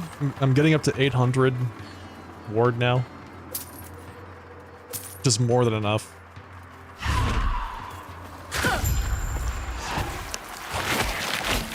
Oh, I forgot about Spymaster Zurich. I forgot all about this fight.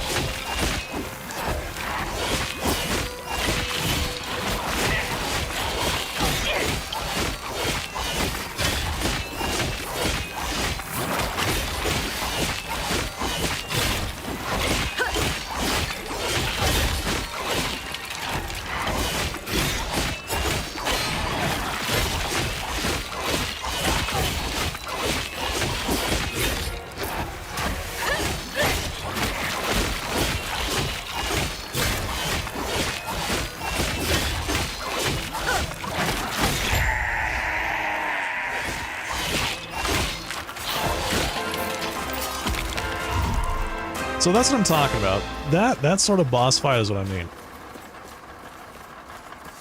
If I'm careful with my cooldowns, I can just do the entire boss in one Reaper transformation, and that I out-heal all of his mechanics. I didn't have to move at all. I just had to attack the entire time, which I love. I love that. That's great. I need more of that.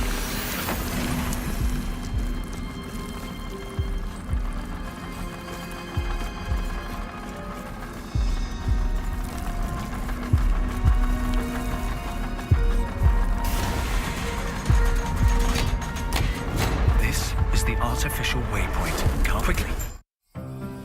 And that should do it. Get us out of here.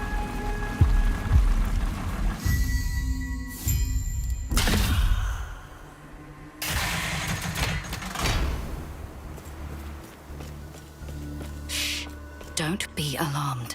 You'll go. I'll hopefully. Hello, Yulia. See you soon. Hello, Yulia. I sure hope she doesn't betray us later. That'd be very disappointing.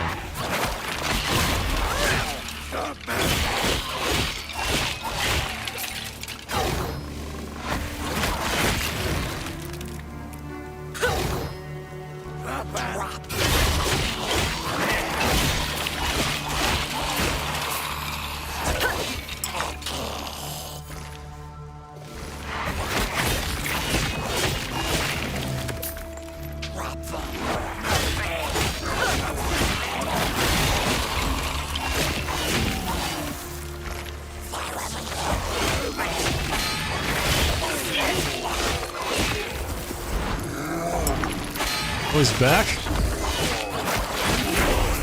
The heck? Oh, did he summon? He summoned more copies of himself when he died, didn't he?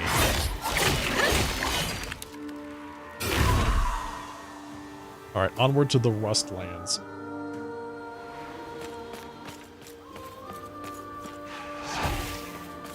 What is that?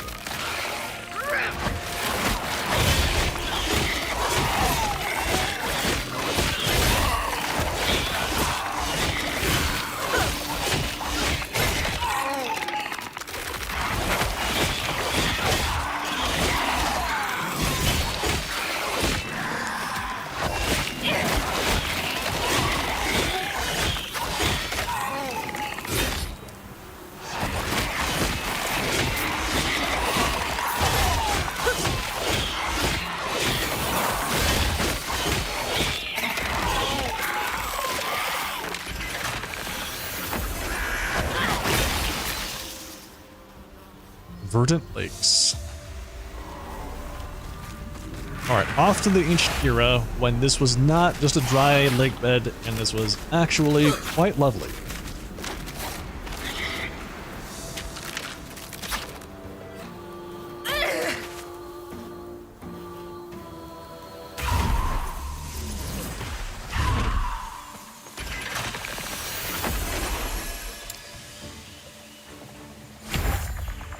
Death Seal.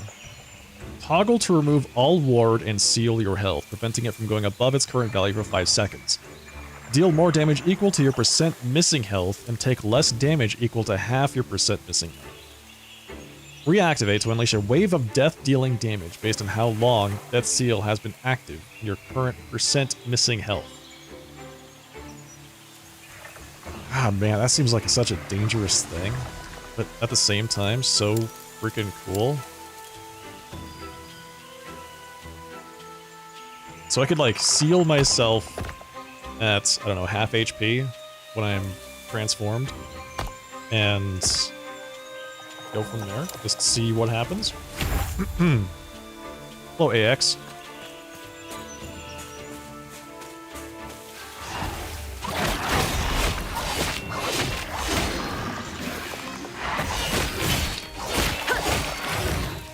Doing all right. How are you?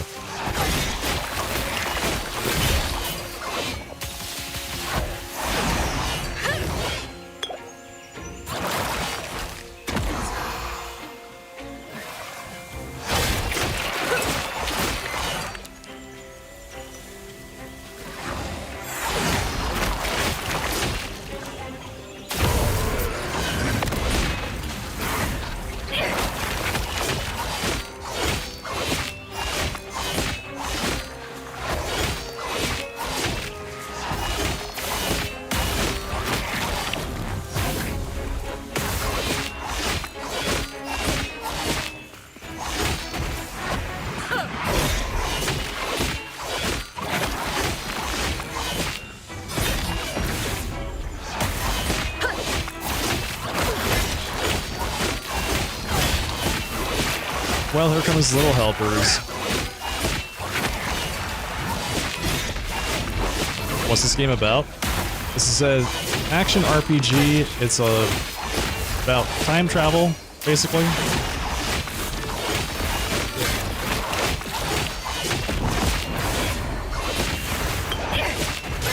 It's a lot like Diablo, Path of Exile. If you are familiar with those games, then you basically know the gist of this one. Exiled mages, even in prehistory, yeah, 6,000 years before BE, I guess that's before Epoch or something like that. Yeah. They must have gone back in time and been imprisoned here for something that they were doing, right? That's gotta be it.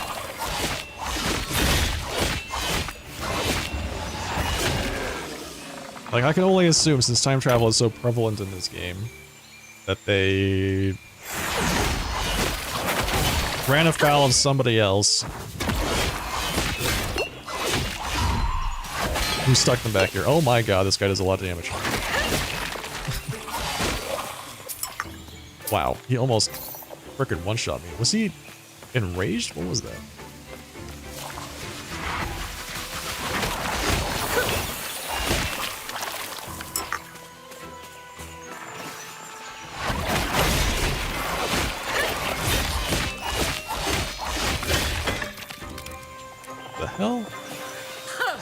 so easy.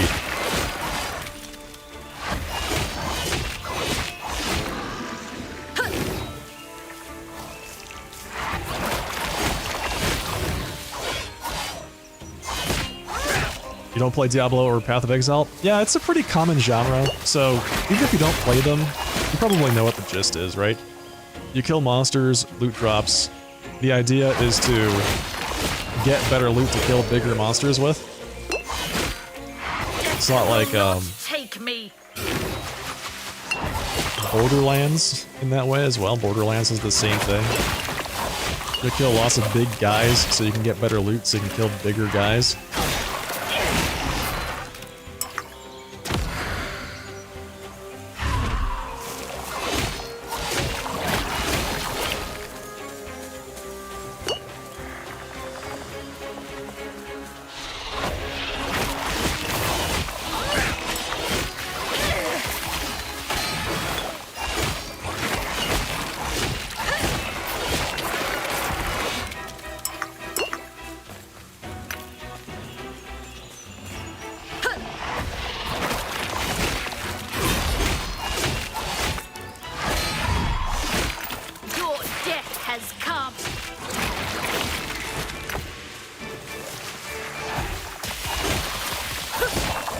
I'm really glad that I'm using Reaper Form with this build.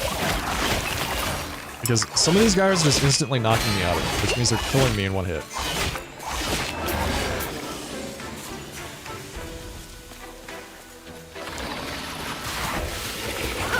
Are you the boss?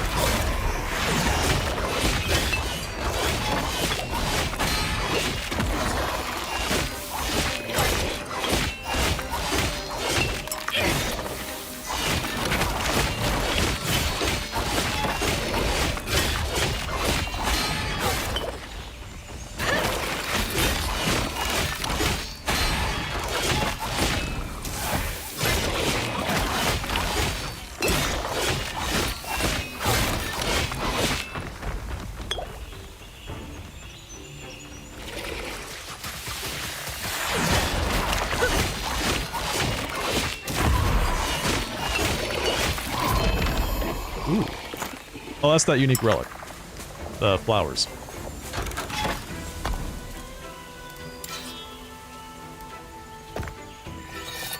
Wait a second. Is there no waypoint here? Do I have to go back out the way I came in?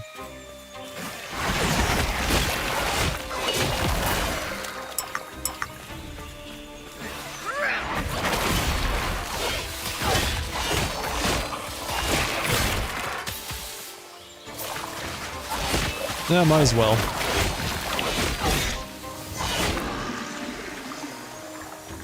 It's a good chance to almost get one shot. Or there is a waypoint here. There is a waypoint. Wait, does that mean that the other place that I left didn't have a waypoint before I came in here? Yo, level 40, let's go.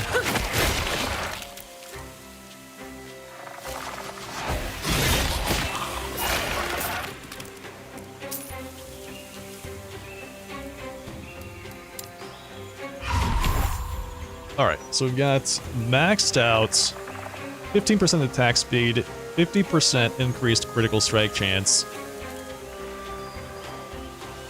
I think we go with the necrotic penetration next. And then possibly, oh hey, ward gained on critical strike also might be fun. Just saying, that might be pretty cool. But I think we go with the necrotic penetration first. Less physical damage taken. Current health drained per second on potion use. Just, oh man, that's great. At the same time, it's terrifying because I feel like I'm constantly killing myself with this class. Does this go on for a long time, or can you stop? Yeah, you can stop whenever you want. See this like thing that I'm standing on? This is a waypoint, and one way to really consider like progress in these types of games is every time you unlock a waypoint, it's like saving your progress. So whenever you unlock a waypoint, you can take a break.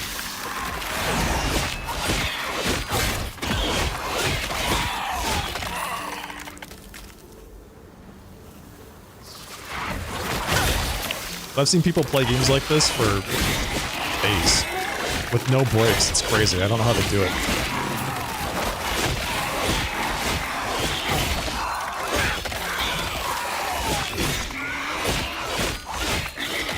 The gameplay can be pretty meditative, though. You know, you kind of just get into it, you get in the zone.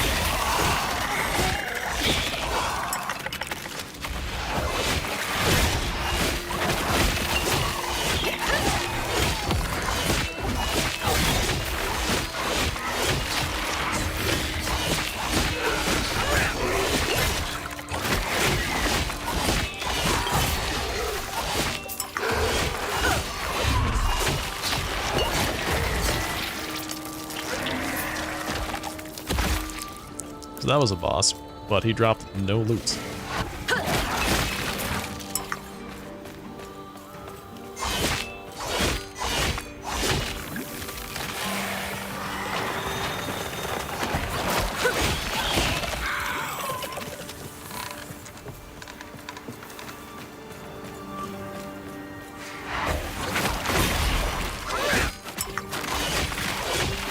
I think this game took me about 20 hours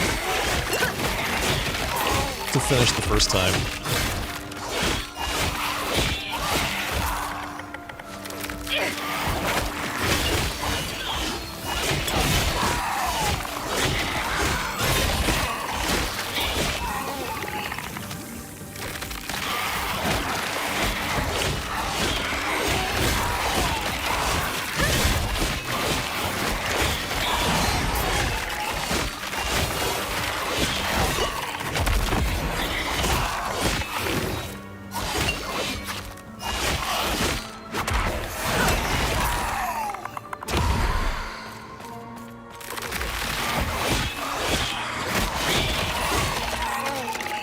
Yeah, I think I'm gonna like Death Seal. Feels like a finishing move almost for Reaper form.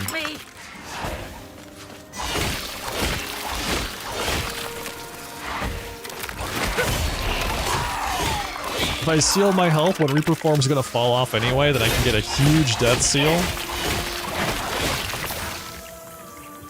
Big explosion. Plus, you know, some really nice increased damage for a little bit. I hope the Weaver isn't messing up any of my items.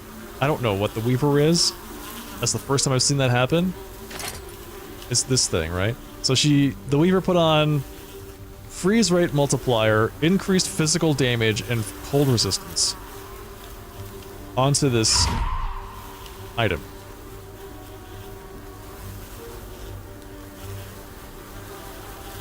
So, I mean, I don't use any of that. Physical damage? Yeah, kind of. Like, one of my spells is physical, but the rest of it, freeze rate multiplier, I have nothing that freezes. I could use the cold resist, then that's fine. Cold resist is relatively good, but the rest of it is a little bit weird. Right. If it weren't for you, I'd still be in the Dreadnought. Or worse.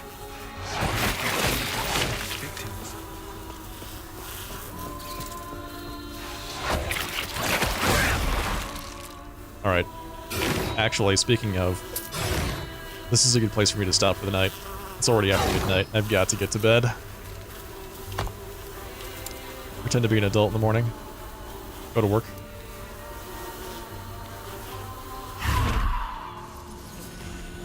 Alright folks, once again, thank you so much for joining me for another night of Last Epoch. Had a great time tonight playing for all of you. I'll be live again on Thursday. Hello. Live again Thursday night, 7:30 p.m. Pacific time, the usual time. So I hope to see you all there. If you enjoyed what you saw tonight, don't forget to follow the broadcast over on Twitch. Click the subscribe button over on YouTube. I'd love to see you all here again next time. Yeah, that's it. We're gonna play some more Lich Acolyte. We're gonna become this close to dying several times, I'm sure. Which happened many times tonight. But we still haven't died yet. Still haven't died yet. We're doing much better than on our Sorcerer. The Sorcerer died dozens of times by the time we got to the end of the campaign. But the Lich is doing all right. All right, folks. That's it. Have a great rest of your night. Have a fantastic Thursday, and I'll see you all Thursday night, 7:30 p.m. Pacific time for some more Last Epoch. Good night. Take care.